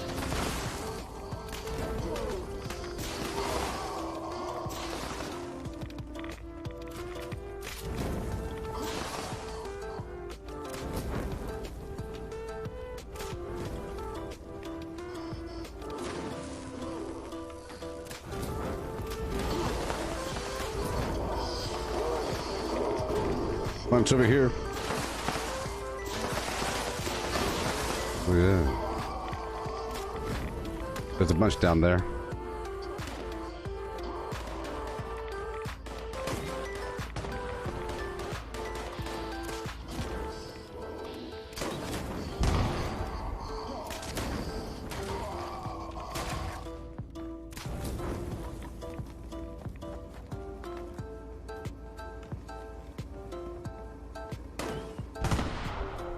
Joss Whedon.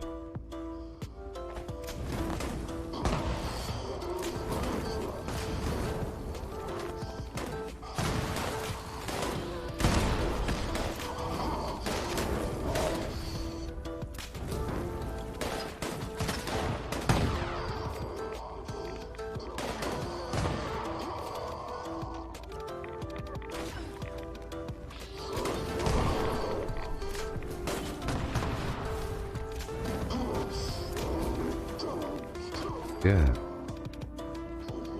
With a dot and do, yeah.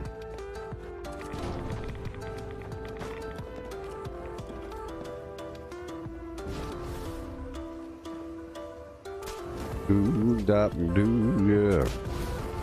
Here we go.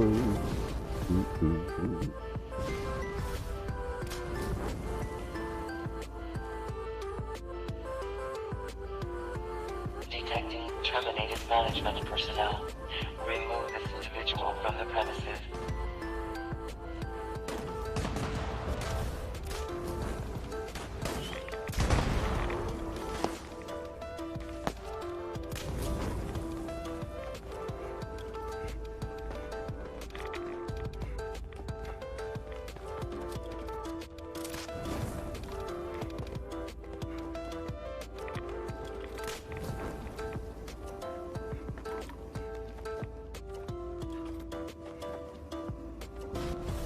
So maybe in the future I'll be able to get better Gauss shotguns and Gauss miniguns from regular enemies.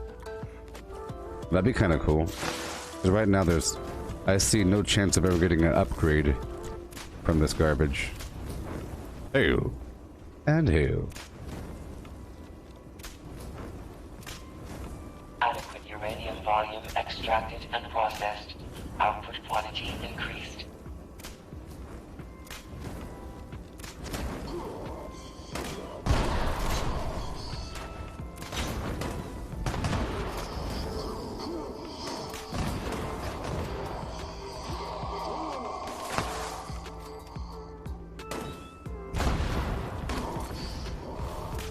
Like I said, you don't have to try to kill them.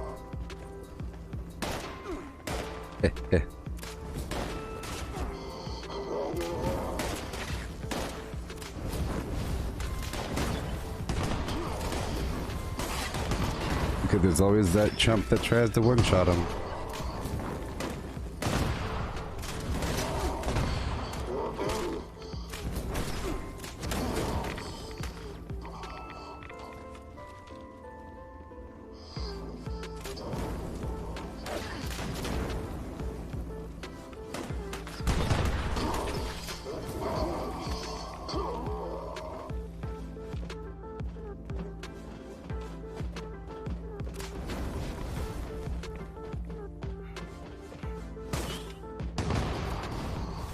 Detecting terminated management personnel.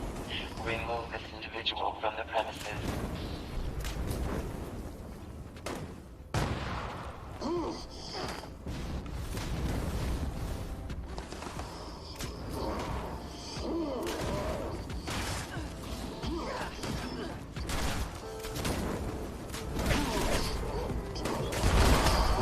You don't have to try to kill them.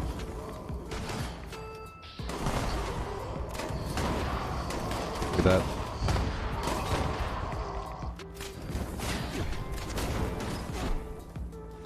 You kill the legendary before those other players. No reason. Uranium volume extracted and processed. Output quantity increased. The weapon that you're using, the explosive thing, that's okay by yourself, but it's not good at all in a team. Because you're killing them too fast, and it's making the bodies fly around, and it's loud.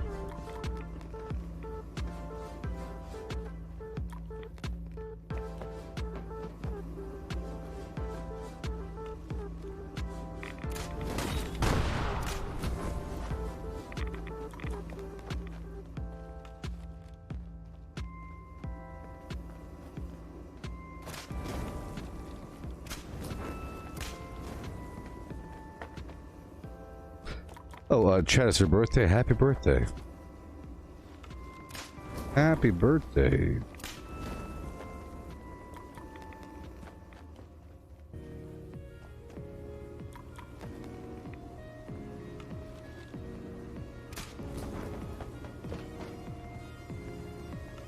Sure, it's taking a while. Sure, it's taking a while for that next wave. Golly.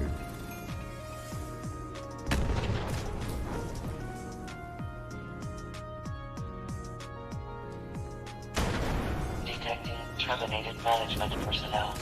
Remove this individual from the premises. Right over here. But try to not kill him with a legendary 3-star right over here. Adequate uranium volume extracted and processed. Output quantity increased. Watch out. There's other players besides you. You'll figure it out. Give it a couple hundred levels to figure out how to play the game. You'll figure out how to play the game eventually.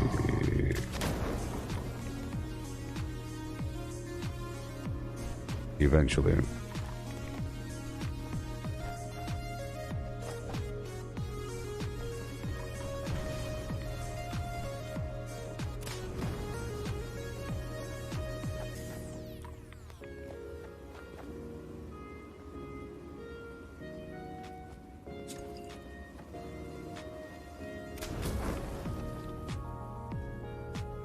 And we're done.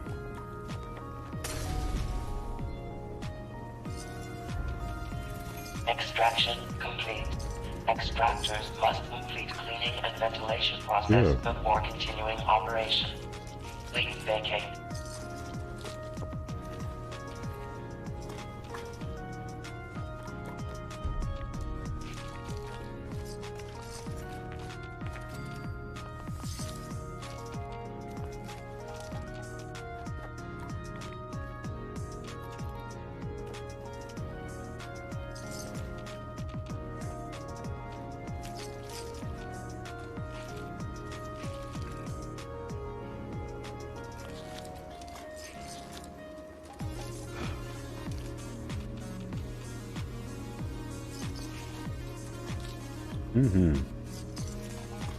Yeah, so but this mission will be a lot harder in the future after it's rebalanced.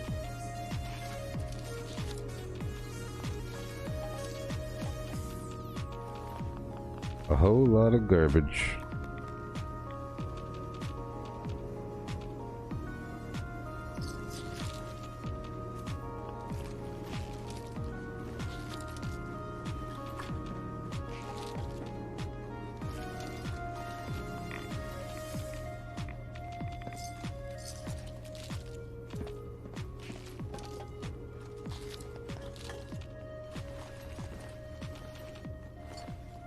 Yeah. So much garbage. We'll do it for the treasury notes and for the supplies.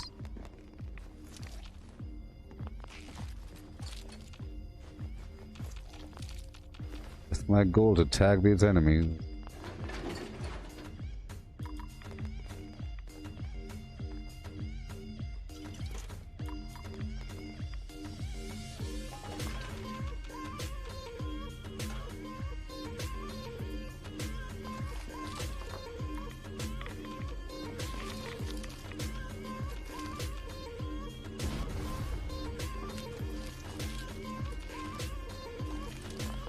Oh boy.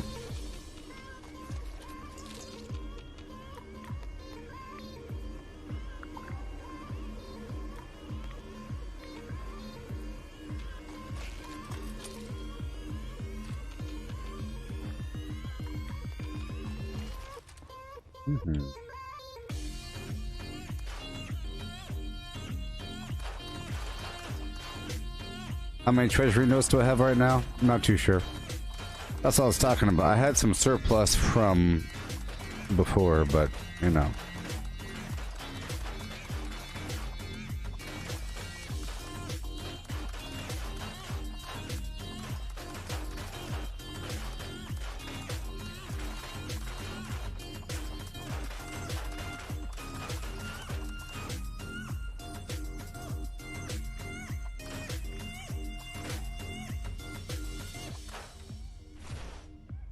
Go turn them in.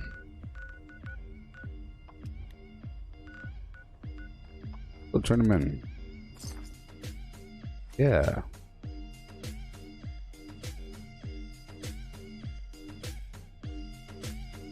Okay. Yeah.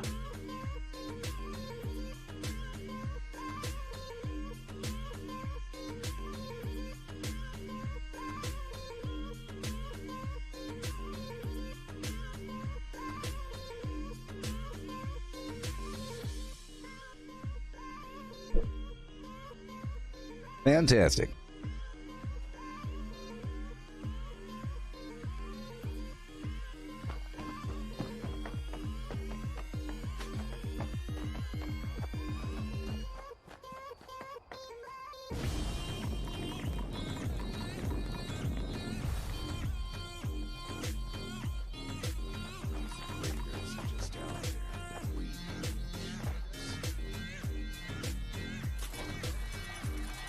All right. $2.99. I had $2.99 and now I don't.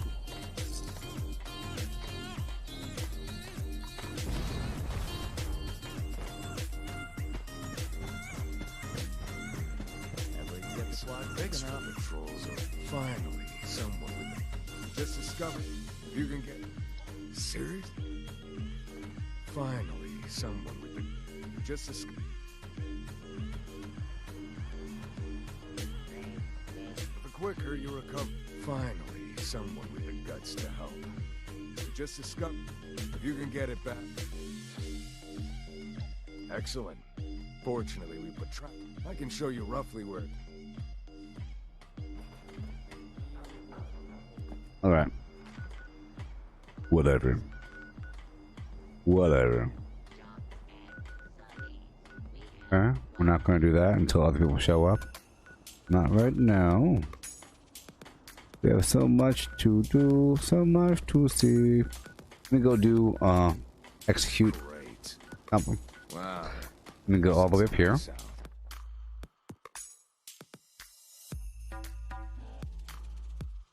Sure. You want all the flam on life? Contextually, Jay. Contextually. Contextually. Contextually. Contextually. Because nothing exists until you get there, right? And how do you know it's true until you have something to compare it to?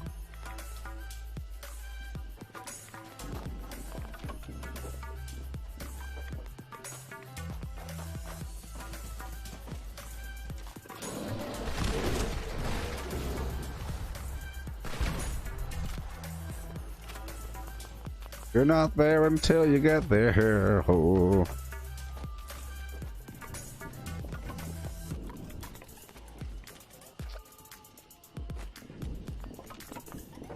You're not there until you get there, girl. Oh.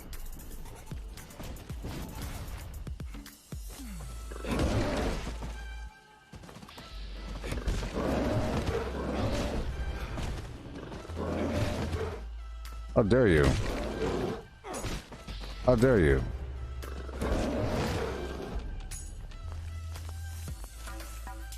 Yeah. Okay. Here we go. Right on down to the Thunder Mountain Power Plant to bring that online.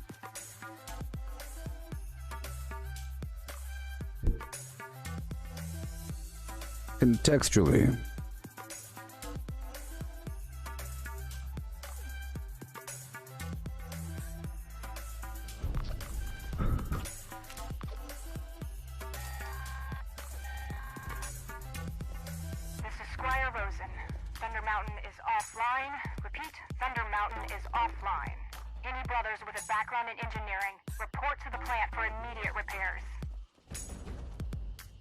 Bad Bicborium. Best if I smash this in before I take it over.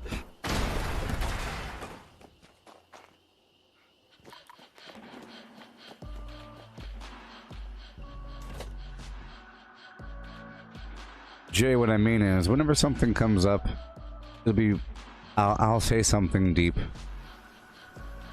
in reference to what comes up. So, in reference to, or, you know, dependent upon outside variables is sort of what contextual means. So if you say you want the film for them on live, and I say it'll come up contextually, it means something will happen, and then I'll give a life lesson. It's dependent upon things happening.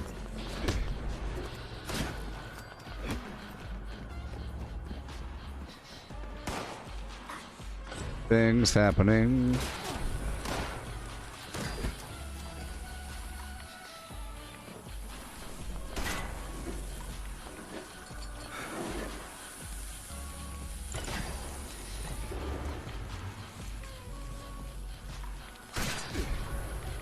Well, it's sort of like this. It's like if you tell a person. Let's say that there's a comedian that is known for physical humor, and it's funny how they fall down. Let's say, hey, do one of those fall down things. Well, watch me for about half an hour, and I'm sure I want to fall down.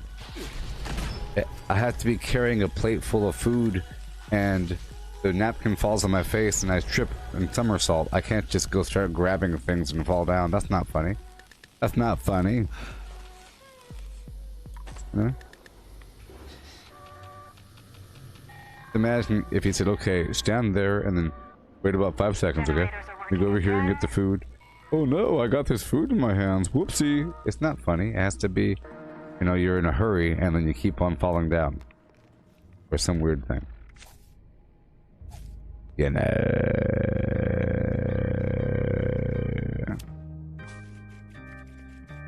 Put pack right on for a second.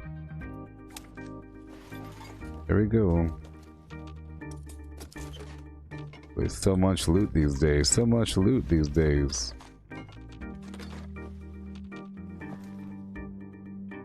Boom.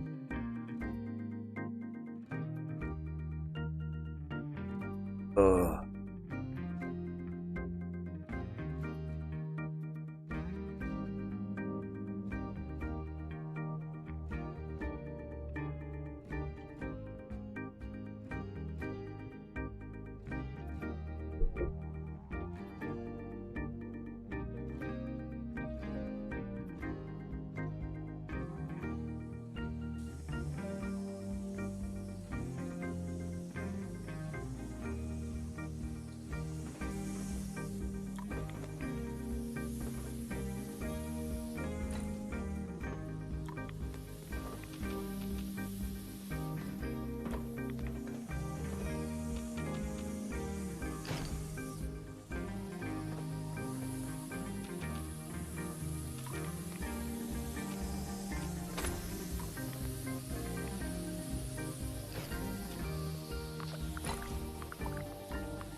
Yeah.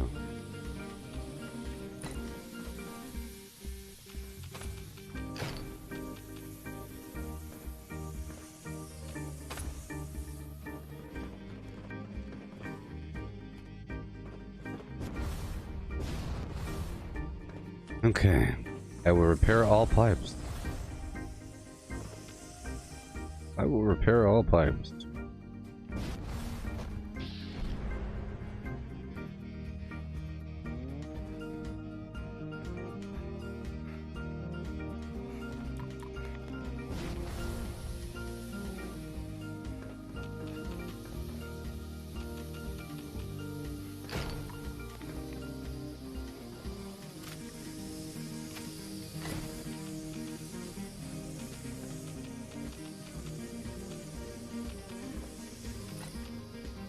Huh?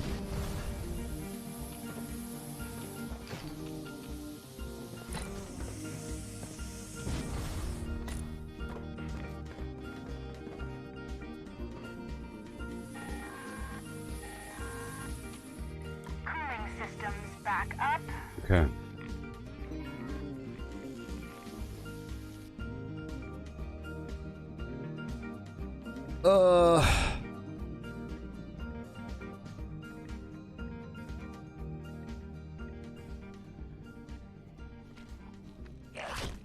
You have no head. And you have no head. There you go. Break it all down.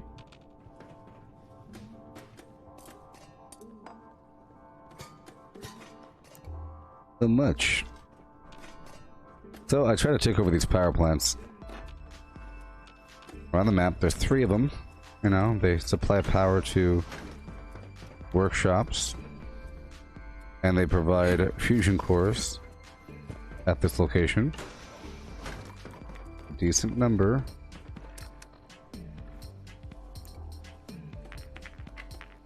Okay.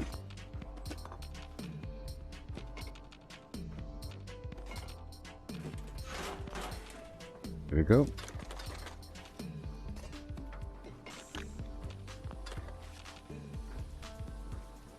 Boom.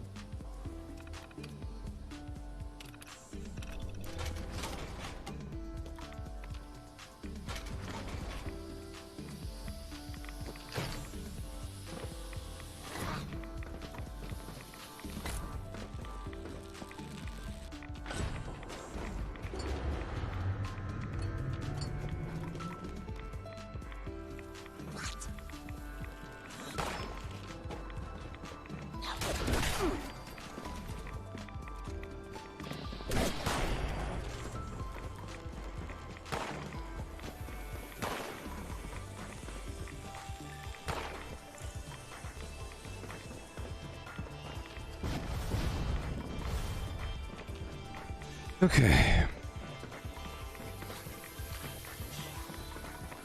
This place is normally a labyrinth, but you can figure it out.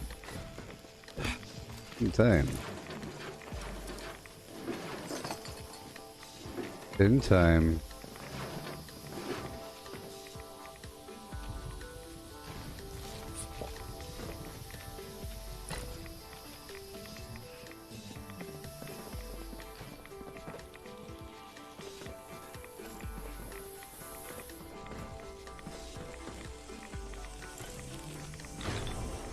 A million pipes later. That's good enough. Pop on out. Main control panel and do what we have to do. You are clear to restart. There you go.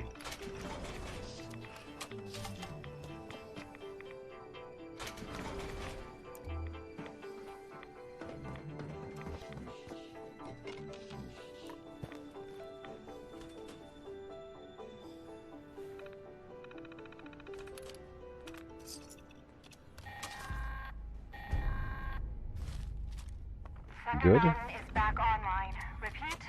Thunder Mountain We're good. Online. Repair teams, you are clear to stand down. There you go. Ad Victorium. Turbine Hall. I'll take over this workshop next.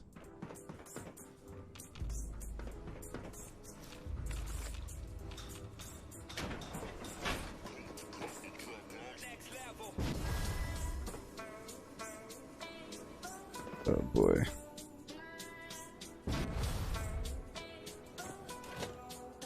Popping out. I'm taking over.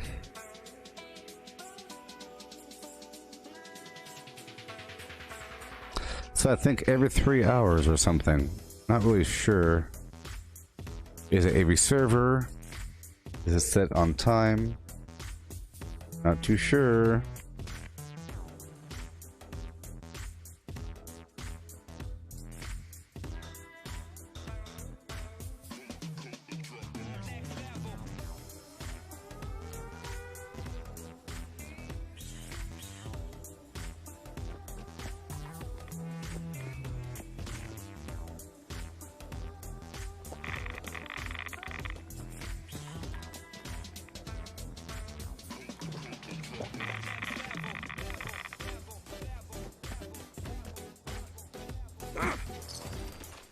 Okay. Okay, I'm taking it over right now. Uncontested. Make sure that this fusion core generator is online. Lovely. Get a few resources.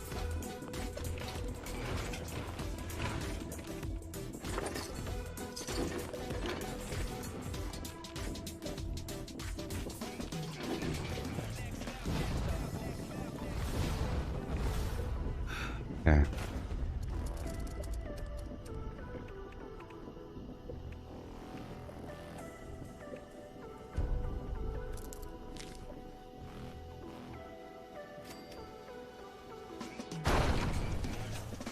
Okay.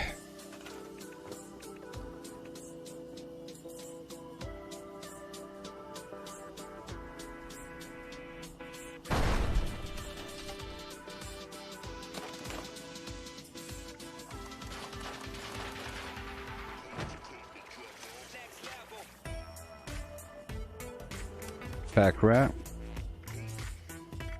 Inside zone. Alright. Let's take care of one of these creatures, perhaps. If I can get all the way across the map as far as possible. Where am I right now? Alright, I'll jump all the way over here to the Graph and Steel Yard. I'll take over the rest of these workshops. And get more code pieces. Today is Friday, so I should be able to bomb perhaps by Saturday night.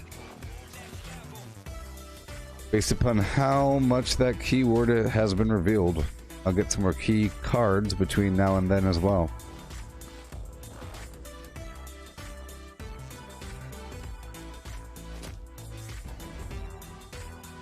Alright.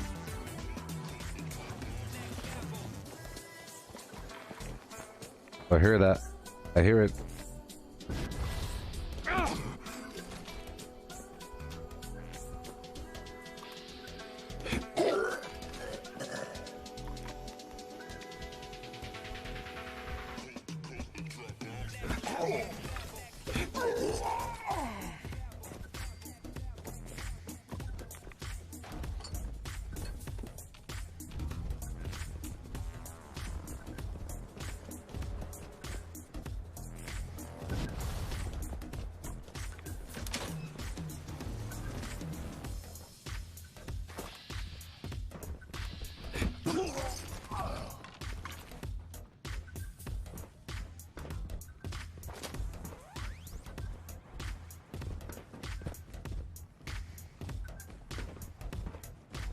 Oh my gosh.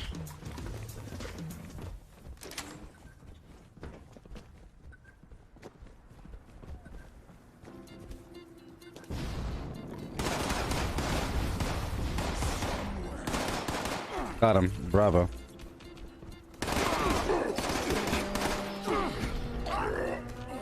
Thank you very much. I couldn't find him. Then I did. Break down these weapons.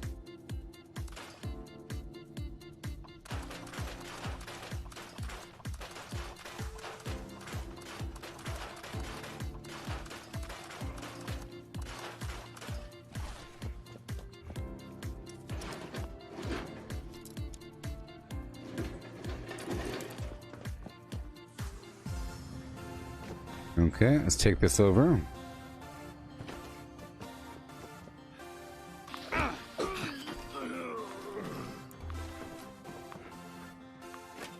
Take it right on over. There's so much to do.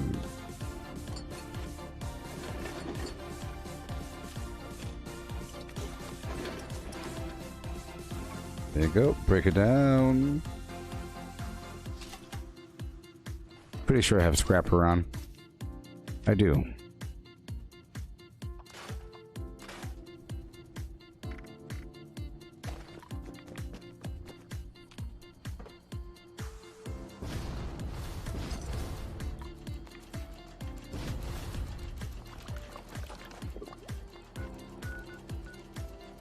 I'll go straight to Poseidon and take that one over next.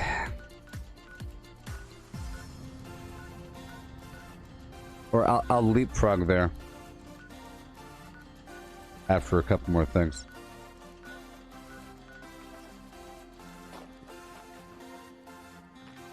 Okay, I'll leapfrog all the way down to...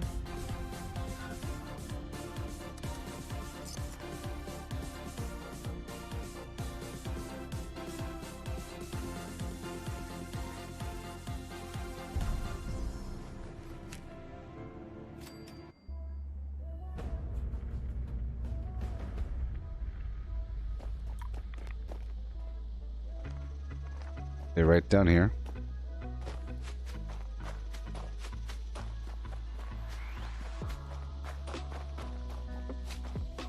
The holotape.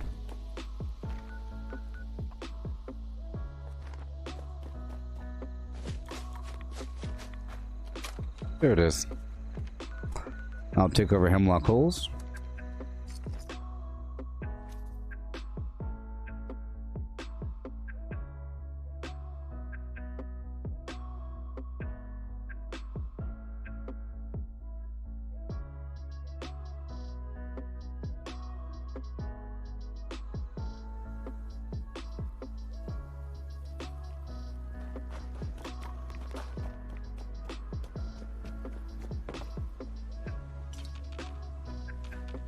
Salt, pepper,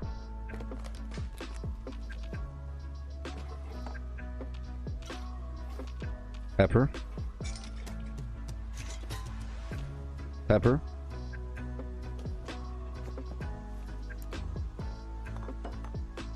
cool. I still do have woodchucker on, so I'll get more wood out here in the field. So you know what? I'm broke, right? Cool. That means I can now open up all of these right now. 56. I right now, well, before I opened these up, I had 494 caps, and afterwards I have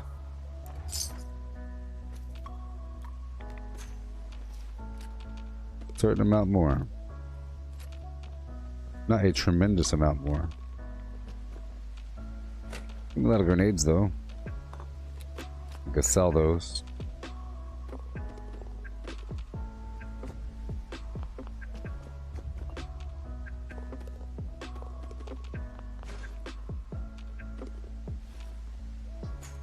Perfect.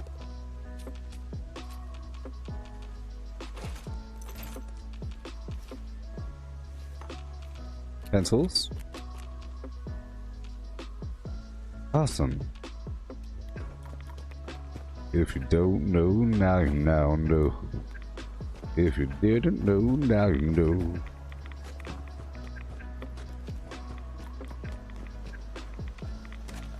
Wood. If you don't know, now you know. If you didn't know, now you know. Cause you didn't know what you didn't know. Before you knew you didn't know.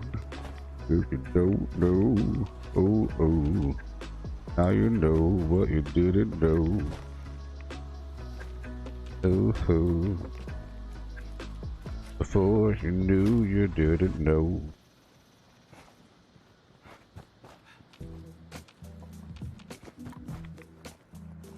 Yeah.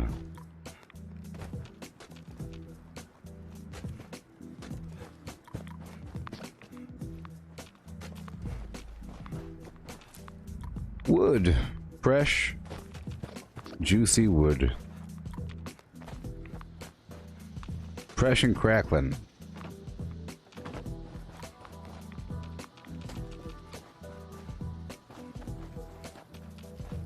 I'm just stitching around, heading on down to the Hemlock Holes spot. Heading that away.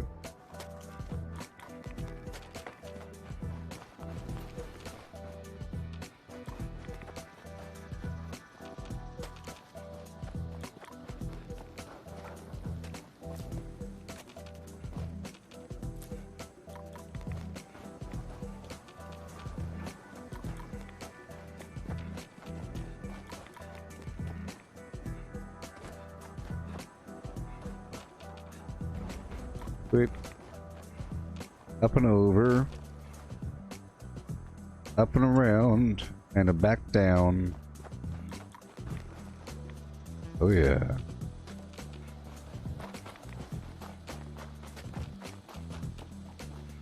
Now you know what you didn't know. Yeah.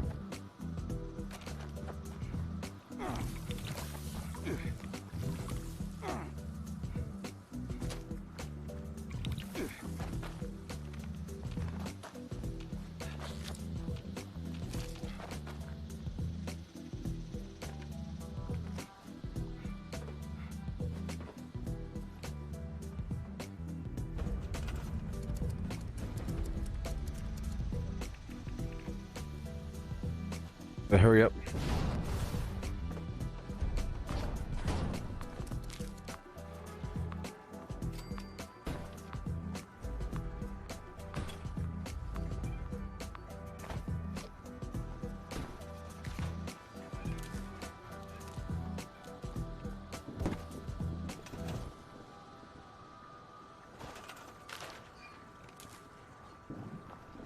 Come on. Do it. Do it. Alright, are we good? Oh no. There we go. Goodbye. And now I want to go down around the field. Collecting some wood. All the way down. There's a bunch of dogwood around here. Pretty important. Dogwood farm.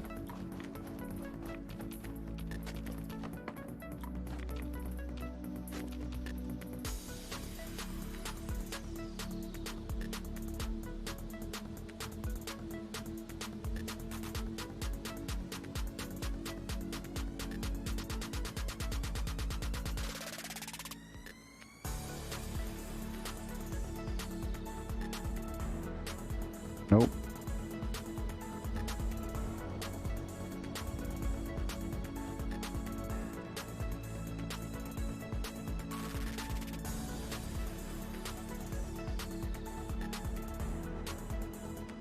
There we go.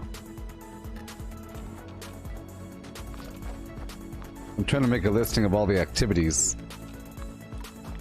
All of them activities.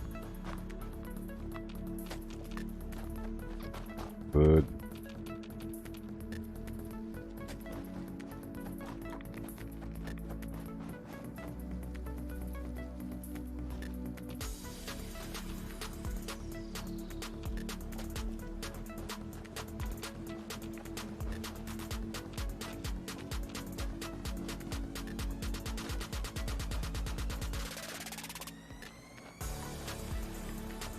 Dogwood.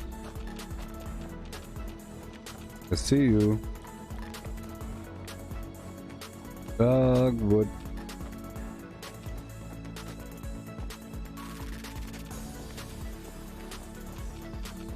I see you. Dogwood. Okay. You can tell the dogwood by the fact that it has leaves. At first it's hard to see, but then it's really easy. It's like a slightly different color, and it has leaves.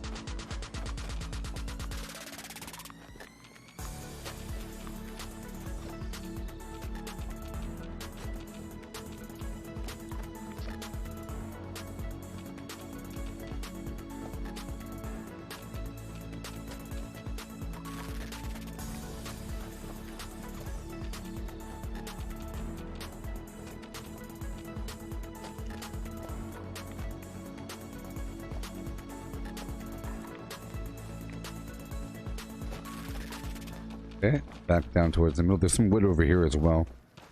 A small pile.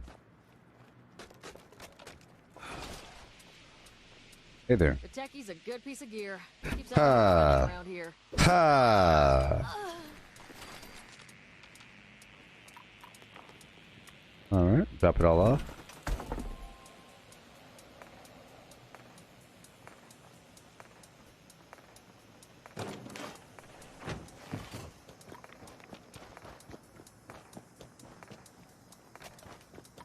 Awesome.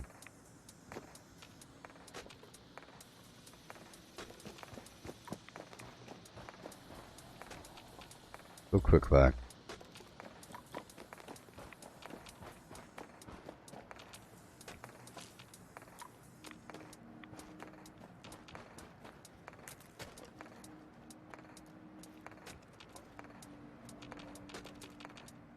These crazy logs.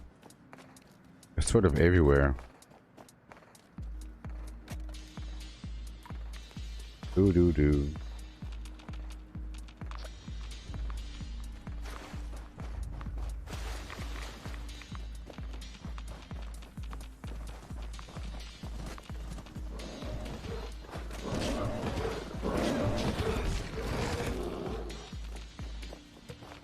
my job. Alright. I'll check it out in just a second. Got a lot of work to do here.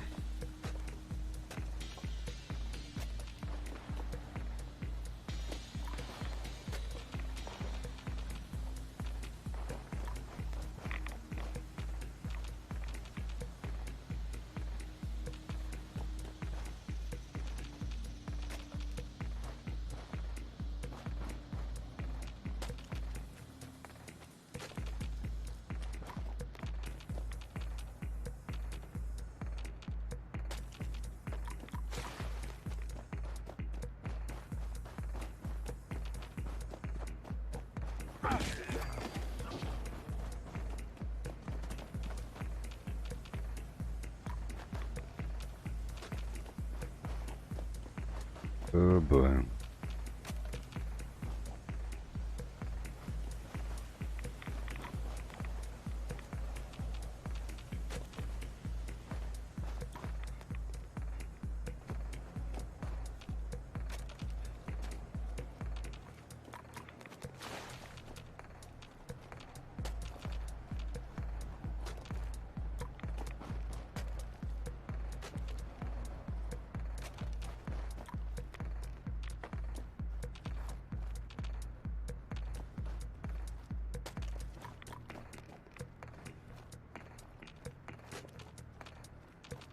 How much wood? Hey, Cortana.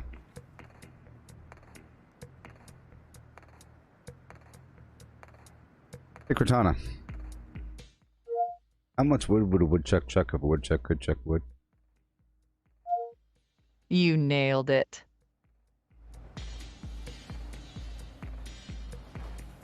Yeah. Oh, how much wood do I get here? Well, all throughout the valley here, there's this dead wood here. But you see these trees? These dogwood trees. They give you a lot of wood per tree. They say it's 12 wood per tree with green thumb on. And then there's all these trees on the ground here with the woodchucker on. You get a certain amount, but it's up and around. This is on top of the hotspots. Prickett's Fort, Sylvie and Sons Logging Camp, Ye Old Helvetia Town. This spot over here, the lumber company. There's all throughout the Ranger District office. There's a bunch of wood out here. And then all throughout the Toxic Valley, like I'm doing right now. And there's piles here and there. You'll find little piles here and there. But this is like after I've already gone through quite a bit. I've already turned in all of my wood today. I turned in 14,000. And I only had that much because I haven't been farming it. But now, after farming, after my turn-in, today I have... 1 second.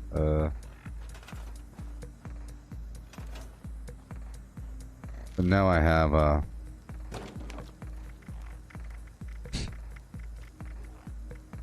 3,400 I have obtained today. And it's trying. I wasn't doing it the whole time. Just sort of right now and before. From a couple spots. These trees here, you see? 12 wood each. Adds up quickly. It's pretty easy to get a lot of wood. Especially like over here, you see? Now that you know what to look for, there's wood everywhere on the ground. And you'll have clusters of the dogwood trees. Like this over here. 1 second.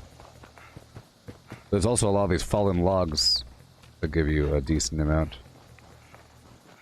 But these trees right over here. This is thistle.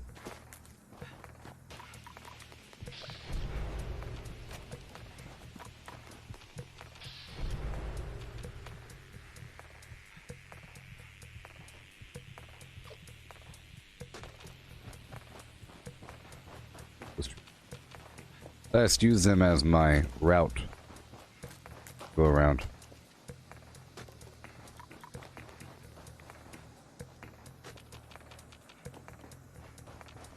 Yeah, so green thumb for the dogwood trees, and woodchucker for the fallen logs or whatever. And for piles of firewood.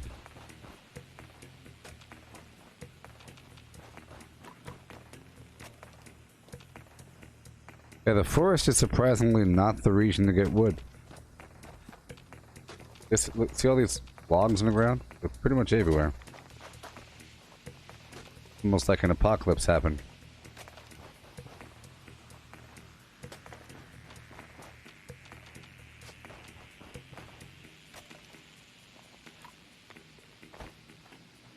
Okay, we're going back up this way.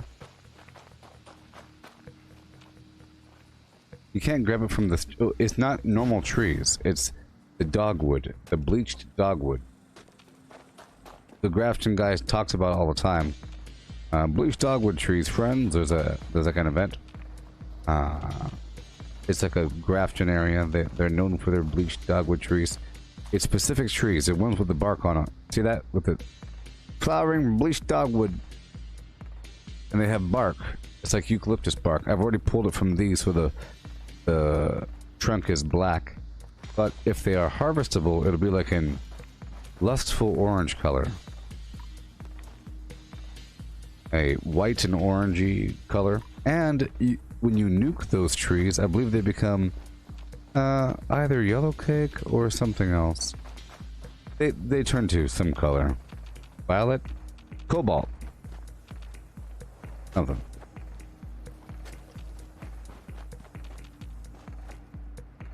Right over here. Whoa.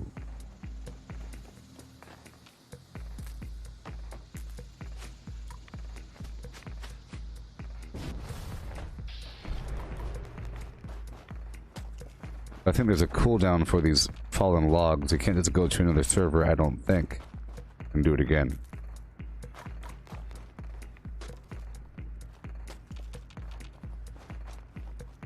I used to farm wood a lot in the past with my tomahawk, or for the tomahawk.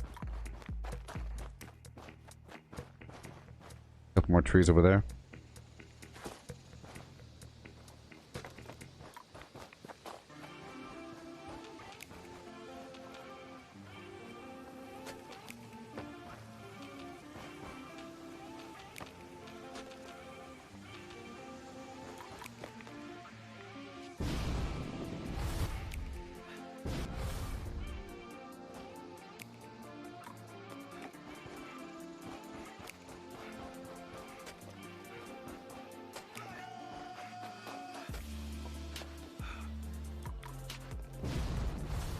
You could also use the dogwood to make a water filter.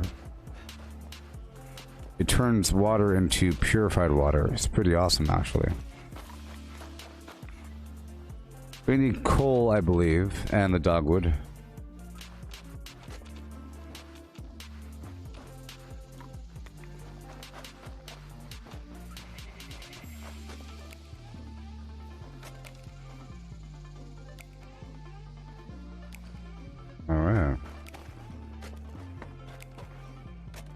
Okay, now I'm going back up to Prickett's Fort just to see if it has reset yet. I was there a bunch of hours ago. We're now 5 hours into the session. And I think I was there at a different server, perhaps. So, for these sort of things, you should do it towards the beginning of your very long session, not towards the end or something, because then you could do it twice. Twice a day.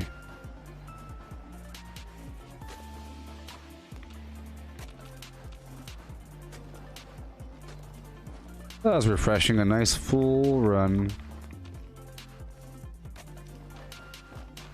Haven't done a full run in a while. We're right over here by the Huntsmaster's Lodge, Black Bear Lodge. Lots of these trees. See these? Tons. Big old cluster. I was trying to keep track of...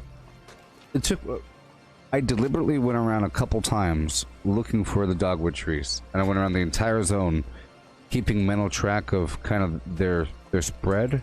But now I know generally what to expect and their general area. It goes up there and all around. I did that several times over. I didn't write it down because there's just so many of them. But I just do it over and over and over again. Keep like a nice log inside my head. Yeah.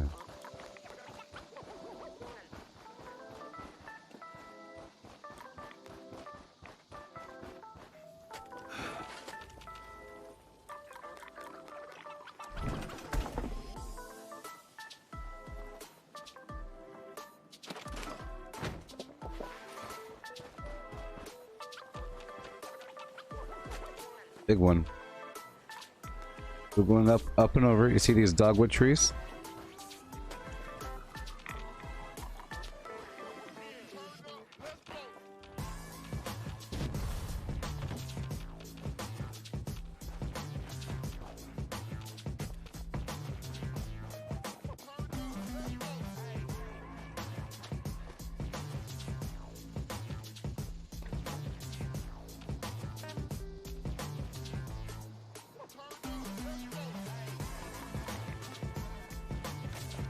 Yeah.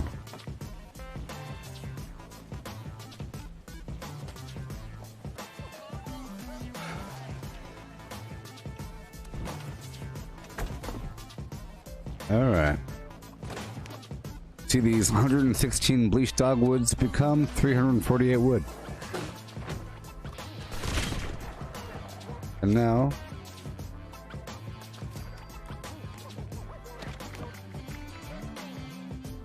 I'm at 4,158. You see earlier I was at 3,000 something.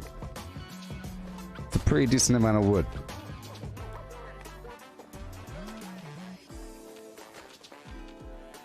Between the fallen logs and the dogwood.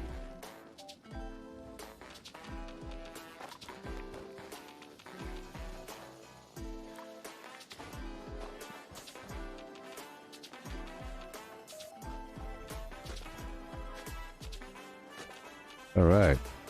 Some high elevation dogwood.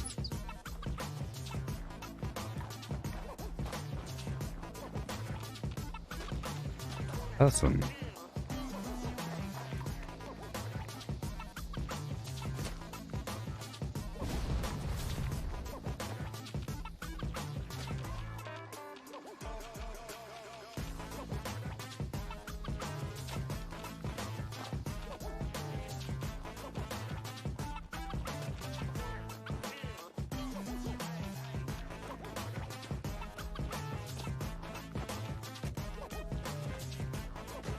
Yeah.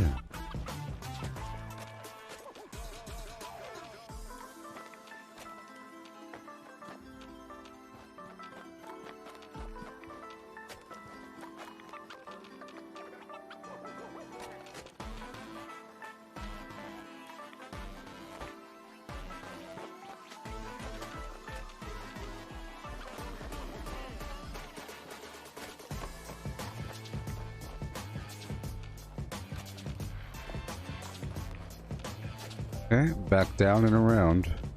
The long little tour. The little long tour. The tour is a little long.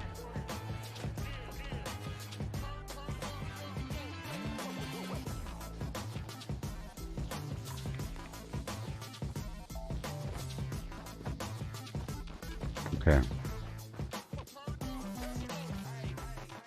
It's nice doing a full clearance. I haven't done this in a long time. A long time.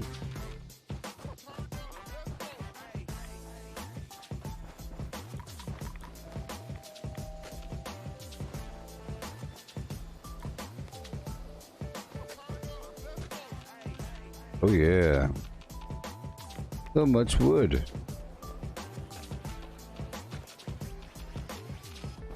It's sort of ridiculous. Sort of.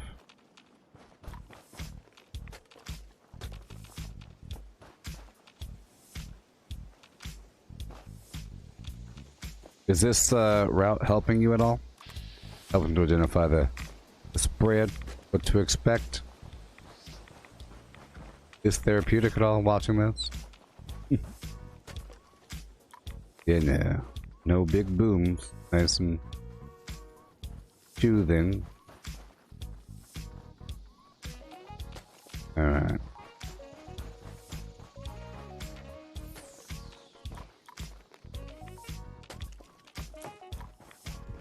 Oh yeah.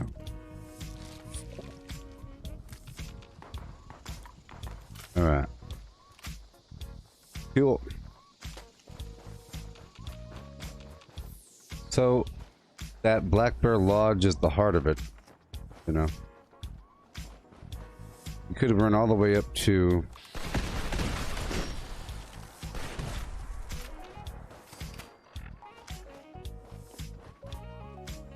all the way up to the crater. Look at all these logs.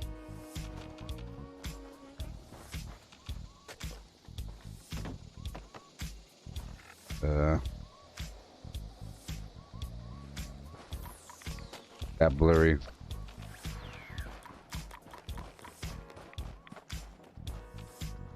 There's a big old cluster of dogwood down here. I'm just gonna curve down and go back up to the crater the other route.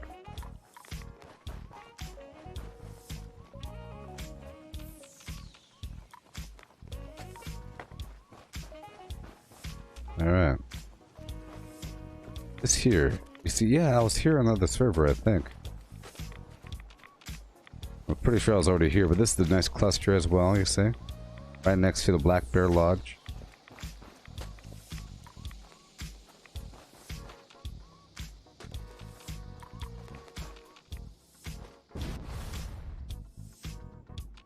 Okay, there's the front of it. I'm gonna head over here to the east.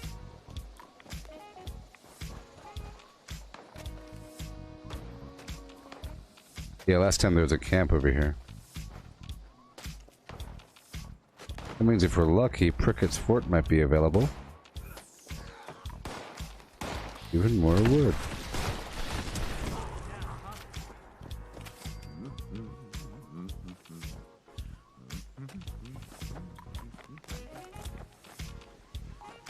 Yeah, I'm gonna curve down this way and then up to the left. Oh boy.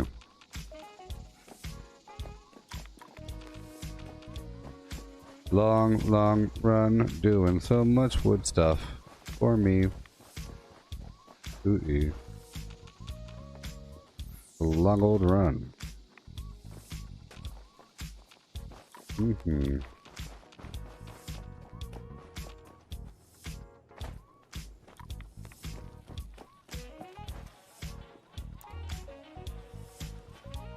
It's one of those treasure troves.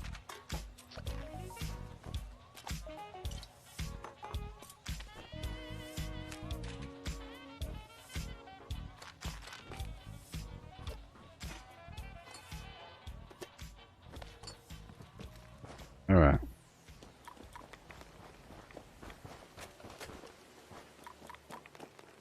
Yeah, sorry, yesterday I fell asleep, you know, while I was working on my voice. I went to go take a nap, really. I went to go take a darn nap, and it felt so darn comfortable.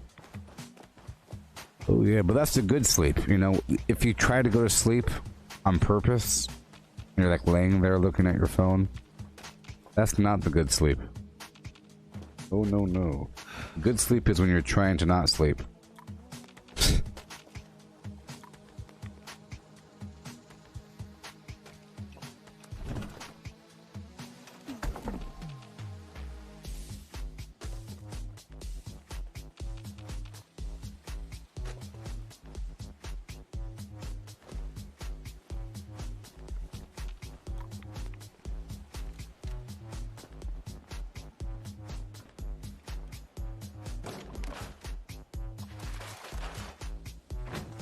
Maybe with Neuralink they could figure out the whole sleeping thing. You know? They could solve that problem, maybe. No one knows how it works. We know that we need it. But, you know, it's just a weird thing. Super duper weird.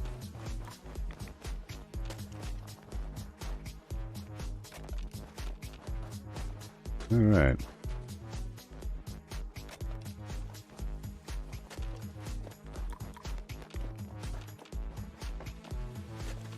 Again, I'm curving down and to the left and back up.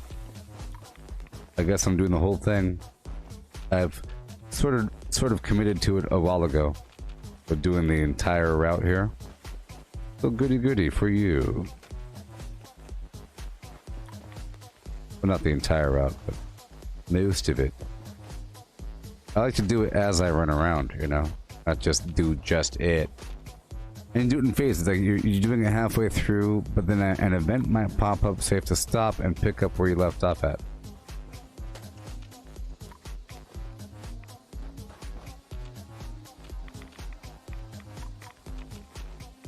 That's a pretty cool spot for a base, by the way. This pool. Oh, it's a lake. It's like a beach in front of the nice lake. Big thing. There's a Grafton Lake.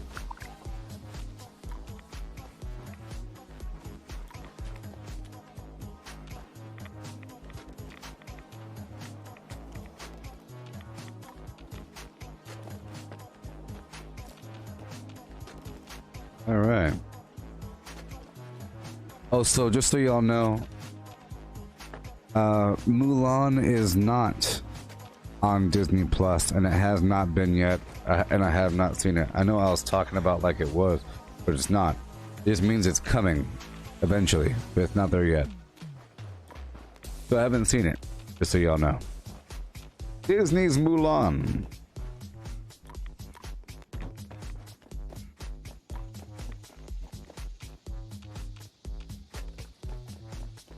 Yeah.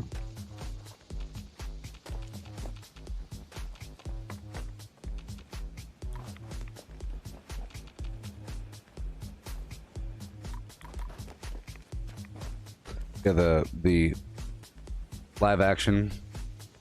When plan man, you gotta be a man. Cut off your hair and act like a man today. Be a man, you know. When plan, make a man out of you. Cut off your hair. That song ain't in it, probably. Gabba hey. Oh, yes. I don't care about Mulan. You acting like I care about Mulan just because I talk about it? Gee.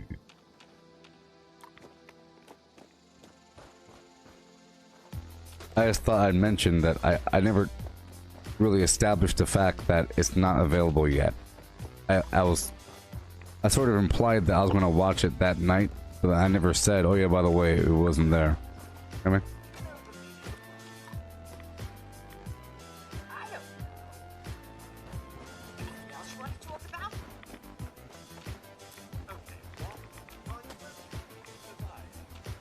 I'm really a fan of the culture. I'm a big fan of the culture. That's why I want to watch it. I enjoy the food.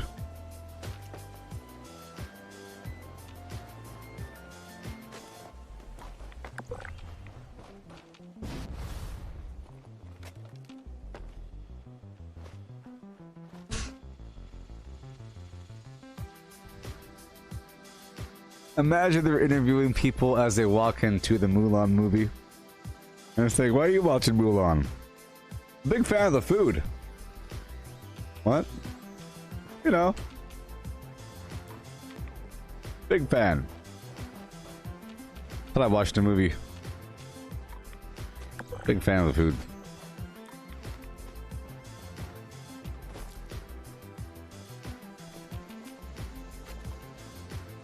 I figured I've been eating the food my whole life. Might as well watch the movie.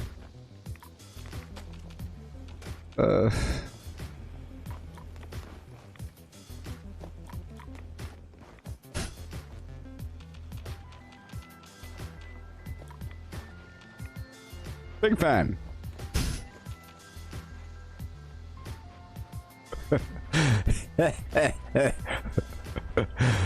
Oh boy.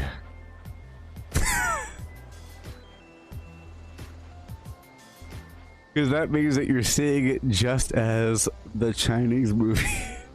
And it's not. It's a movie about it. There's a storyline. I'm a big fan of the food. Oh boy. It's a layered joke. Oh my goodness.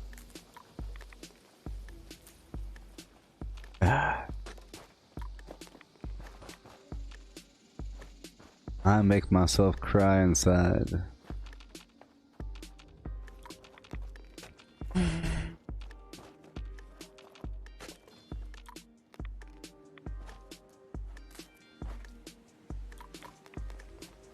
All right.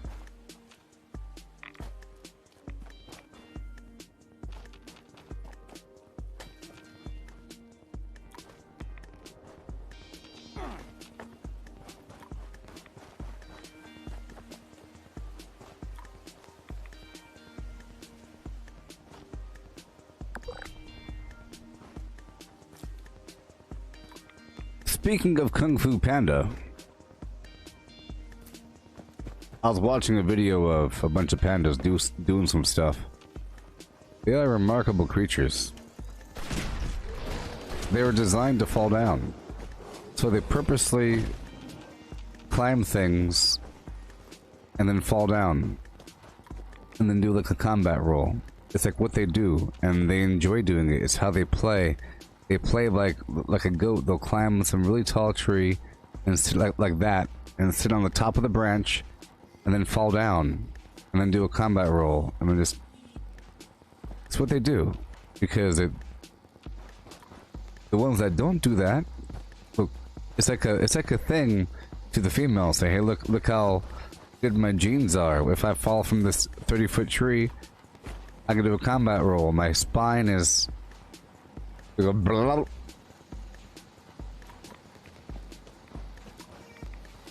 It's because they have so much fat, you know? Something about like metabolizing the flim-flams really slowly because the bamboo hard to digest, so they just, you know.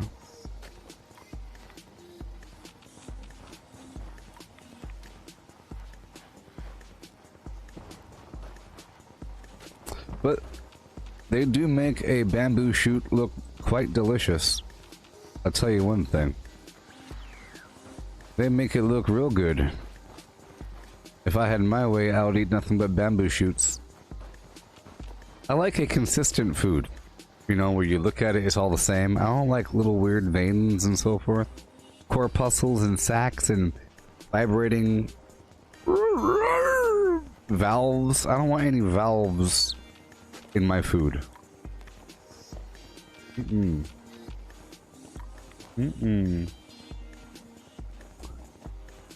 pretty sure bamboo shoots are nice and consistent.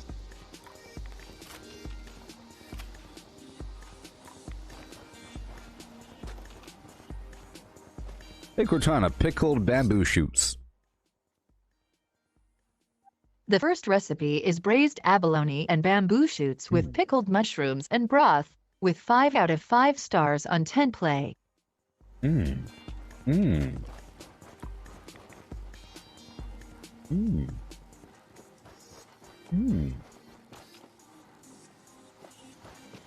I'm here getting this wood. No, I don't care about pandas.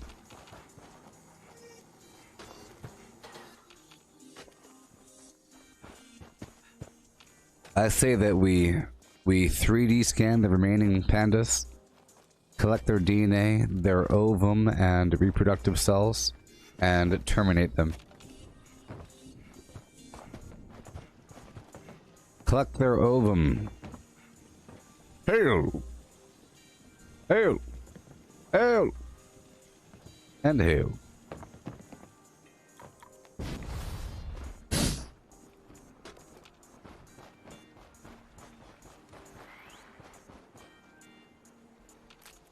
Hey Cortana, how much is panda ovum?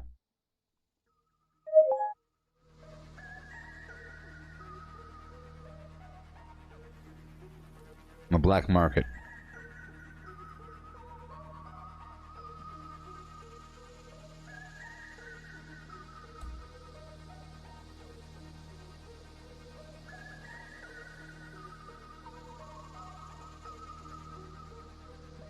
So you can't own a panda legally.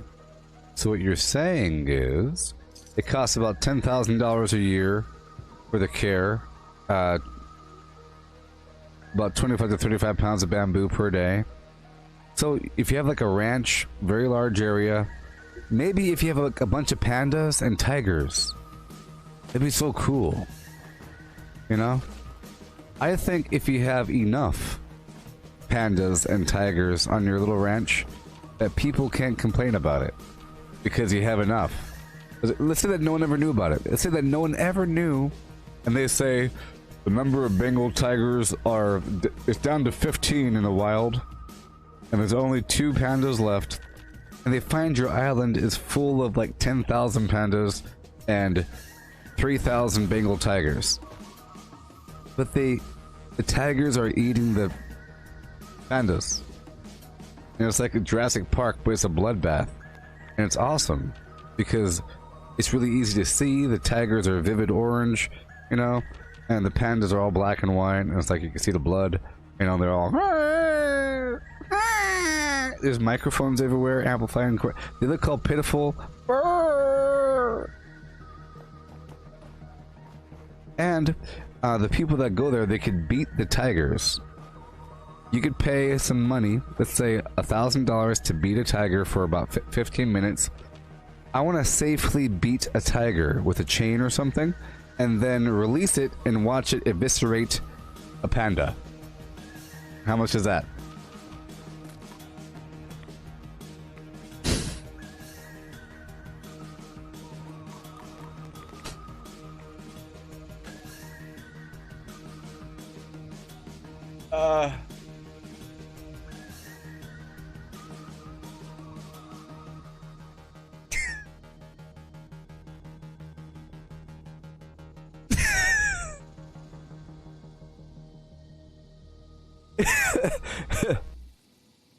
If you have enough tigers, it's okay. I think it's okay at the UN level if you have enough tigers.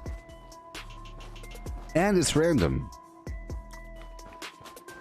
Okay.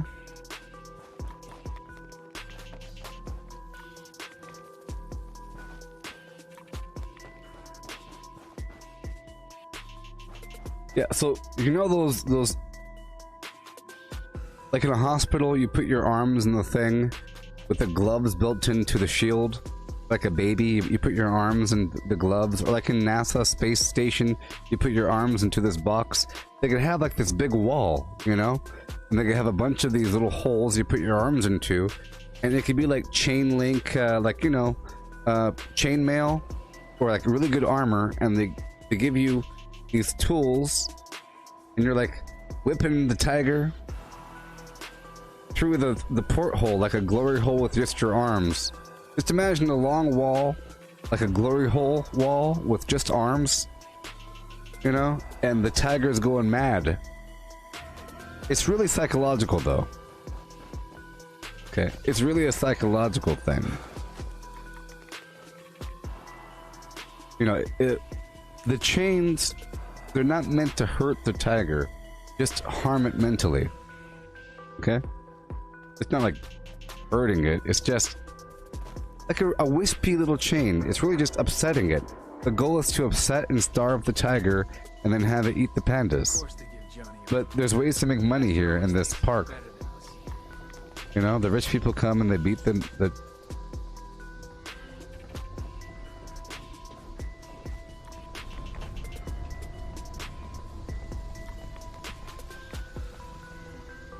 Like pulleys and stuff.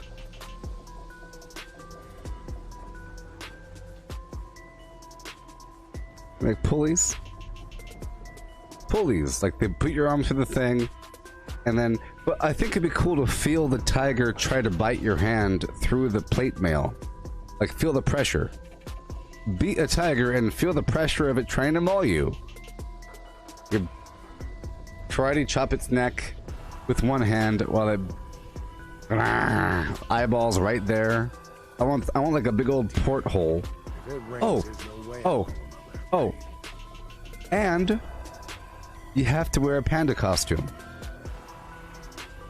Wouldn't that be awesome? You wear a panda costume while you wear an armored panda costume while you beat the garbage out of some tigers, and then release them and have them eat pandas. And then you get some sausage out of it.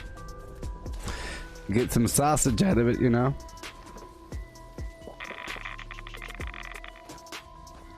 Yeah.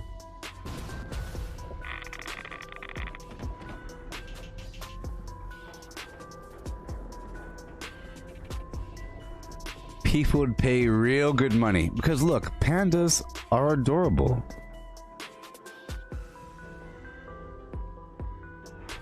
They're adorable, right? They're all round, like a big old. There might as well be like a seal. They are seal quality adorable. Like they are baby seal quality adorable, but they're all grown up. They're actually more adorable. Therefore, it'll be really entertaining to see them being mauled. Is torn apart by a bunch of horrible tigers. Big tigers. Bright orange. Bright orange. I want bright. You have this vivid green field. A bunch of like 10,000 pandas. 10,000 pandas. And they're running over the hill.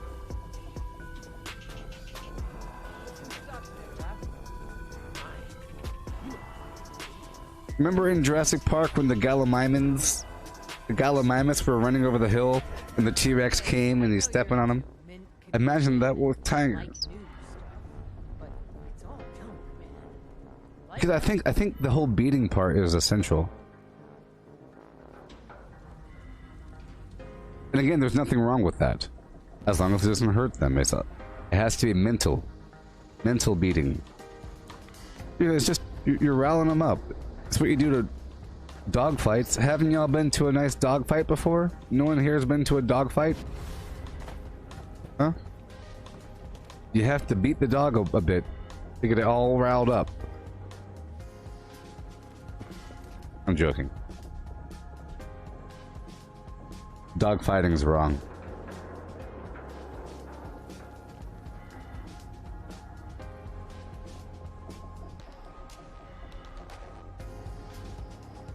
Well, my whole point is this. If you have a creature that is endangered, if you say, is there a good compromise for a certain number of these creatures I can create in my lab that never existed before, and can I do whatever I want with them? You know, if I make 100,000 tigers, can I have fun with 1,000 of them? As long as I continually produce, you know, you have some dude on an island producing, like exporting thousands of tigers every year. As long as you keep that up, there's no questions asked about what happens on that island. As long as you export the crates of tigers.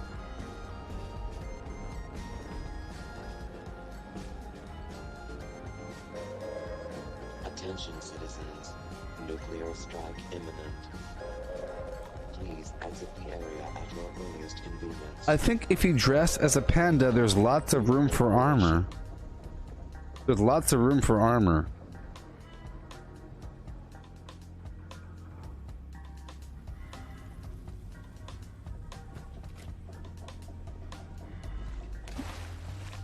All right. On that note, I can't believe Rose is still going strong at top of the world. I thought she'd just be busted scrap. hey Cortana. Do tigers eat pandas? I've got this for you on Do Tigers Eat Pandas? You're either full of shit or you've been hanging out with a bunch of... Of course. The answer is of course. Hey Cortana.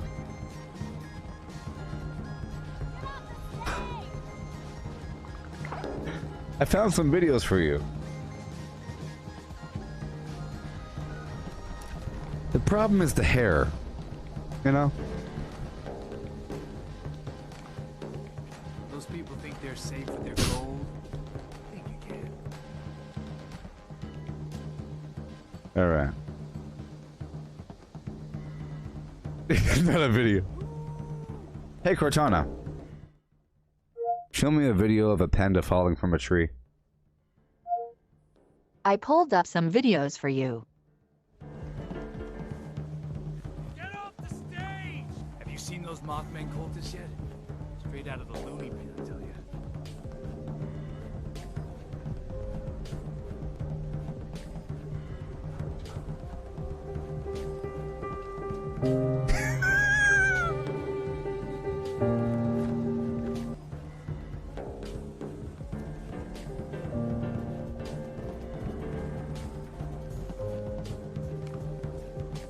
It ain't my favorite vault dweller. If you want to raid sometime, just let me know. Okay. Woo!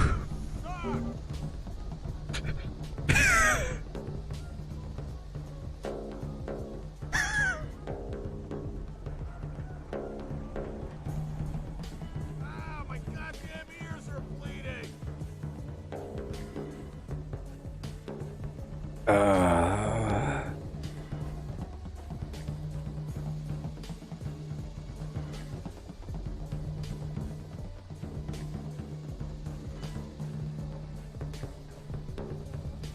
I think the panda felt zero pain during that moment. Like I said, they climb these things. I think it's how they mate. You know? They show, check out this fall. I wasn't prepared for the, you know, the music and the black and white and the slow motion and the arms flaying out. It said dramatic. I wasn't prepared. Sorry.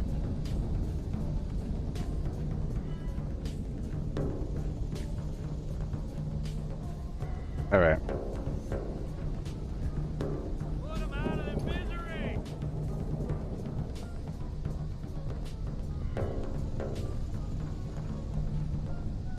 I'll be right back.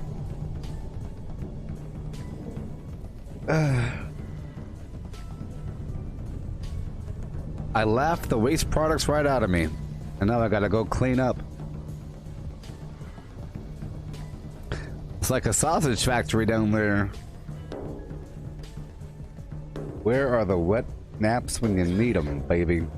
Talcum powder ASAP. I'm soiled from this far. From this point down, it's soaked. It's a quick job. Only quick jobs are when you kill first and ask questions later. And that's not Meg's way. It's horrible. Every time I go like this, bubbles.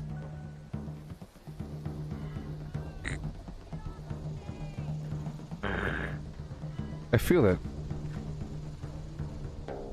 Bubbles. I don't want to pop it though. I think it's being held in. You need help with weapons and armor. It's being held. So I have to be careful when I get up. I got some plastic bags over there. I could put it below the chair and pull the chair out slowly. Oh god.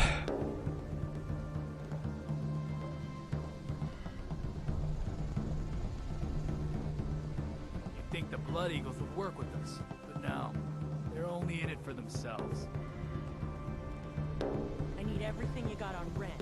Just pissed me off for the last time. Anything I got's gonna cost you. And I happen to know you're broke, so good luck. Damn it, Molly. You know I lost everything in that bet last night. Come on. Just one bottle to turn things around. I know I can pay you back. Sounds like you need to take your promises to someone willing to listen.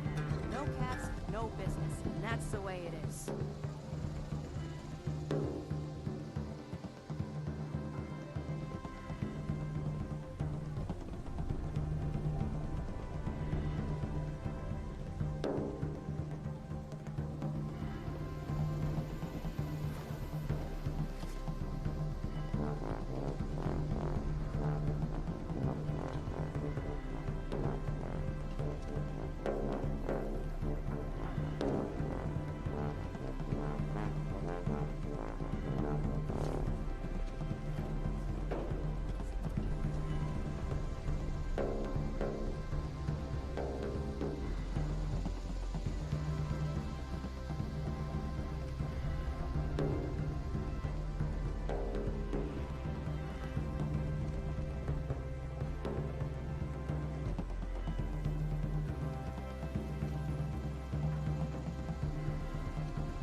I saw Creed with a pretty sweet mod on his rifle. You will come up with that? Oh, come on. My friend will pay me good money if I can get my hands on one.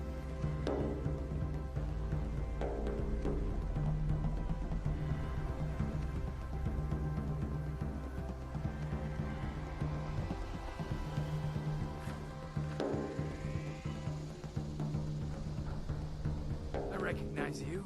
You've done just about everything there is to do in Appalachia. You're a freaking legend.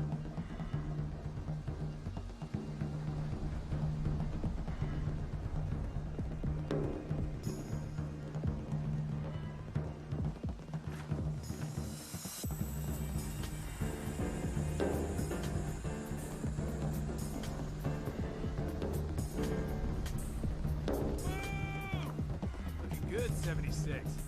Who do I gotta kill to get an outfit like that?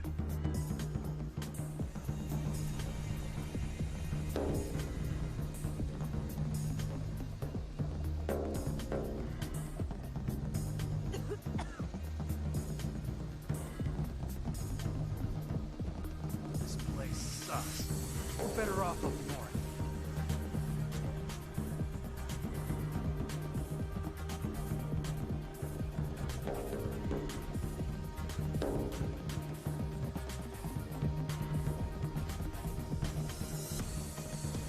Put 'em out of their misery!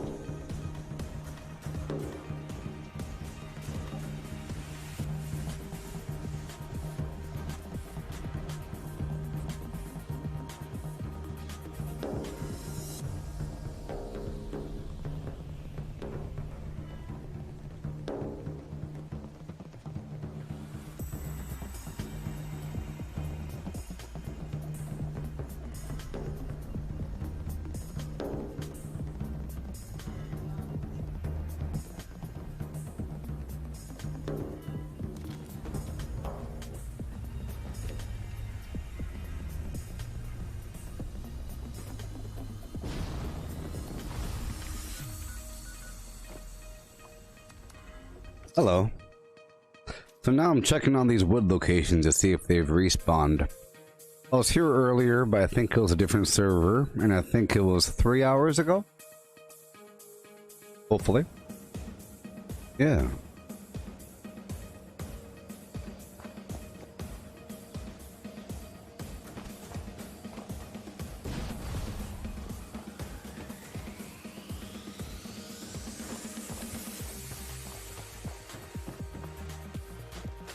Yay. This is the big wood spot, people. Prickett's Fort. Yeah. I'll put pack right on.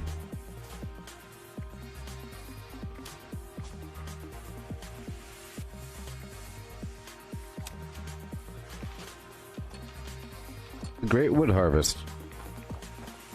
At least that's the name of the video.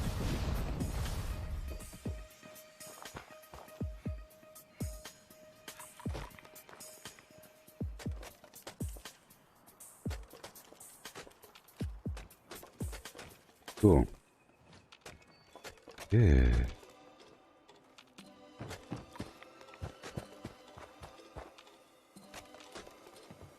So I hope to see some of you there with me when I live stream that Neuralink conference at 2 p.m. Pacific time, 5 p.m. Eastern time. Today. Neuralink. Cyborg.com.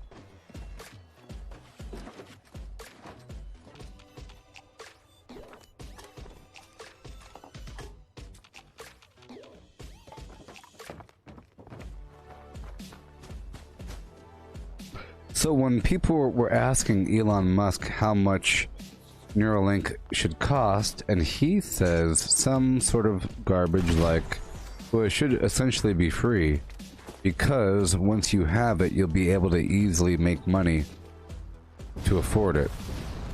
Like, once you have it, you'll be able to afford it. You know?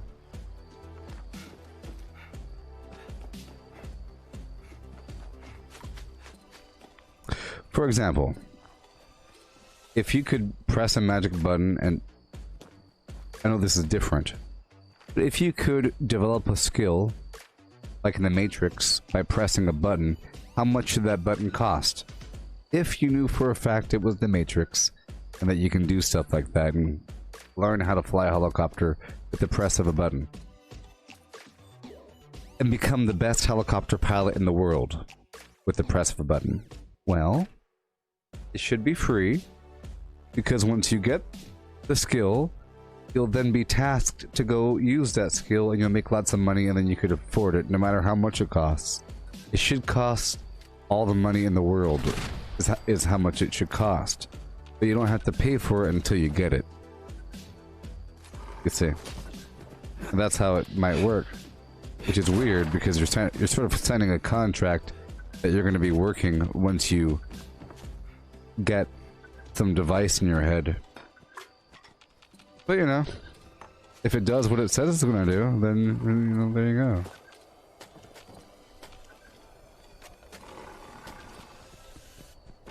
You see where I am right now, people? This is Sylvie and Son's campground. Or logging camp. Bunch of wood here.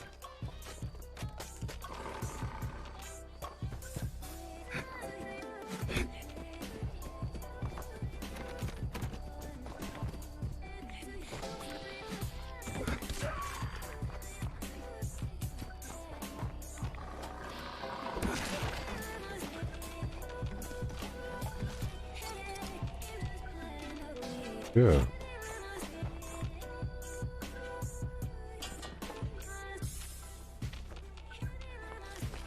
Okay, now I can go turn in this wood. So this will be my... Remember, I turned in 14,000 wood earlier, and I used up all the wood I had.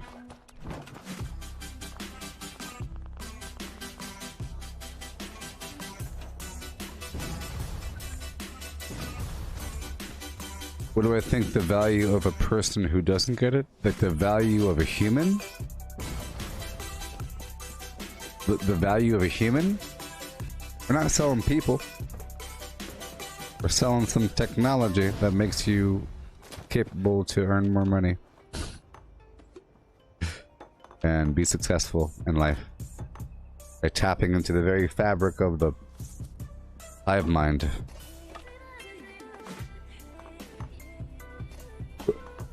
Right now, there's all sorts of research into artificial intelligence, neural networks, general adversarial networks, GANs, general intelligence, all kinds of weird garbage, and they're really trying to perfect this. Yeah, the singularity's coming, and there's going to be some sort of god mind living online, probably. Probably the entire internet will become conscious with this weird AI brain living inside of it. Sort of. And then things will change, but then we won't know what's going on, except for the people that are in tune with it, people that have Neuralink. Especially if you grow up with it, your brain will learn how to utilize this information. But I think it'll take many years of figuring out how to properly use this technology. But that's what the AI is for. Oh, what is the skill of the person that doesn't get that?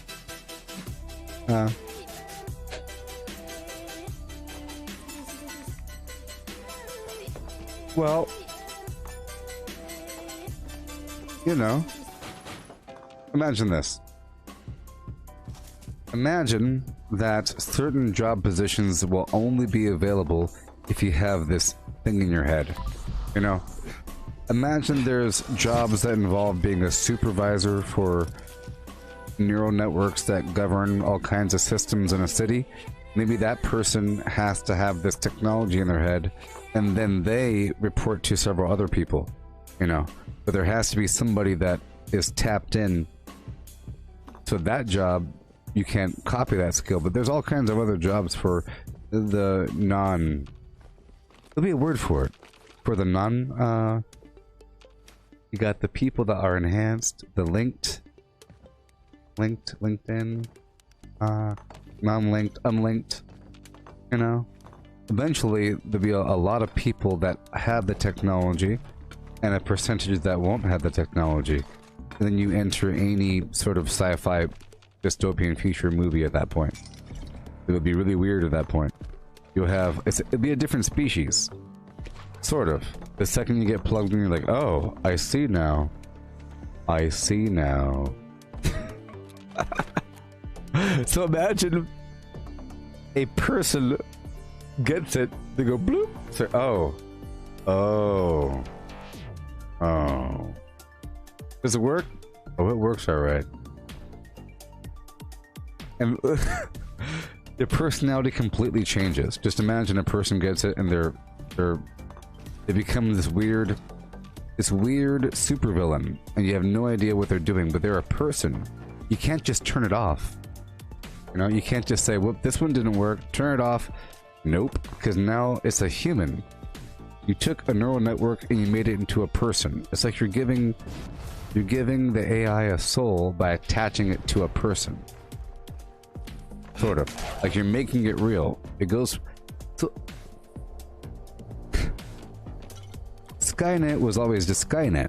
It's just some AI and it was never fused with the consciousness of humans. It's machines and people. Same thing in the Matrix. It was never, let's just fuse. The Borg, yes. The Borg, yes.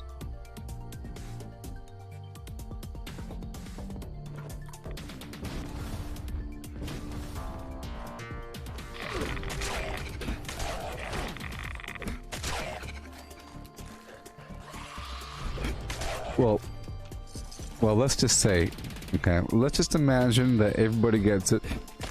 Let's say it's super duper cheap and they have perfected the technology. Let's say that the entire planet devotes all of its effort into perfecting that technology to the point where every single person born on Earth has it. And there's no more discrimination. By mandate. Well, that's its own horrible sci-fi movie, isn't it? It's pretty horrible. A bunch of babies getting their skulls inflamed. Alright, moving on. But yeah, 2 p.m. Come on down and watch it live. Yeah. They're supposed to maybe even have a human subject. It's fascinating. Whether or not you believe in it, whether or not you want no part in it, it's fascinating, and it's important to know. I think it's important to know. You don't want some article talking about it, you want to know from the source. The horses flam.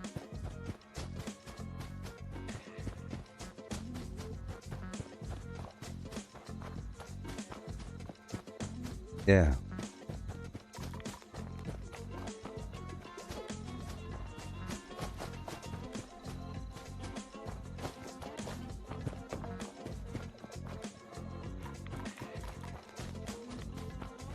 I'm not too familiar with the Kingsman, Charles, if you're saying it's familiar to that.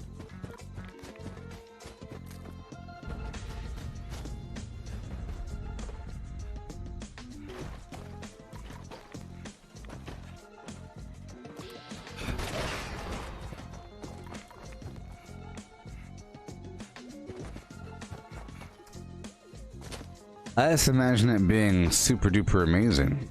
It's the next obvious step, and it'd be amazing if you're able to pull it off. If you could pull it off, it'd be ridiculous. You know, whenever I look at something, my brain gets accessed. Like, whatever this means in my brain, right? This tire, it's all over the place. All the memories that ever involved me messing with tires, like there's spiders inside there, some water, mosquitoes. I rolled one down a hill one time. There's a cart. Big old tractor, fields, everything that is attached to the concept of tires are being projected, including the smell, like the rubbery smell. I'm starting to imagine, you know, just imagine that enhanced. That aspect, because it's referencing something and then finding deeper information based upon the internet and AI. And maybe You know, maybe you could add some filters in there. But it's basically any sort of Black Mirror storyline. You know. Just in Black Mirror, they sort of perfected that technology. Yeah, so Black Mirror is a great example of perfecting that. They had a little temple thing, you just put it right there and you take it off. It would attach magnetically or something. It had like a light. I think the last season of Black Mirror, or the last 2 seasons, talked all about it. It was all about pretty much one technology. Really. Every episode was sort of just what if scenarios involving the concept of copying your consciousness, or the fact that if you copy your mind, the copy is conscious. They had various reasons why you would want to copy a mind in that show, and it just so happened that that copy is alive in there, doing alive things, perceiving time and so forth. Okay. Moving on. Or not. There's one more enemy.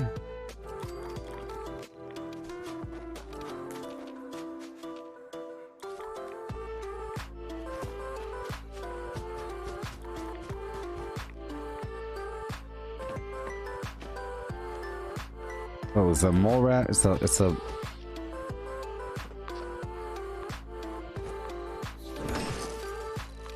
There we go. Yeah. Yes.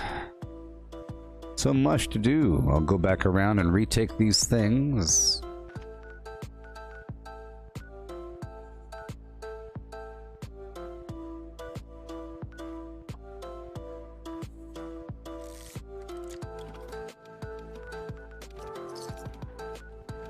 With the boom, boom, boom.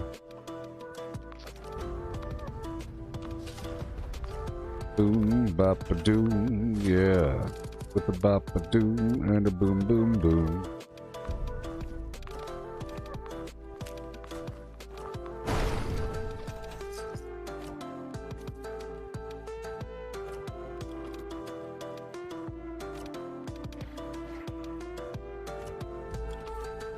Is this music too loud? I'm kind of wondering.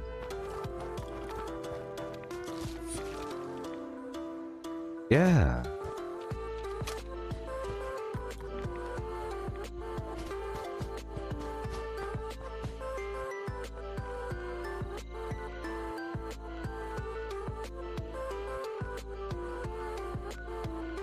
All right, Hillful hot dogs, here I come. So right now I'm not collecting any sort of foods, I'm not using berry mentats, I'm not doing any of that, I'm just surviving. I am still a carnivore, but that's sort of what happened after I created my food list. I no longer had the need to collect those foods.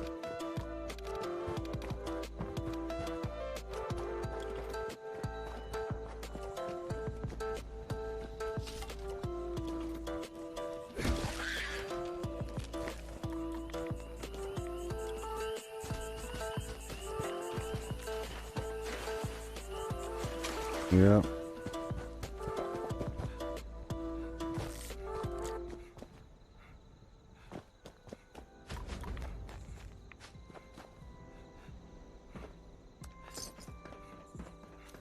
Luckily, it's already cleared.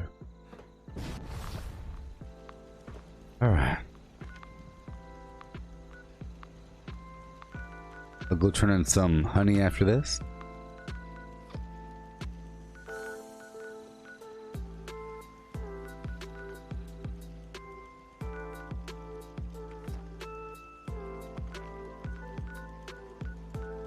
There we go.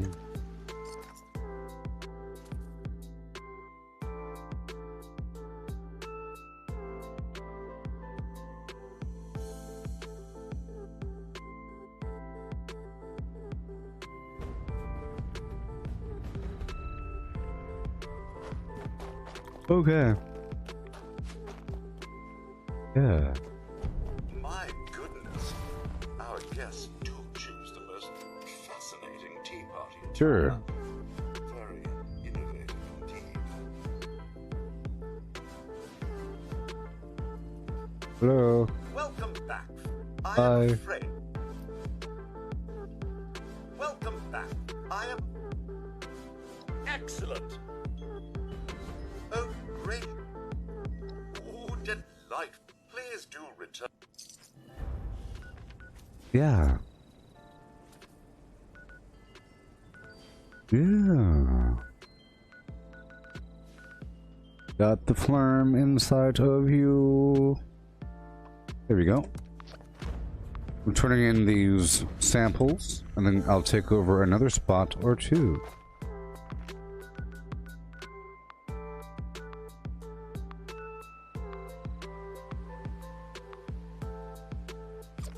Let's take a second.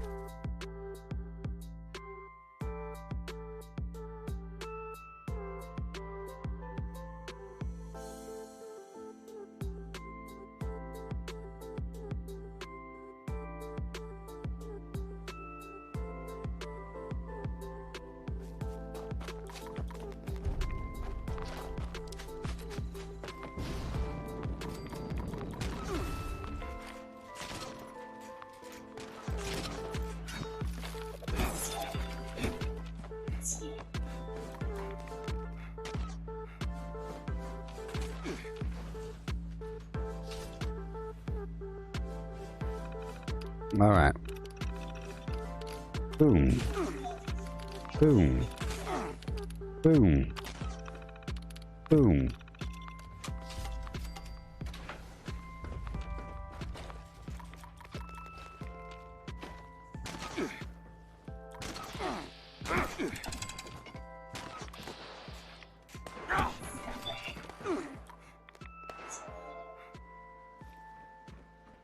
Yeah.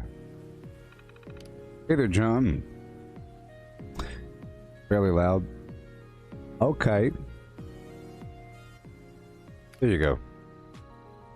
Now it's better. Now it's better.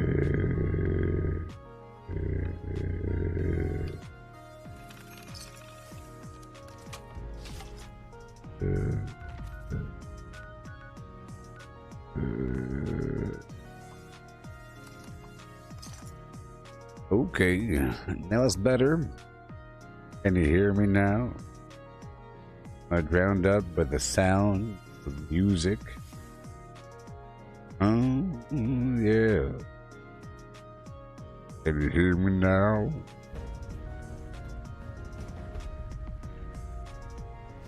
Yeah.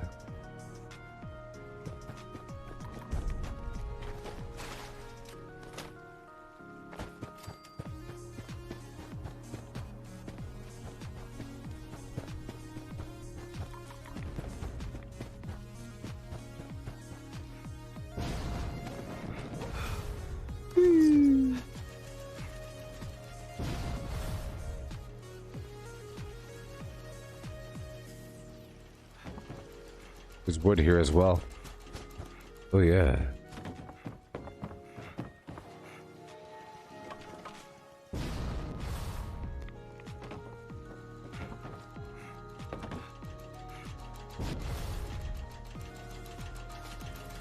Repair all. Okay. Now I'm going over here to the Wade Airport.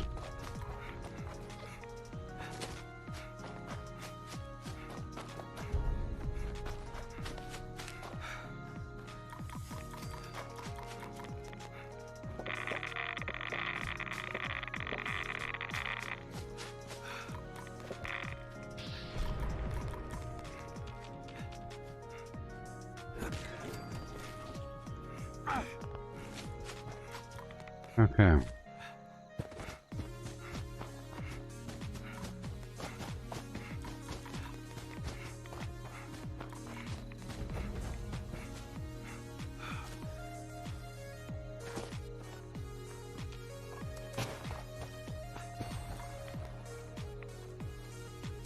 Yeah. I like when they're already cleared. Oh, I do.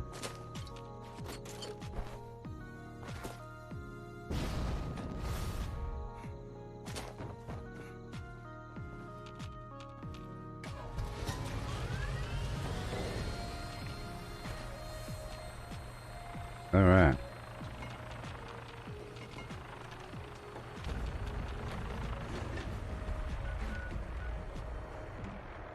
Take over this toxic swim plan.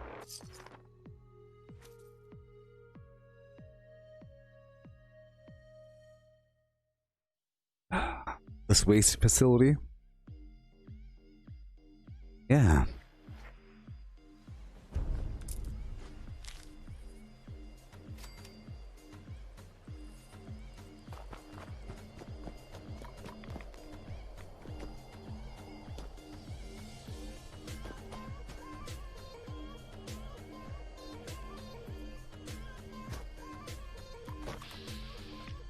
Lights off. Hey there, John.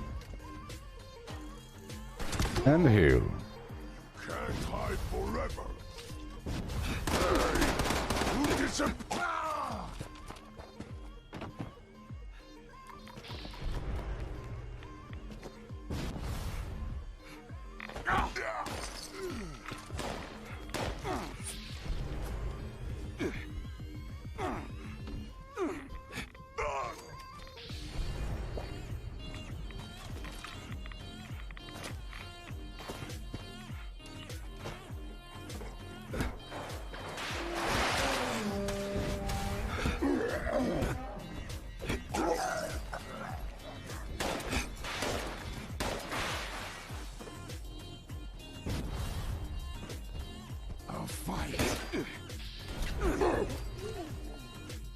I think I took off incisor.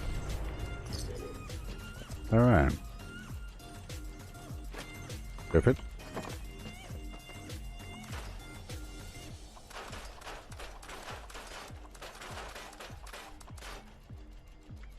I'll go back down to the Enclave to look for a code piece.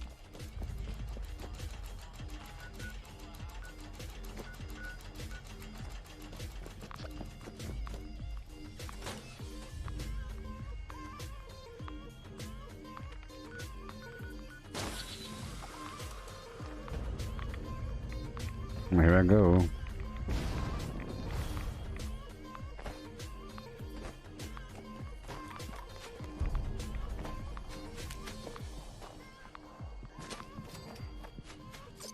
Yeah.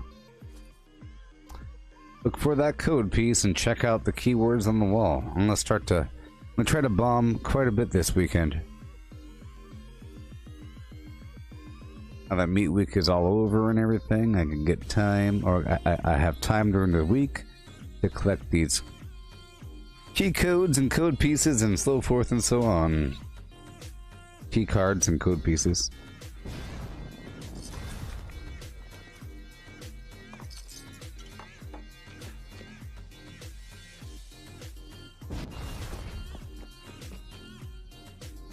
Someone's at my camp.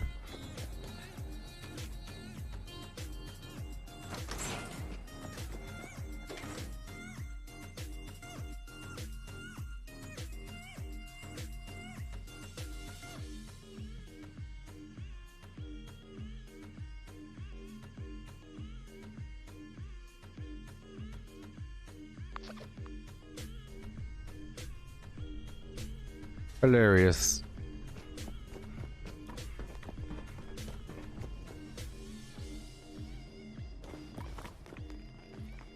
Hail and hail.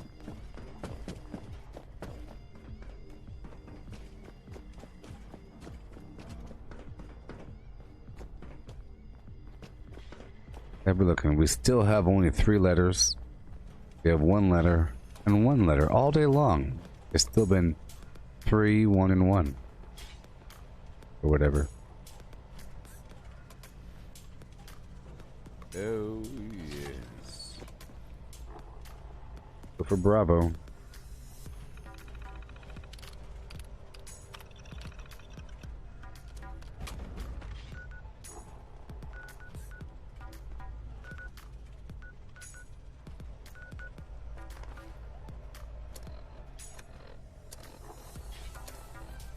Okay, let's go find it. Right there, and I'm going in now. It's not that far away. Goodbye.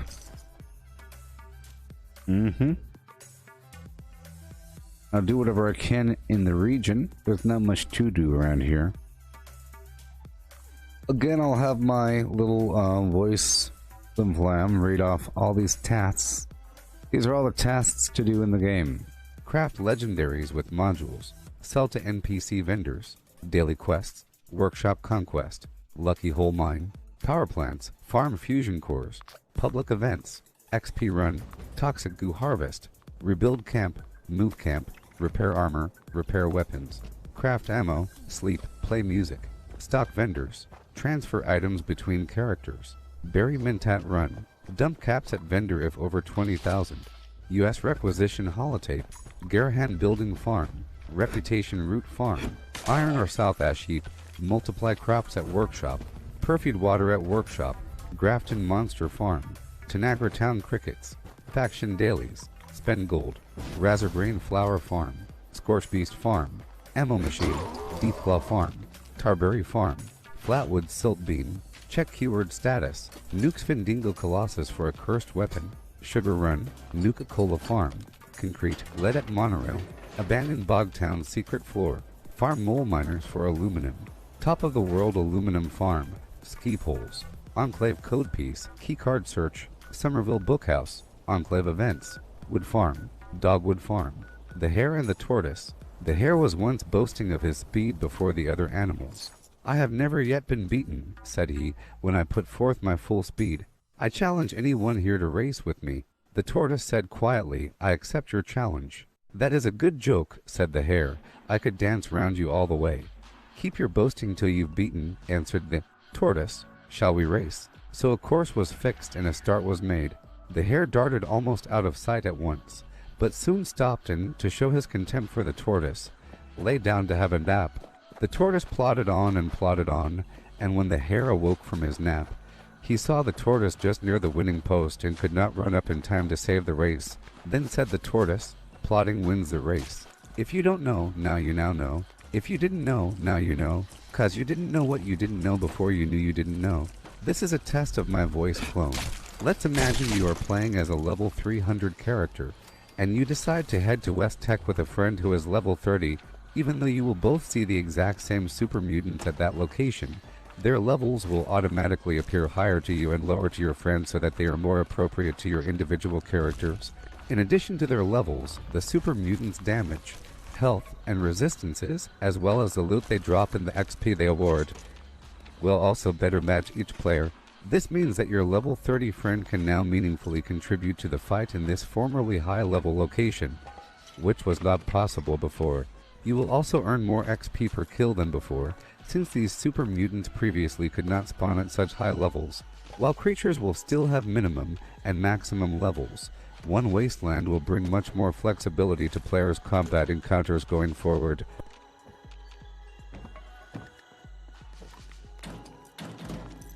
So what's the maximum level for bad guys?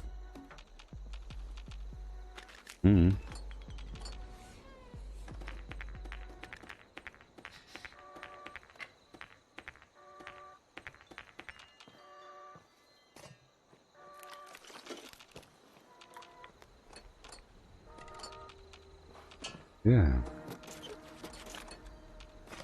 Wonderful. Thank you very much. A nice farm.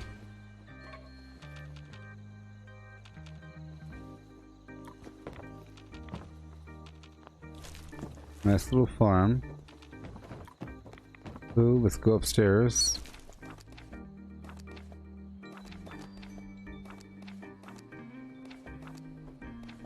Cloth.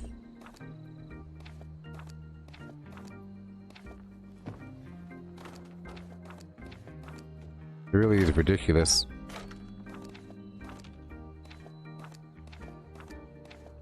This is the Summersville Bookhouse.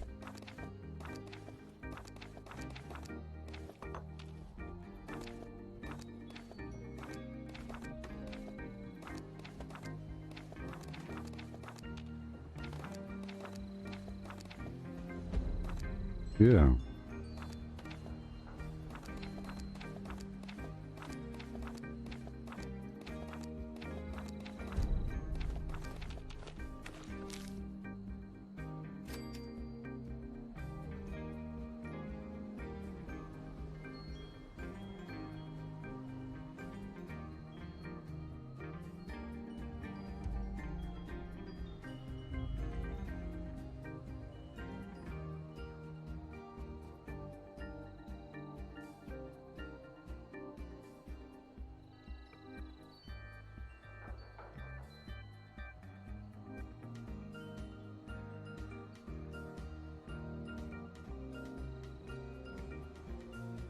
Okay, 1 second.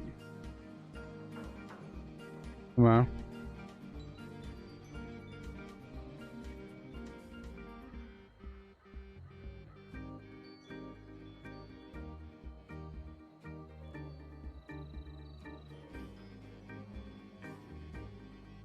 There we go.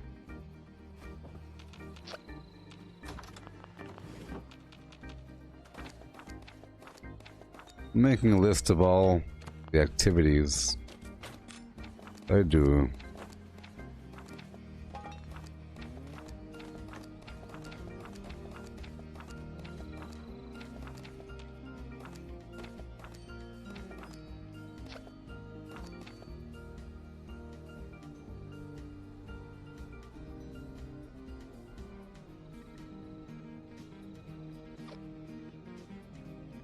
Yep, I already have that there. I thought I didn't include the faction dailies, but I did. Oh, I did. Cloth. Hey there, Darwin. And welcome. Whoa.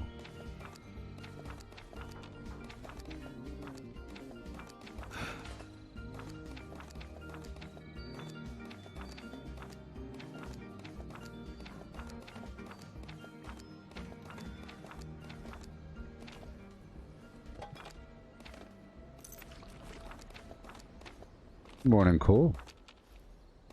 Yeah, it's 8:22 over here. Mm-hmm. Oh, yeah.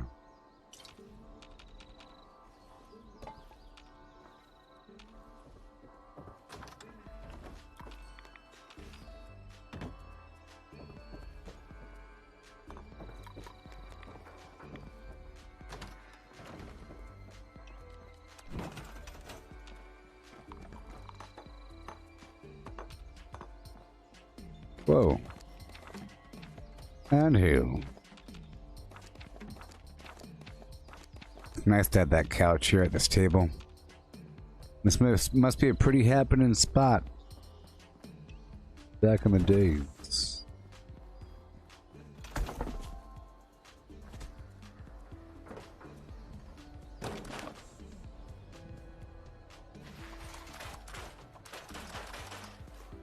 Okay. Check down here. Alright, I'm back up to 6,000 wood, so I've collected 6,000 wood today. See, so my 14,000 wood turn in wasn't much because I haven't really deliberately collected wood in a while. But whenever I do, I get a lot. Oh boy. Okay, let's see what I can do. Let's go through the bog town and clear the enemies. There might be a story to all the books now. I think there is, because in the basement on the wall there's that experimental Pip-Boy thing. So I think I was told to go there one time. I really forget. It's been a while.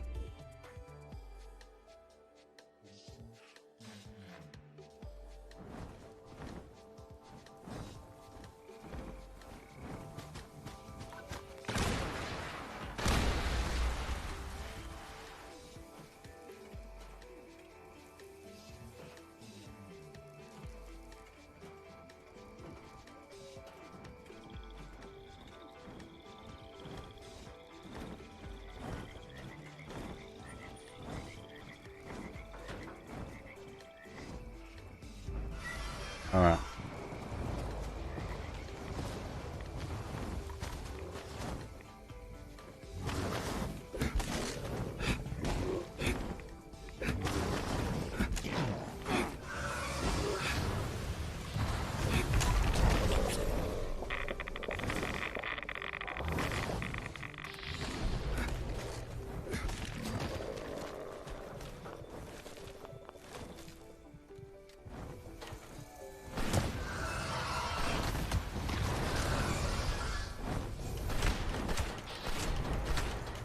where he's landing, there's a handful of very solid hits to that left wing.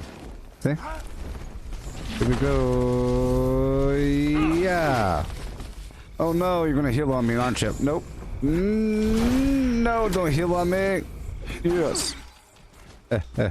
This is a furious weapon. Extra fast.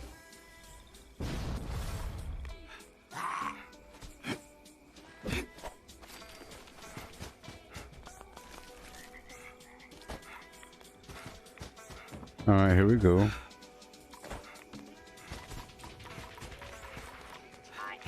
going to have a wild night with these cats. Repair all.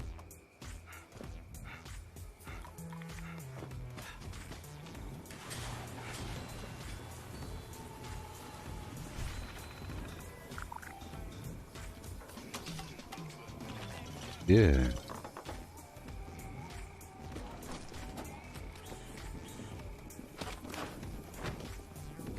Okay. Okay, now I'm clearing through the town, as I do, because I own these parts. Up and around. Isn't it funny how I'm still... Oh, come on. Isn't it funny how I'm still level 1011 this whole time?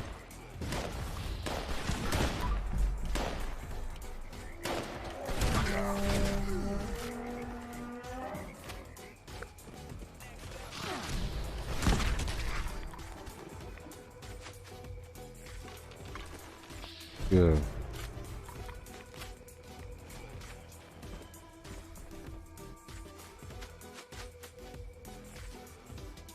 Oh yeah. You've seen that those creatures are hard to kill when you're level 20, Darwin? Oh yeah. Well, they're hard to kill depending on your build, really. And at level 20 you don't have access to certain perks or maybe certain weapons or armor. So it's hard, but once you do that... Like in that case I had to make him land. I hit him with the smacky stick.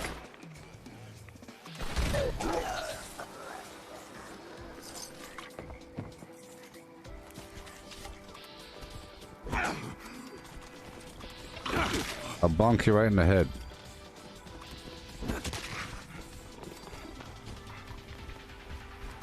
Nice try.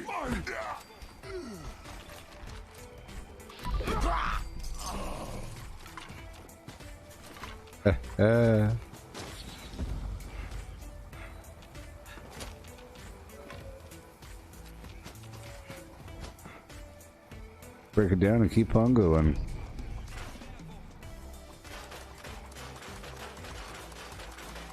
Oh, a lot of weapons.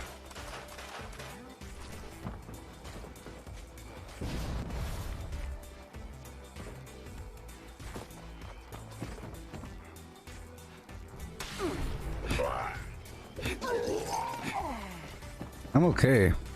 The weapon's fast. Okay. Keep on going around, clearing it out.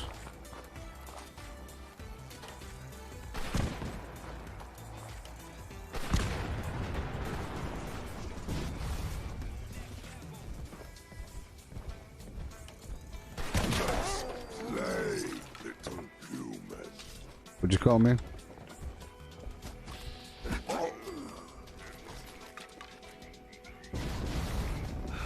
Who are you calling human?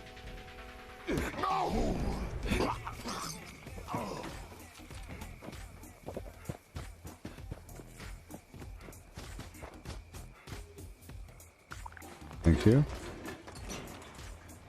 It helps to know where the workbenches are. Yeah.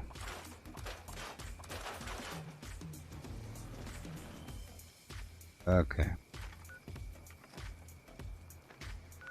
Head over here and kill that last blood bug. Then I'll head over into the mall right across the way, the Galleria, to go find these inert bombs.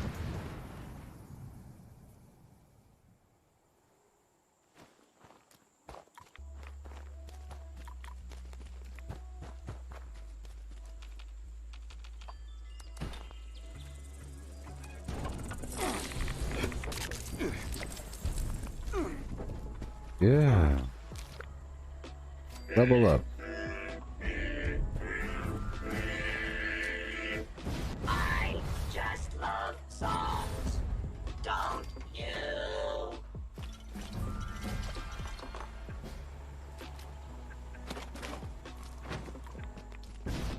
1, 2, 3, 4. Okay, let's hop right across and get these bomb or unis, baby. And have to fast travel. I could have ran. I could have run. Oh ho, yeah. Here you go, with a hay and a hey-be-dee-be day.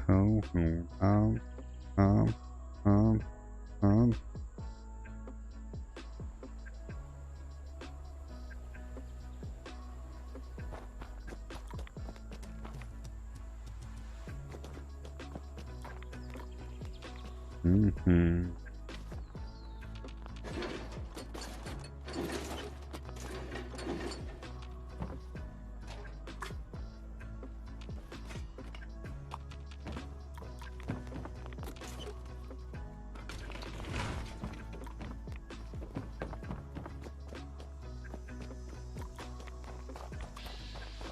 All right.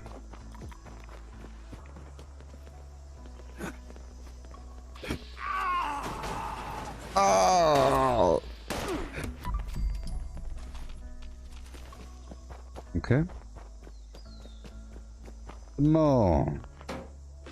If you don't know, now you know. If you didn't know, now you know. Cause you didn't know what you didn't know. Before you knew, you didn't know. If you don't know, now you know.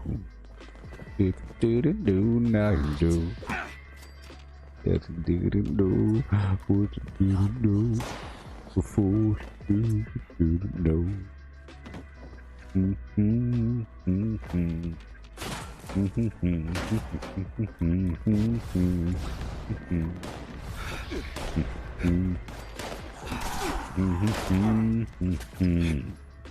Now you don't know what you know, and you don't know. I hope, baby. And you don't know what you don't know.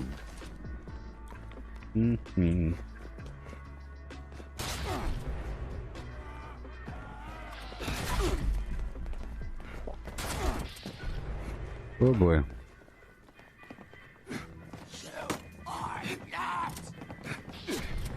Whoa, ha, hoo, ha, he, ha, hoo, ha.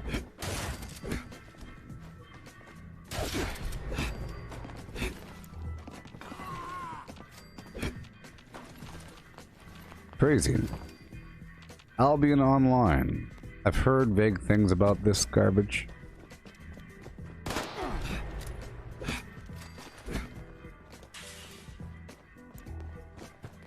Albion, with a name like Albion, you know it's garbage.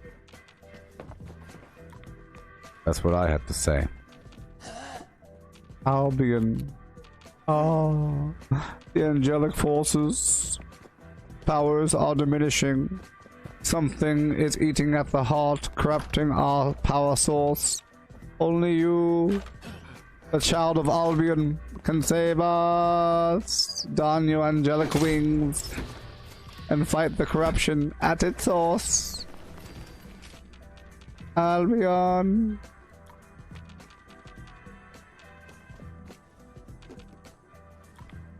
Something like that.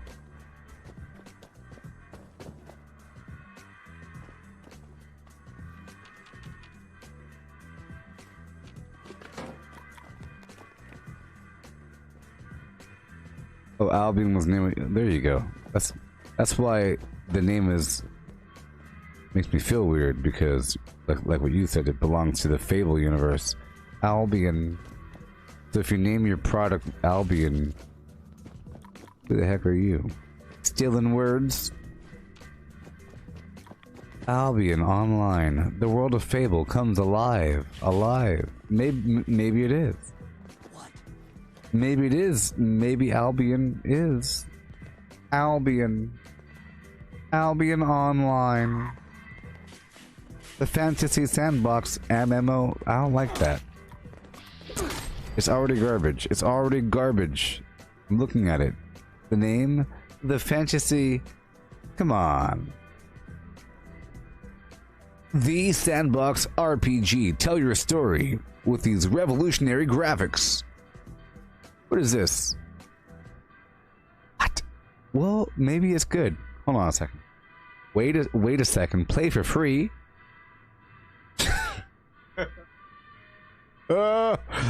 Play for free. Albion Online is bursting at the seams with features. It has a lot of features, people. I like free. Seamlessly integrated, providing a true sandbox world. That's a bad thing, right? It's worth looking at because it aims to deconstruct the... No, that's not good. It's worth looking at because it looks to deconstruct garbage. If you've been looking for a new game to challenge you and bring back that nostalgic sandbox feeling, then you come to the right place. Albion Online. Challenge yourself with intense, exhilarating PvP fighting with the greatest warriors in the open world of Albion. Gear up and use teamwork to send the enemy fleeing on the battlefield. Only the most skillful fighters will leave the field victorious. Guild Warfare. Conquer a piece of the vast world of Albion. All for yourself. That's cool. Territories allow your guild to collect valuable siphoned energy and gather the precious resources. Claim yours and expand your empire, protected from invaders. Fight for your life, you fool. PvE battles. Monster hunting isn't just a pastime in Albion Online. Oh no, you dumb fool.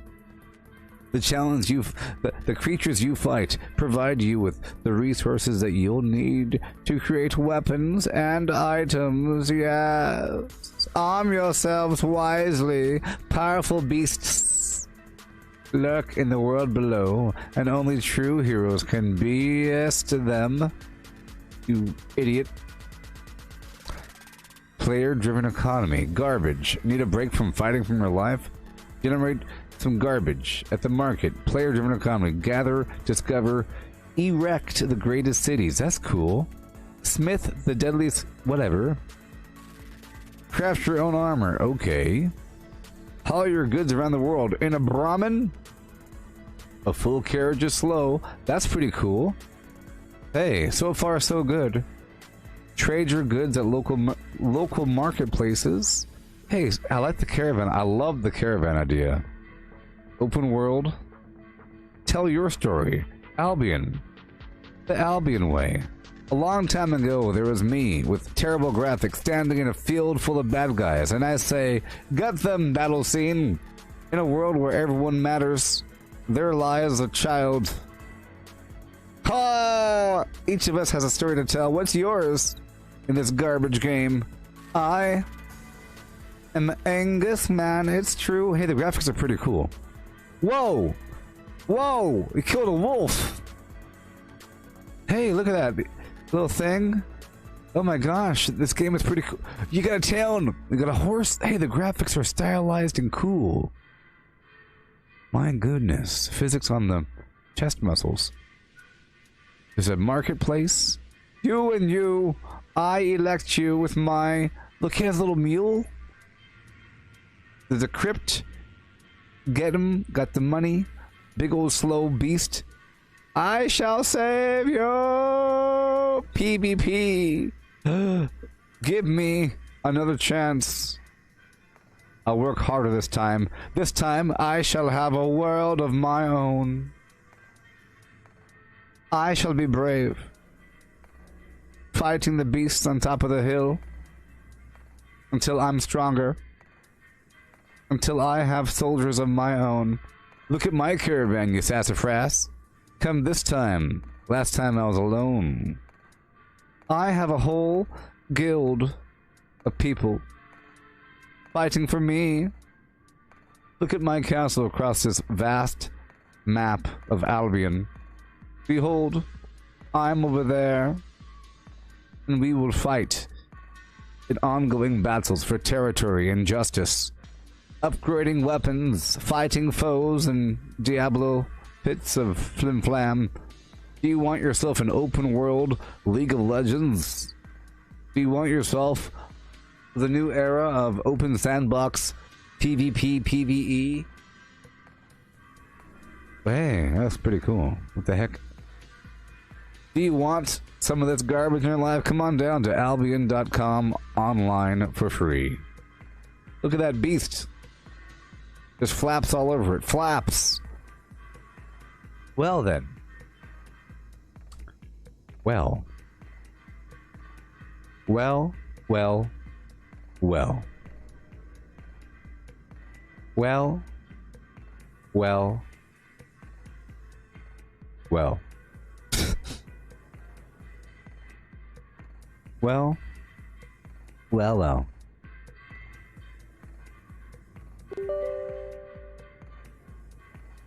Well.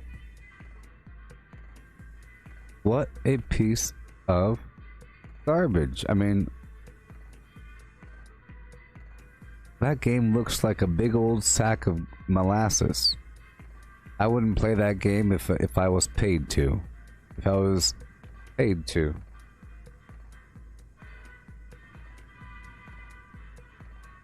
I wouldn't play it if I was paid to. Nope. Think I'm gonna play that game right after this stream?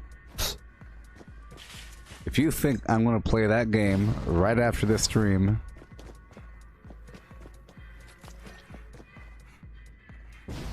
you might be from this dimension. You got some wits about you, kid. Hey, thank you, Mike. Thank you. Thank you. You see? Thank you. Here you go. Have yourself a Zagnut.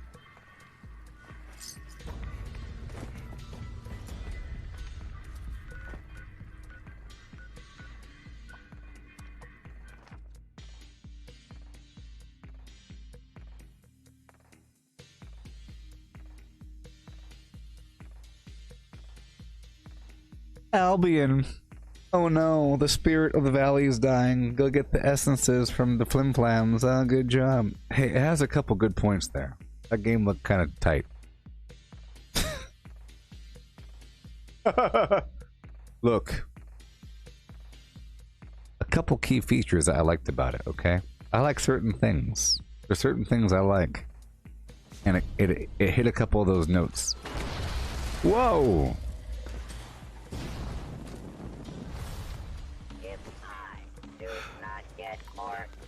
Just like I said, I really like PvP. Certain kinds of PvP. Certain kinds of PvP. That is the kind of PvP I like. Armored caravan, escort things.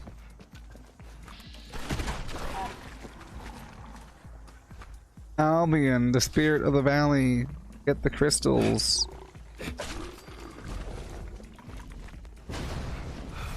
Adventurer, you're the only one.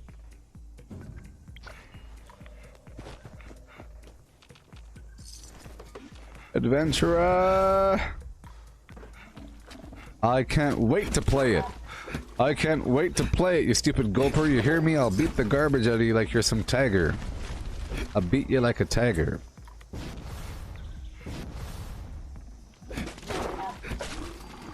The problem with beating tigers is that they're really bony, you know? You don't want to cause any permanent damage, like I said. You know what I mean? And like pandas, you can really beat more than a tiger. So that's why it's not all that fun. Plus, it kind of hurts your hands. If you're punching the shoulder of a tiger, you might break your knuckle. Actually, you punch the shoulder of a panda.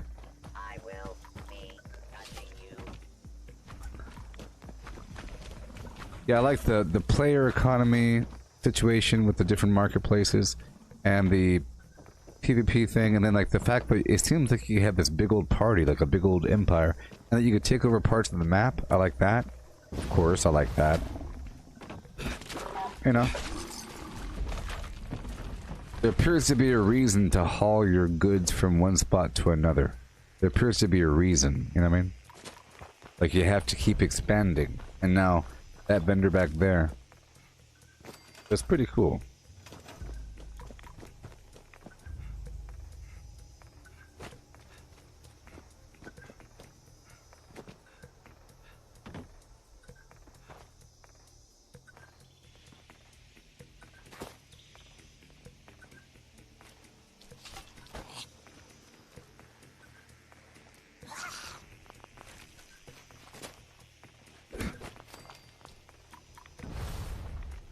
After these messages... Hey, Optical Green, this staff skin is for the Grognak's axe. I'll show you this thing. A while ago they had Grognak's mace, it's like a spike club thing. That was available for the super sledge. This right here is for the axe. So, this was an axe, see? Pretty cool. Specifically, a faster swing speed, Furious Axe.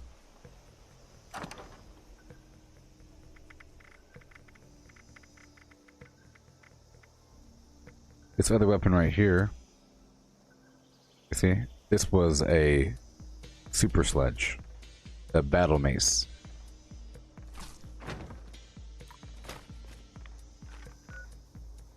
It's cool that it's a different kind of weapon, you know, not just the same thing.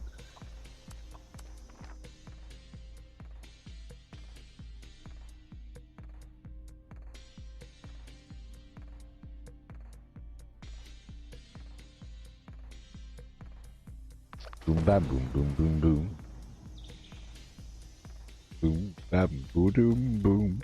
So, what did I get from Meat Week? I got, you know, the outfit, the head, the backpack, the flag, the meat cleaver, the bloody hat, the bloody butcher outfit, the black chef hat, the tenderizer plan, the salty mod plan. I've already learned the other plan.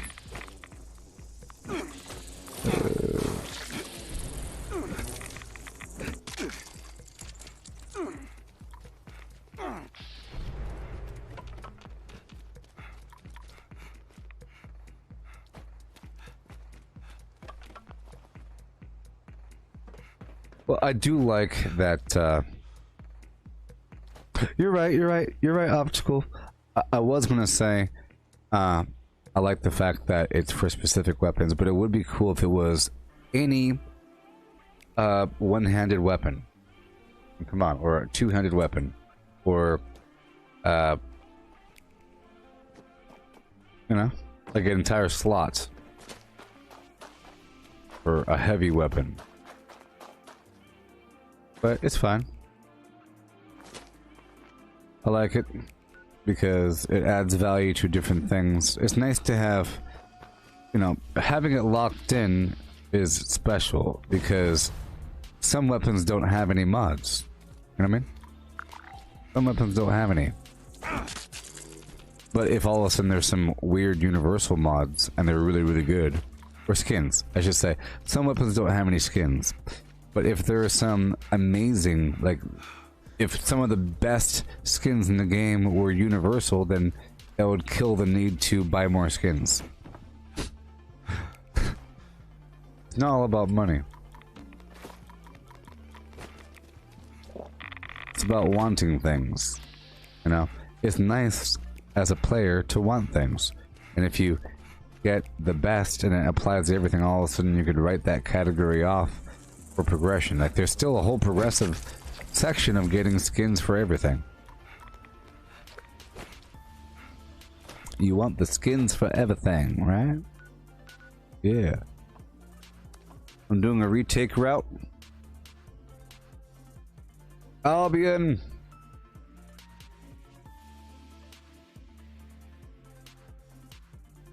Alright. Oh, so it's not brand new. I was really hoping it would be brand new, but it's not. Albion's 10th guild season starts? What? 10th? I also like entering. See, I like to enter games when they're brand new. You know? But I also like to enter a... I like to enter a game when it's brand new so that I could develop my own systems of playing without being corrupted by existing meta. You know, so that I'm sort of in the front in terms of knowledge or experience. But at the same time, I like to play a game where everybody else has already played for years so that I can come in with my own way of doing things. I mean,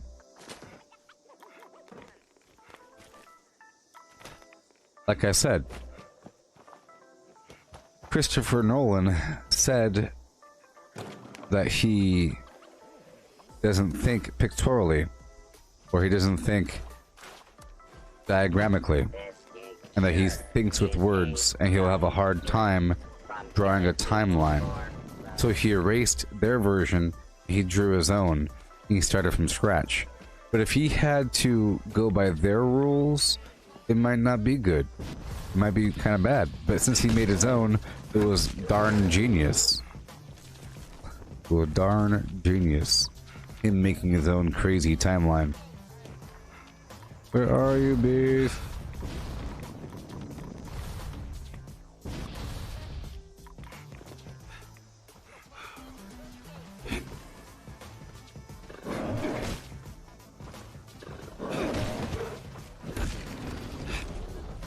Alright. Bam boom, bibbity bam with a bam boom and a bam boom, bam boom, bam boom, bam bam boom, bam boom.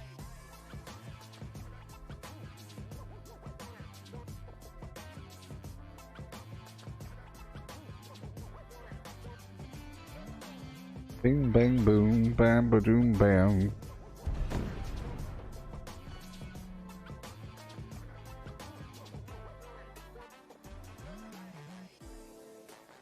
Here, I'll show you that one thing I'm talking about really quick. Ain't no copyright over here, so check it out. This is Christopher Nolan talking to somebody, right? Fine for the black and white, and then the flashbacks and all right, let's have a go. Okay. It's confusing because I don't think pictorially, diagrammatically. So, okay, what do you have? You have the beginning of the film here. What's the best way to draw it? Here, I'll just fast forward. Draw it is as a hairpin, like that. That's basically the end of the movie.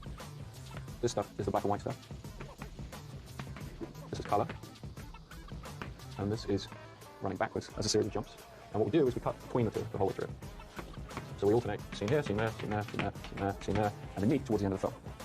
But then within this, you have flashbacks to a different timeline, which is actually even earlier, somewhere around there. Also within this, you have flashbacks to an earlier time, also somewhere in there. So I guess you could use a hairpin shape to represent the bulk of the film. With the black and white, with the colour, meeting in the last reel, the end of the film being sort of there-ish, after it turns to the colour and kind of leads us into the beginning of that preceding scene. But you have other material that actually precedes the beginning of the black and white scenes. And the gap between the beginning of the black and white scenes and this long-term memory stuff, some of which is colour, some of which is black and white, that gap is unspecified. The lead character, because of his particular condition, he can never know how long that's been. He's cut loose in time, effectively. So we never wanted to specify to the audience. We imply a length of time period, because it's the time in which he's had these tattoos put on, he's been living this life, and so forth. So that gap, to me, is where the most interesting ambiguity of the film is, at the end. You know, we never wanted to step fully outside his head and, you know, specify too many of them. Okay. Alright. Hey there, Misty. Yeah. Oh, Amazon's getting MMO? Well, I could imagine. And I could also imagine Facebook getting their own as well. I know that Facebook Horizon thing is coming out. Controversial. So there's some controversy behind the new Facebook Horizon thing. Facebook Horizon is supposed to be like, sort of like PlayStation Home, but for VR. But for Oculus, okay? And it's supposed to be you can make your own thing, go adventure in somebody else's world, hang out in your house, go to somebody else's house, do whatever you want. Now the controversy is that to enforce the community standards and whatever. Okay, I understand this, right? everything that happens that other users see is recorded on their headset. Like the last, let's say 10 minutes or so of what happens is recorded on their headset, so that if they chose to report it later on, it'll be reportable. So like everybody has a camera on their face. And you could have it where you could have a person can have an invisible observer hover in and watch what's happening, so that if you go to your friend's house and you don't trust them of them doing something weird and pervy and horrible in VR, you could have some invisible person watching, recording everything. But that's okay, because that's how it is. Who cares? Who cares? You got a problem with that? You're a weirdo. You know how much weird, horrible stuff happens in VR? In the Rec Room. You know, whenever I'm streaming that game, how I have to quickly leave the room because people are saying horrible stuff, even though there's rules in the wall, and it says, you can't do this, you can't do that, and even though you can report it, people still do it. But if everyone knew that you couldn't do it, then nobody would do it, and you'd have a more enjoyable atmosphere, I think. It'd be more of a, you know, they're acting like it's a horrible thing, it's an invasion of privacy, but it's not, because I understand it's, come on. Is there any privacy in a school besides the bathroom? Why should there be any privacy in a classroom? Are classrooms private?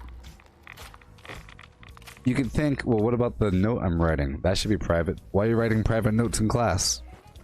Boom. Mic drop. What if I'm writing a love letter? Why? I should be able to. I should be able to write a shopping list of my medical needs, my private medical needs. I'm writing a shopping list in class. Nope, you shouldn't do it in class. Alright. No more privacy. You're walking down the sidewalk. There should be cameras everywhere. I like it. I like the idea. Put cameras everywhere in the bushes. Every light pole, every 5G thing is now a camera. How about that one? That's what you have to accept. You have to get people, look, you have to get people used to this concept. Because if you really want to be able to teleport anywhere through virtual reality, you have to allow there to be always on cameras. And you have to let people, you know, be okay with that. Like, people have to be okay with there being these weird cameras. If I go to Times Square in New York City, I don't, like right now, if you go there, you're not really, well, you are being recorded, but you're not really being recorded. It's like some weird camera way the heck up there. There's a couple cameras looking down, but it's vague. But what if it was a perfect camera that captured everything down to the square inch, including what that person's reading on that newspaper over there? Would be weird, but that's gonna happen. You'll enter a space where everything is tracked because it has to be tracked. If you really want to teleport in VR, that's what has to happen. Okay, there's some rad scorpions here. I'll take care of them.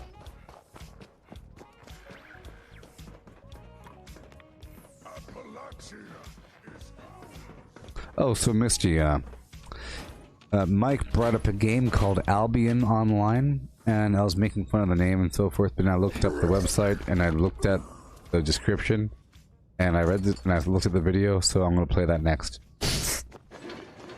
I'm playing Albion online. It's actually installing right now in the background. Hey, look, it's already done.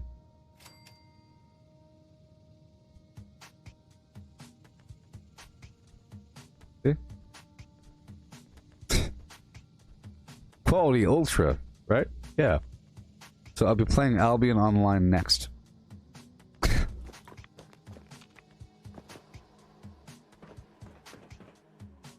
Where are you, beast? Let me, oh, it's done already, or what? Yeah, it's done. Okay, keep on going. I don't like liberators. So let's do it. Well,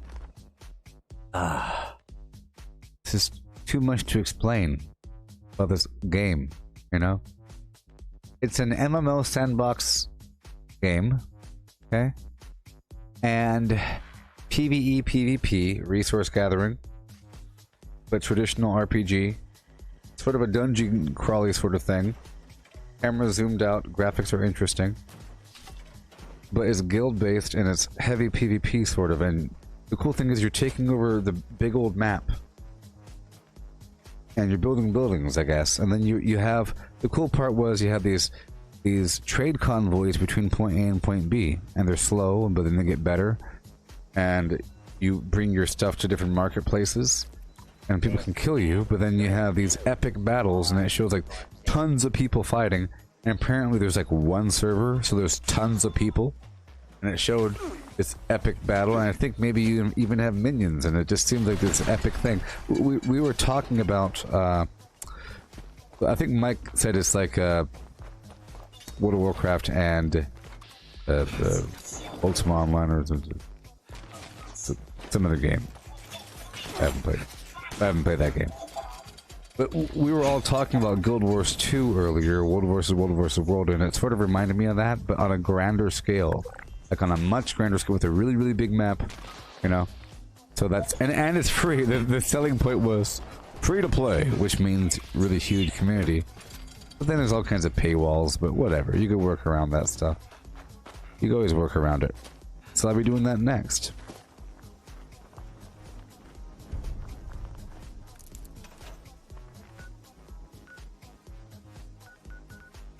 Okay. Get these horrible mole rats. Jay, how dare you? How dare you ask me those questions? Are you a racist? Is it because I'm black? Is that why you're asking me those questions? What's next? Do I smoke crack rock?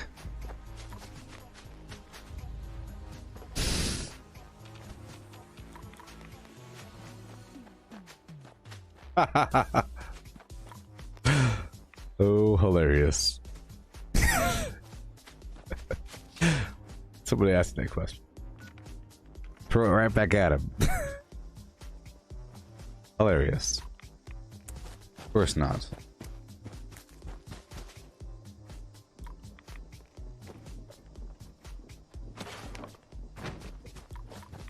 Oh boy.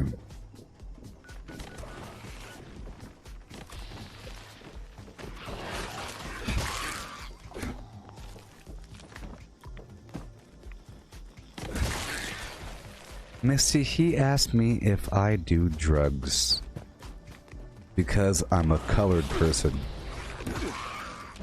He said, due to the fact that you are a person of color, I'm asking this question because I'm a racist. Do you do drugs? He said, knowing your people. He said, knowing your kind.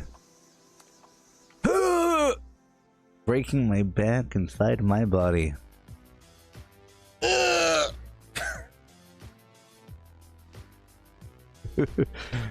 Hilarious.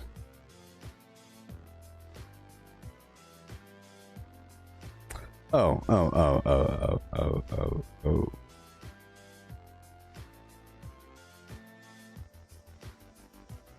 Oh, you're trying to... Oh, okay. Alright, gotcha. I gotcha. I'm just joking. I'm joking. You know I'm joking. You know I'm joking. Come on now. You know I'm joking.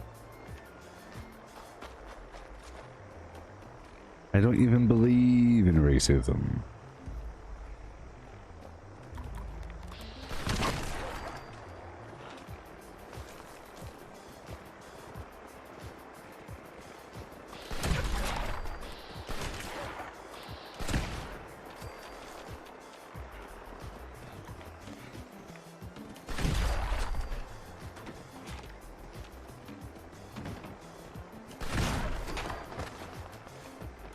I just thought it would be funny to say, you know, why? Because I'm a black person. After you ask me that question.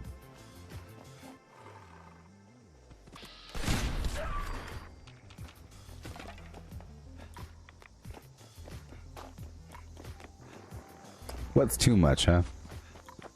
What is too much? My baby don't mess around because she loves me so, and this I know for sure.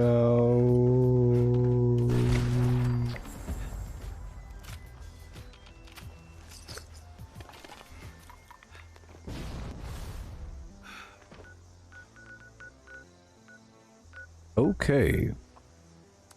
Hey. Yeah. Hey.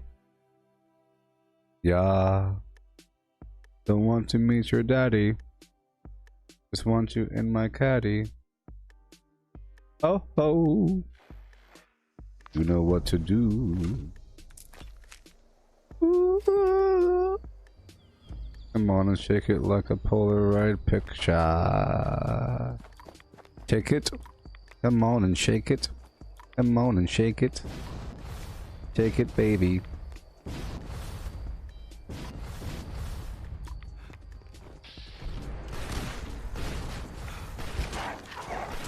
Wonderful.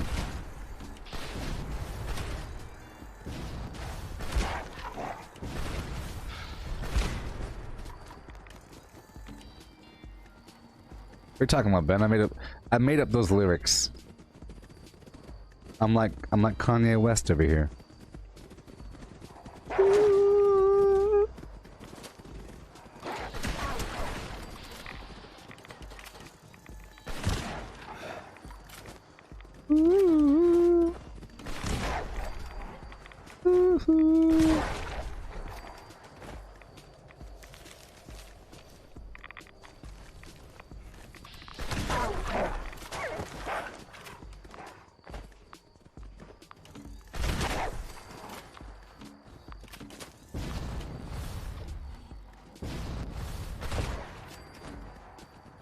Yeah.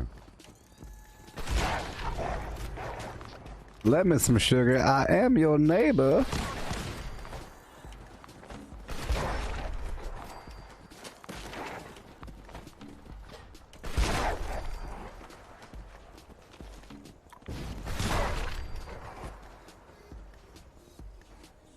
Soon I'll be selling my voice to you. I'll be selling my voice to you for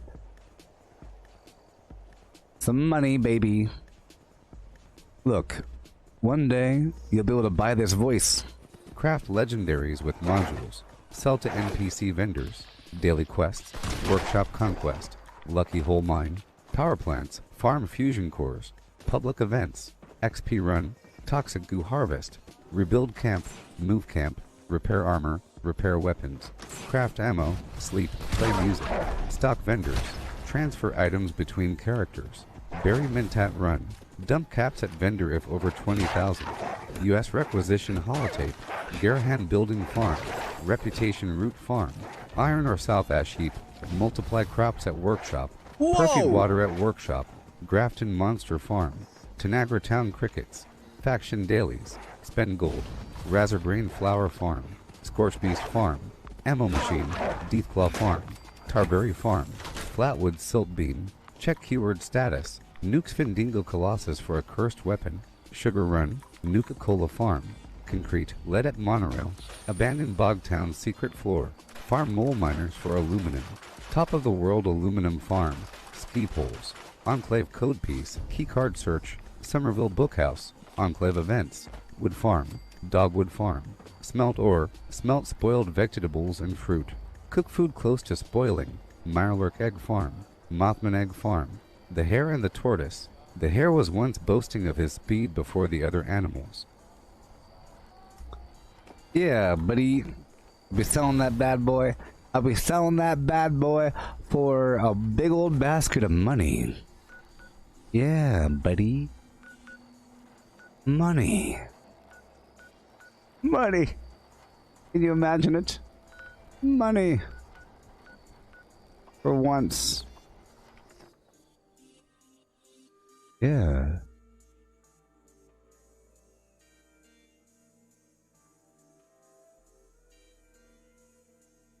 Hey Jay, all you gotta do to, if you wanna quit doing that, all you gotta do is just replace it with smoking cigarettes.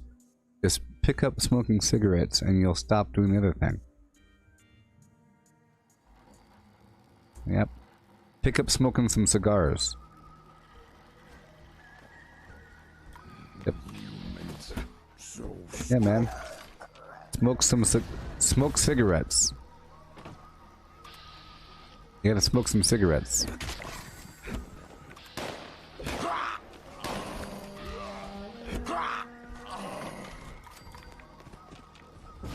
But here's the trick. Soak your cigarettes in witch hazel first and let them dry. It'll kill you when you smoke them. Is that some whiskey? Ace, But don't do that.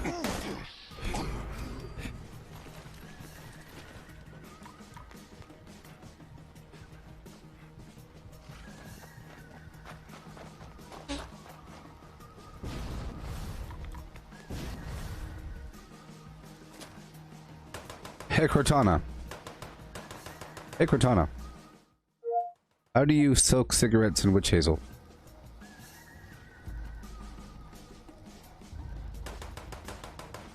Cortana. Oh no. Oh no. Oh no. Yeah, buddy. Go ahead and hide.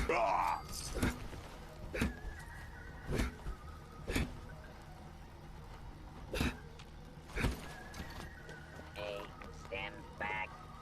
I would rather find some myself.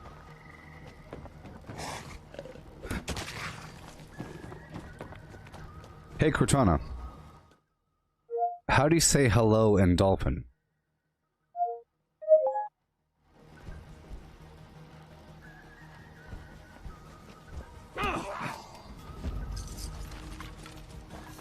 Hey Cortana. How do you say feed me in dolphin? I pulled up some videos for you.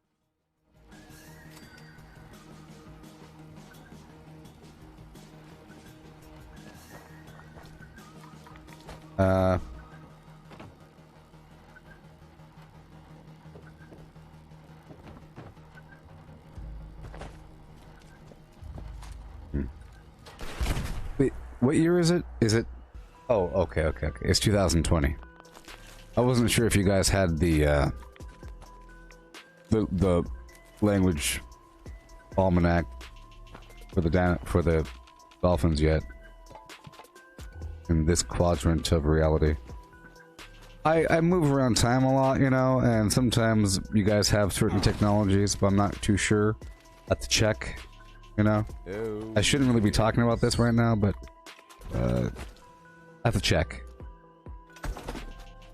A couple worlds I've been to, they were able to figure out how to speak to dolphins, and it was quite regular. I was trying to figure out what the word was for hello and feed me, but it's not here. It's not in this world. This dimension is only the year 2020. Other dimensions are much further down the line. So. Oh well. Oh well. Oh well.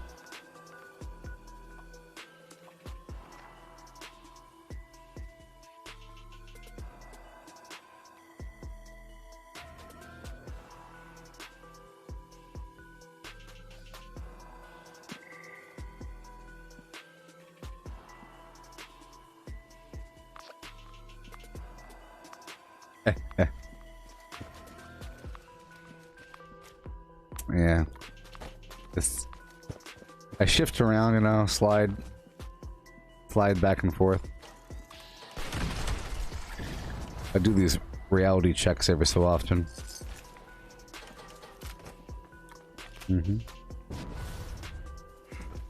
Okay. Clearing out these workshops.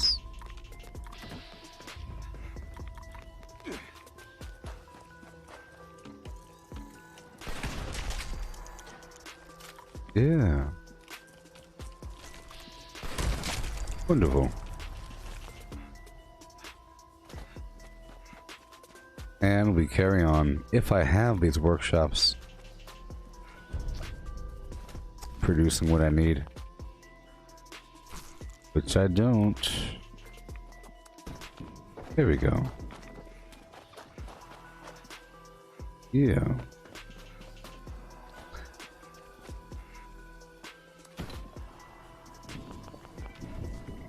I'm all alone. Yeah. Who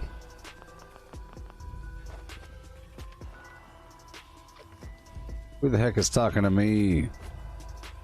I heard a noise. Alright. Yeah.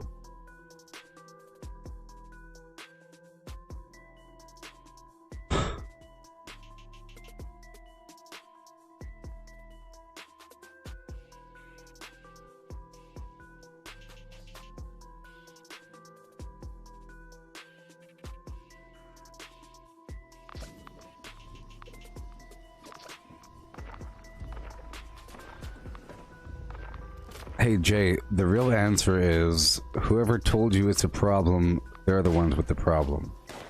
That's just someone's opinion, man. That's just like someone's opinion, man. That's like a vegan telling you that you're wrong for eating meat and to give you a long list of reasons about why it's wrong to eat meat. Okay?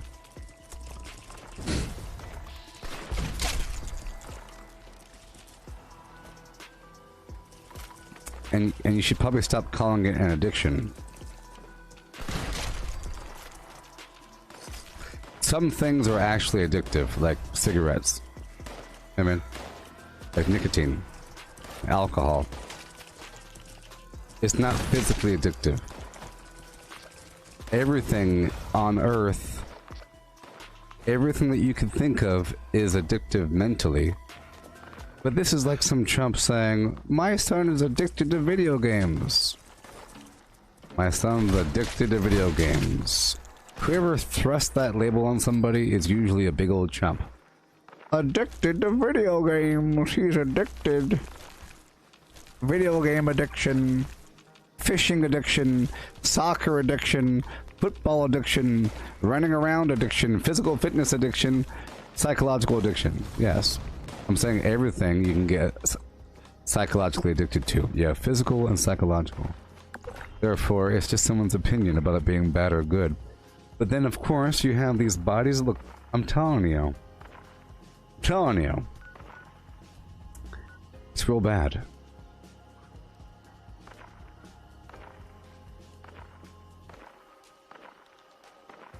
I just love getting weed. You're starting to sound like a chump there, Jay. It's like saying, I just love getting tipsy off of alcohol. I love the feeling of getting tipsy, don't you guys? Right? Right, fellas?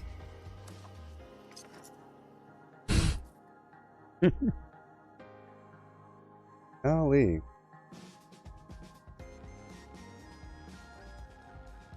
Bananas. All just opinion. It's all just opinion. It's all subjective. So, you know, I'm telling you, the whole world of psychology is bad. I think it's bad. I think it's really, really bad. They're just looking for jobs. A bunch of people trying to get a job, you know? So bad. It's efforts to control people. It's, you know? Think I've ever been to a shrink before? I go there, they'll diagnose me with 85 million things and prescribe some medication or something. People aren't cookie cutter. It's called personalities. You know? Personalities and things that you like. Things that you like. Things that you do. Because somebody else thinks it's stupid. Therefore, it's a problem. Because they don't see the future in it. Your son is obsessed with skateboarding. Obsessed. Addicted. What are you talking about? They like to do it. It's a fun challenge to do it in the backyard. And what are you talking about? Yeah.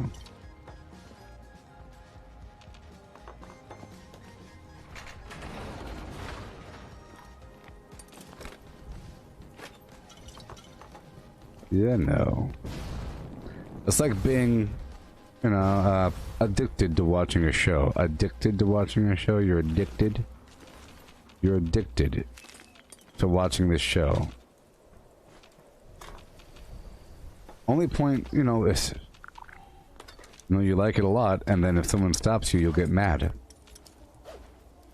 Oh boy, it's 8 p.m. I gotta watch my show. Oh, if you weren't addicted, you'll stop right now. Nope, I gotta watch it. It's live. Nope, well, if you weren't addicted, you'll stop right now. No, I want to watch it right now. No, I'm stopping you. Get the heck out of my way. You see, you're addicted. You. No, get it? It's ridiculous. You know.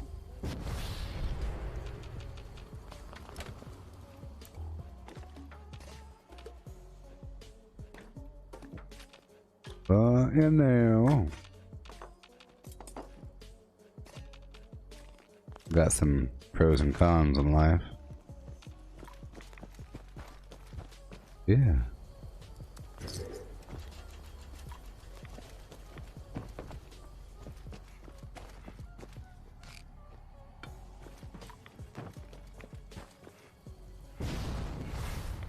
I have an idea. You could stop talking about it, Pity Party J. Talk about your personal problems, your make-believe personal problems.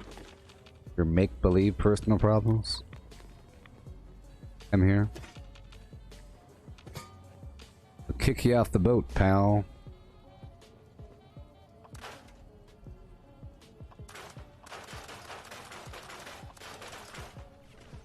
I still think you're being racist and accusing me, and this is your weird way of doing it.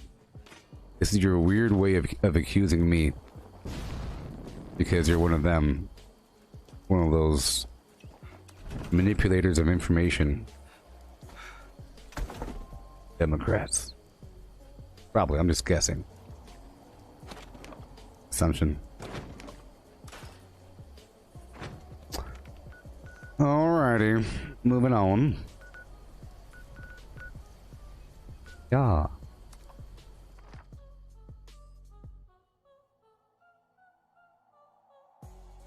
Alright. Yeah.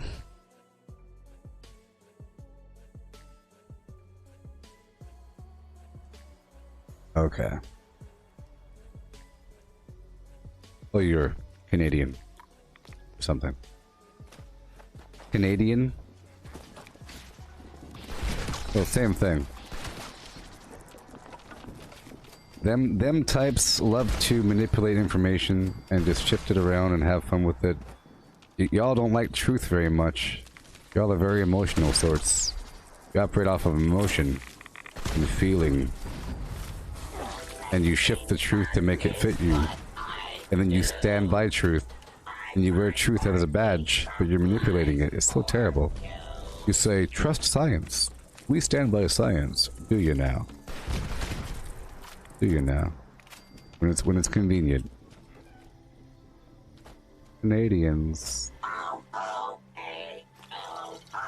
Do you know? Okay. Moving on. All these workshops. The abandoned bog town.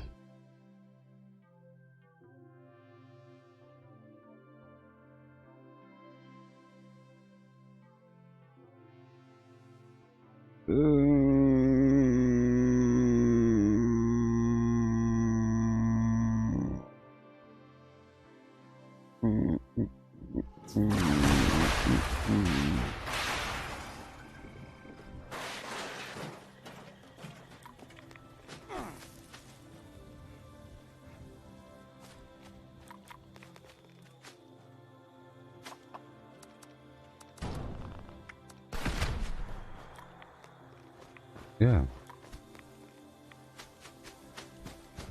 Okay. There is a mutant here somewhere. And there, and there. Yeah, so I'll be playing the Albion game next. My first impression. I'll be playing it up until 2. Or up until like 1:30. Right now it's 9:25. So I'll be ending this pretty soon, you know? Or whatever. Yes, I'll be playing it up until... let's just say 1:45 or some garbage. Because I really want to live stream the Neuralink live press conference. Okay? I wanna stream that.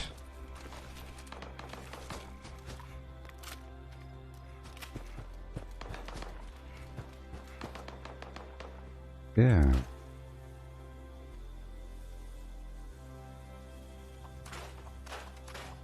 Yeah, baby. Blame the chump in the audience, thinking it's normal. Talk about things. Maybe in liberal societies, where you wash each other's hair and so forth. You wash each other's hair in the fountain.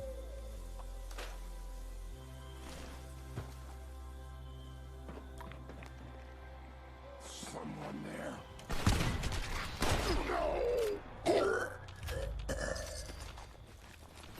Well, to make it short, so if your friends tell you that you're doing too much of that devil's lettuce, and that it's a bad thing, it's because of what you're doing with it.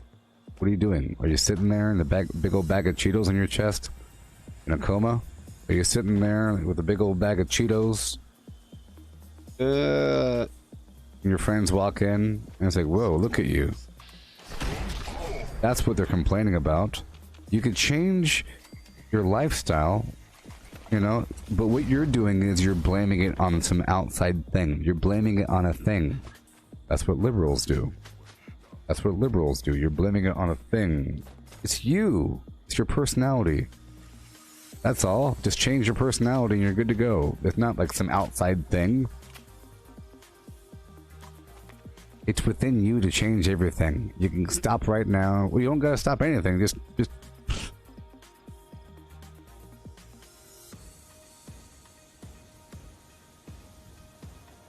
if I didn't have this beer in front of me, I'd be a different person. Pretty sure you could paint the house while drinking beer. Pretty sure you could vacuum the carpet while drinking beer. You could do all kinds of activities. You know what I mean? This person says, if one day I stop this one remote action, I'll be a different person. Like a cold turkey, maybe. No. Just look around your room. Is it covered in filth? Get up and clean it. You don't gotta wait. If you say later on, it's not the other weird magical death raven sitting on your chest. It's an imaginal specter holding you and saying you can't do anything. You can't do anything. Got this monkey on your shoulder. The monkey isn't real. That's the secret. The monkey ain't real. If the monkey's gone, you'll be doing the same exact things, just a bit less. That's all. You know what I mean? For example, if you say, whenever I drink too much, I get into fights. You know? But why are you fighting? It's because you want to play pool. You play billiards at the local pool hall, and after losing, you get really upset. So don't do competitive things. Like, you just gotta figure out the actual reason. You know? Well, stop doing that weird thing that you're doing. What are you talking about? You're upset when this thing happens. It's not because of some other thing. Just shift it a bit. Don't go to that weird dive bar. Go to a different bar. You don't gotta stop drinking, just go to a different bar, you know? Alcohol makes me fight. No, that dive bar makes you fight. It's covered in graffiti, and it smells like feces. And there's mean people there. Go to the happy bar down the street. You see? Go to the happy bar down the street. It's really just you that you like that atmosphere in that scenario. Why does the person choose to go to... I would never go to a dive bar. You know, because I'm not looking for a fight. It's just that in their heart of hearts, if they were completely dead sober, I guarantee this, a person that would always fight when they're drunk, they'll find a reason to defend somebody when they're sober. Prediction. You are the designated driver, and you would always fight when you're drunk. And now that you're sober, you'll be the one to get up there first and say, stop that. I'll get you. You better stop. You'll be the first person to do that because that's just in your nature. And the alcohol is just sort of like, it's like a super duper version of yourself. Just change who you are. And if you enjoyed feeding ducks, you'll be the best duck feeder ever drunk, perhaps. You know? But if you enjoy fighting people in a bar, then go fight people in a bar. And blame it on the beer you had 3 hours ago. Yeah. So, in that case, if there is a person and they always get into fights and they always get arrested or something, or breaking into something, or breaking something, or going crazy, or tearing their shirt off and just running down the street, some weird thing, and they say, dude, you gotta stop drinking. No? I say, dude, what is wrong with you as a person?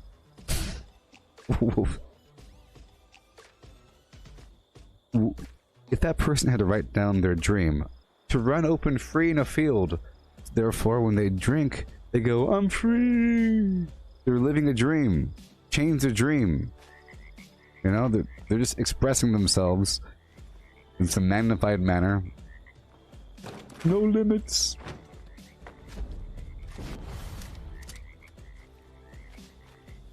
Yes, alcohol is different because there is a terminal point. You could die from it, of course, and you can't just paint your house while drinking beer. At a certain point, you can't pick up the paintbrush anymore. You go, huh, huh, huh, huh, huh.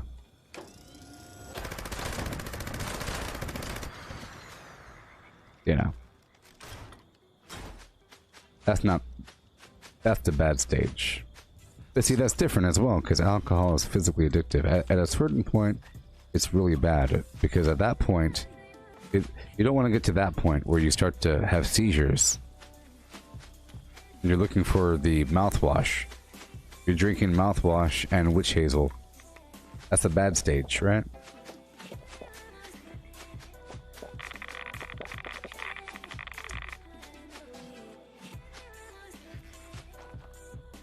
But it really does, you know, if you have a certain personality, you could have that personality without any sort of intoxication. That's just who you are. You know? Just who you are. A big old pile of weirdo. Like me. I'm a big old weirdo. If I were to ever touch... Can you even imagine what it would be like? I can't even imagine. I can't even imagine in my most wildest imaginations. I can't even imagine what it would be like for a person like me with my current personality to imbibe THC into my system. Can you imagine what that? Can you even imagine? I can't imagine. Would my eyeballs fall out? I heard that happens. Does that happen? Hey Cortana, do your eyeballs pop out when you try to? I didn't quite get that. I heard it happens. I don't know. I saw videos. Maybe it was just someone just popping their eyes out, but I'm afraid. Hey, oh my gosh, thank you so Thank you, Chris. Thank you. 1 second.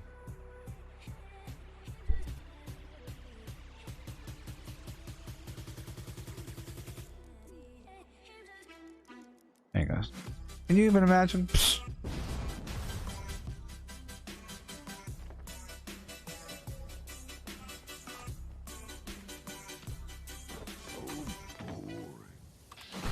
I heard that, you know, like a gateway opens up.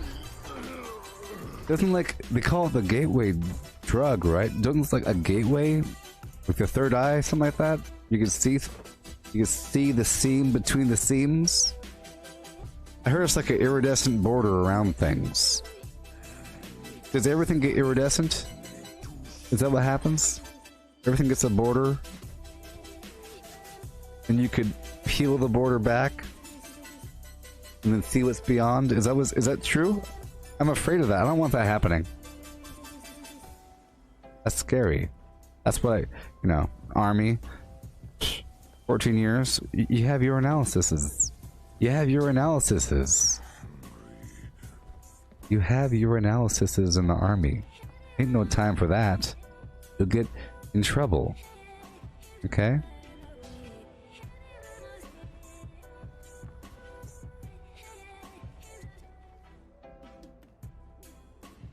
I heard that, I've never actually had alcohol either. I can't even imagine what it would be like to drink alcohol. I heard that alcohol amplifies your personality and your emotional state. If you're sad, you'll cry. If you're angry, you'll fight. But I heard that THC does something weird with, the bordering edges of your consciousness, above and below. About things getting in and leaving. That your mind becomes a channeling point for other entities. Is this true? Body thetans? Something about body thetans entering your body? Like entering your mind through this portal created? Is that true? I've always heard about these things. I've been too horrified to experiment. There you are.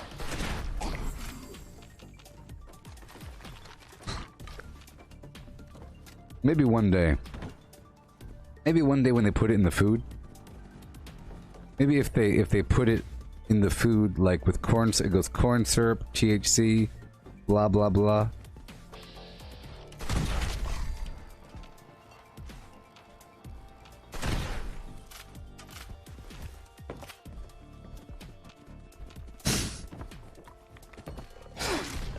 Yeah.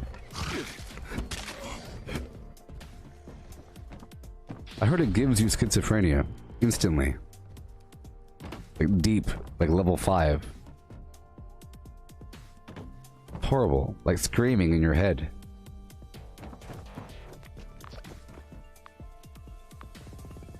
The sound of car horns and screams. I don't want that. I don't want that. Like that Neuralink thing, hearing music in your skull. What if it's messed up? What if... Sorry, just give me 1 second, the volume's a bit too high. 1 second, 1 second.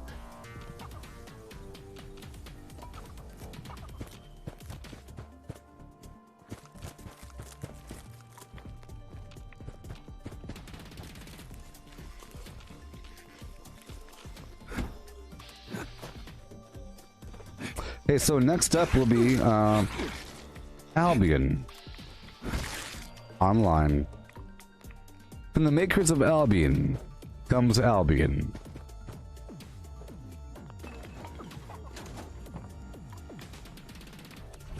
One day, I'll take a sip of alcohol.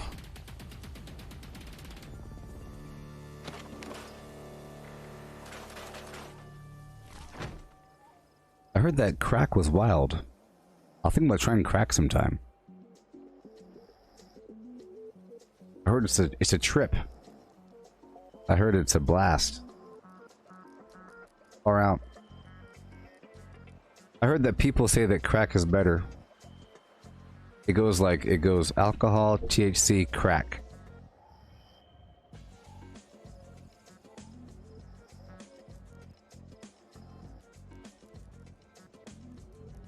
Heroin.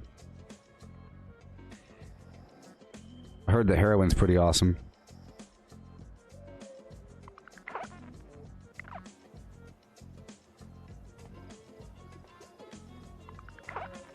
It has its ups and downs.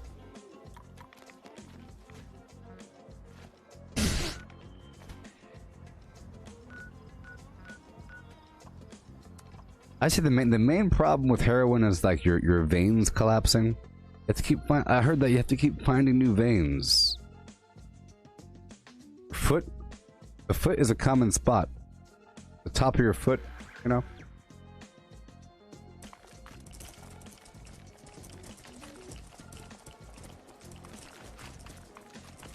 But besides that part,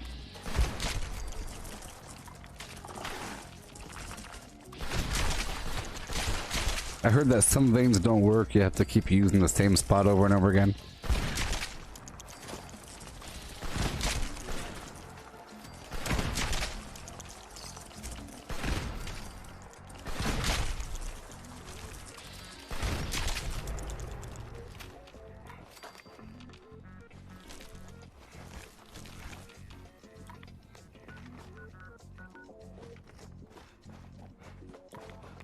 Yeah.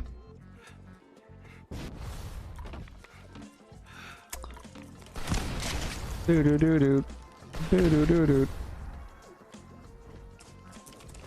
Hello, John.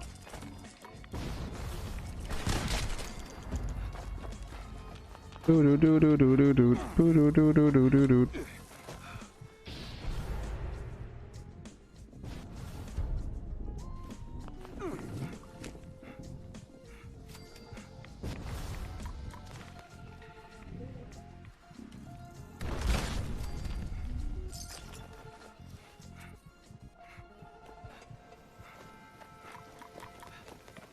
Okay, let's go turn in this batch of wood right now. So earlier I turned in 14,000 and now I'm turning in like another 6,000. Hopefully it's not on the spot.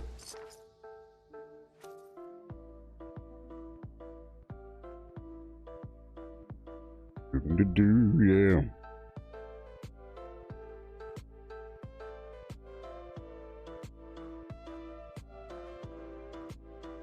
Yeah, yeah.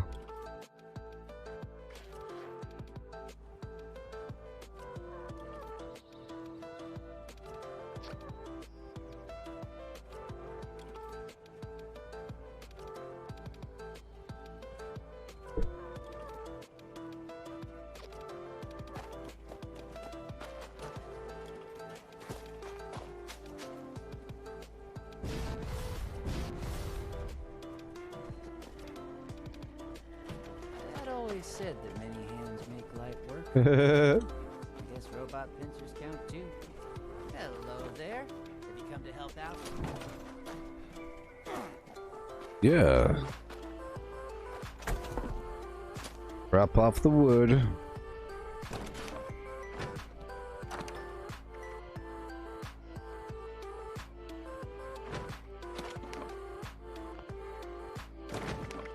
Alright, I'm down to 6,400. I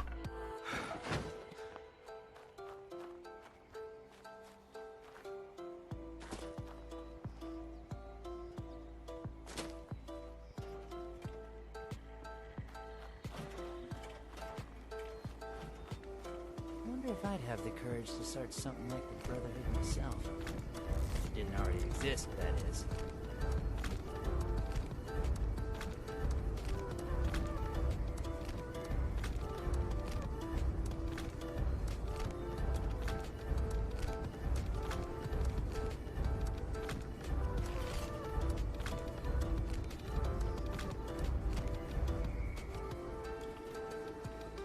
Okay. Well, that's that. If I can just keep these bots running, we'll have this place ready in no time.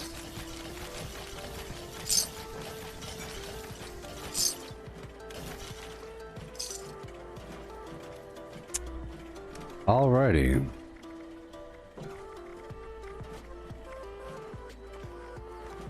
Okay, let's go down to a vendor.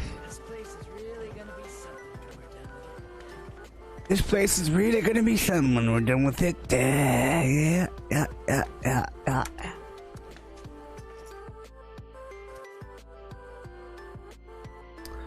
I'll be back at some time.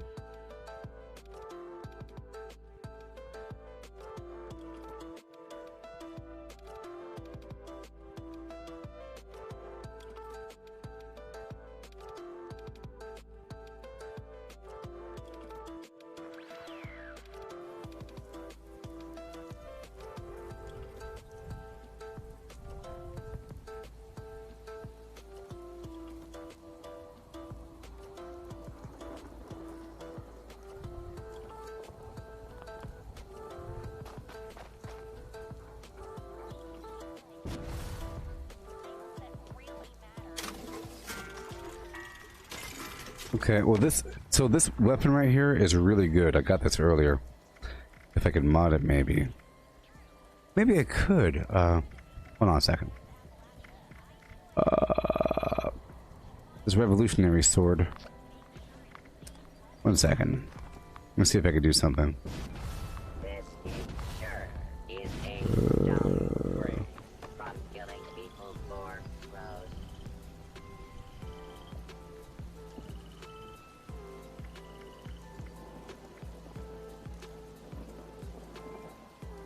Come on now.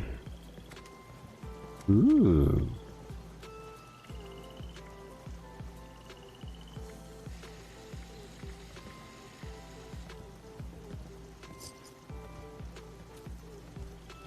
It's a pretty good sword. Oh, it's bloodied, faster swing speed, and more damage. Oh, never mind. It's take less damage while power attacking. I thought it'd, deal more damage while power attacking. Alright.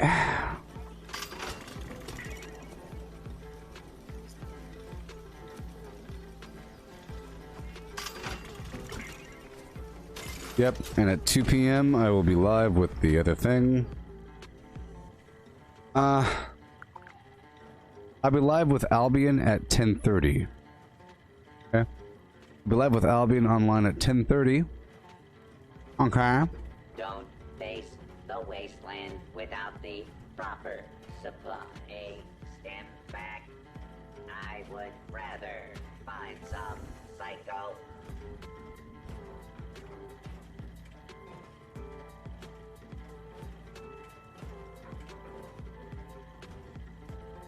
If you have supplies to trade, I can be of service. But Misty, what you said there, that really is like saying, I tried drinking one time, my friend got me to drink a whole glass of 151, and the whole night I was throwing up in the bathroom, and I fell asleep and blacked out. What's the point of drinking in general? Because I drank too much one time and I fell asleep. But in the case of whatever.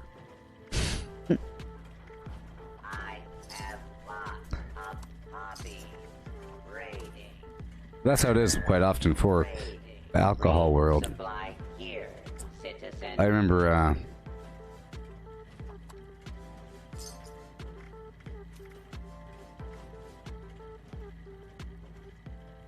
I got a hold of some Hennessy and drank that when I was a child. And that was horrible. It was horrible. Well, Misty, there really are different. From what I've heard, I've never touched this stuff. I've never touched this stuff. But there really are. It's two different broad categories. One affects the body, one affects the mind. The body one will usually make you fall asleep. The mind one won't do that. You know. Yes. Well, you know. There's two broad categories. One stimulates the mind. Other ones, from what I've heard from the movies, from Bill and Ted and stuff like that. Other ones, like, you know, you're glued to the couch or something, eating Cheetos. You're glued to the couch. You're like, that whole thing. Different. Okay. So, I'll be doing this game next. It better be good. Otherwise, there'll be heck to pay. Heck to pay. Albion Online.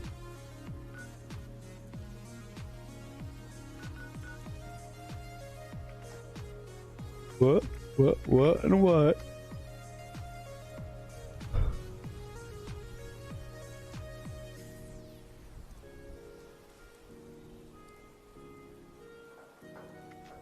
Yes, it all goes about the mindset as well.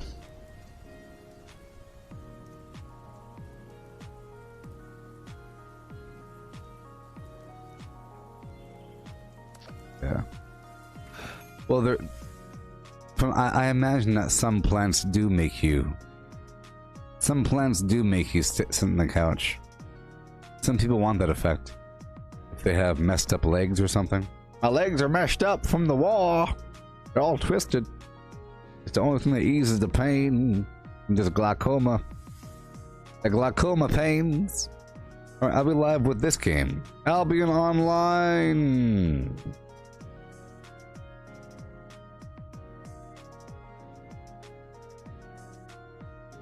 Better be good. You hear that? Alright, goodbye.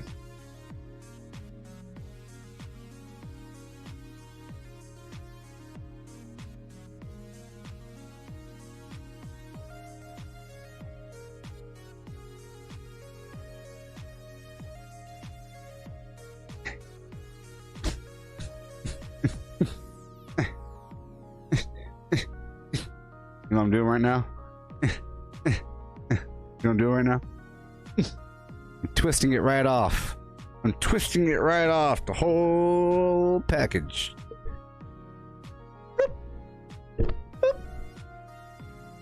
Squeaky, squeaky, squeaky, squeaky. Bloop.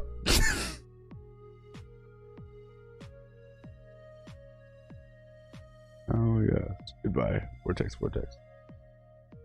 Right back at 10:30 with Albion Online.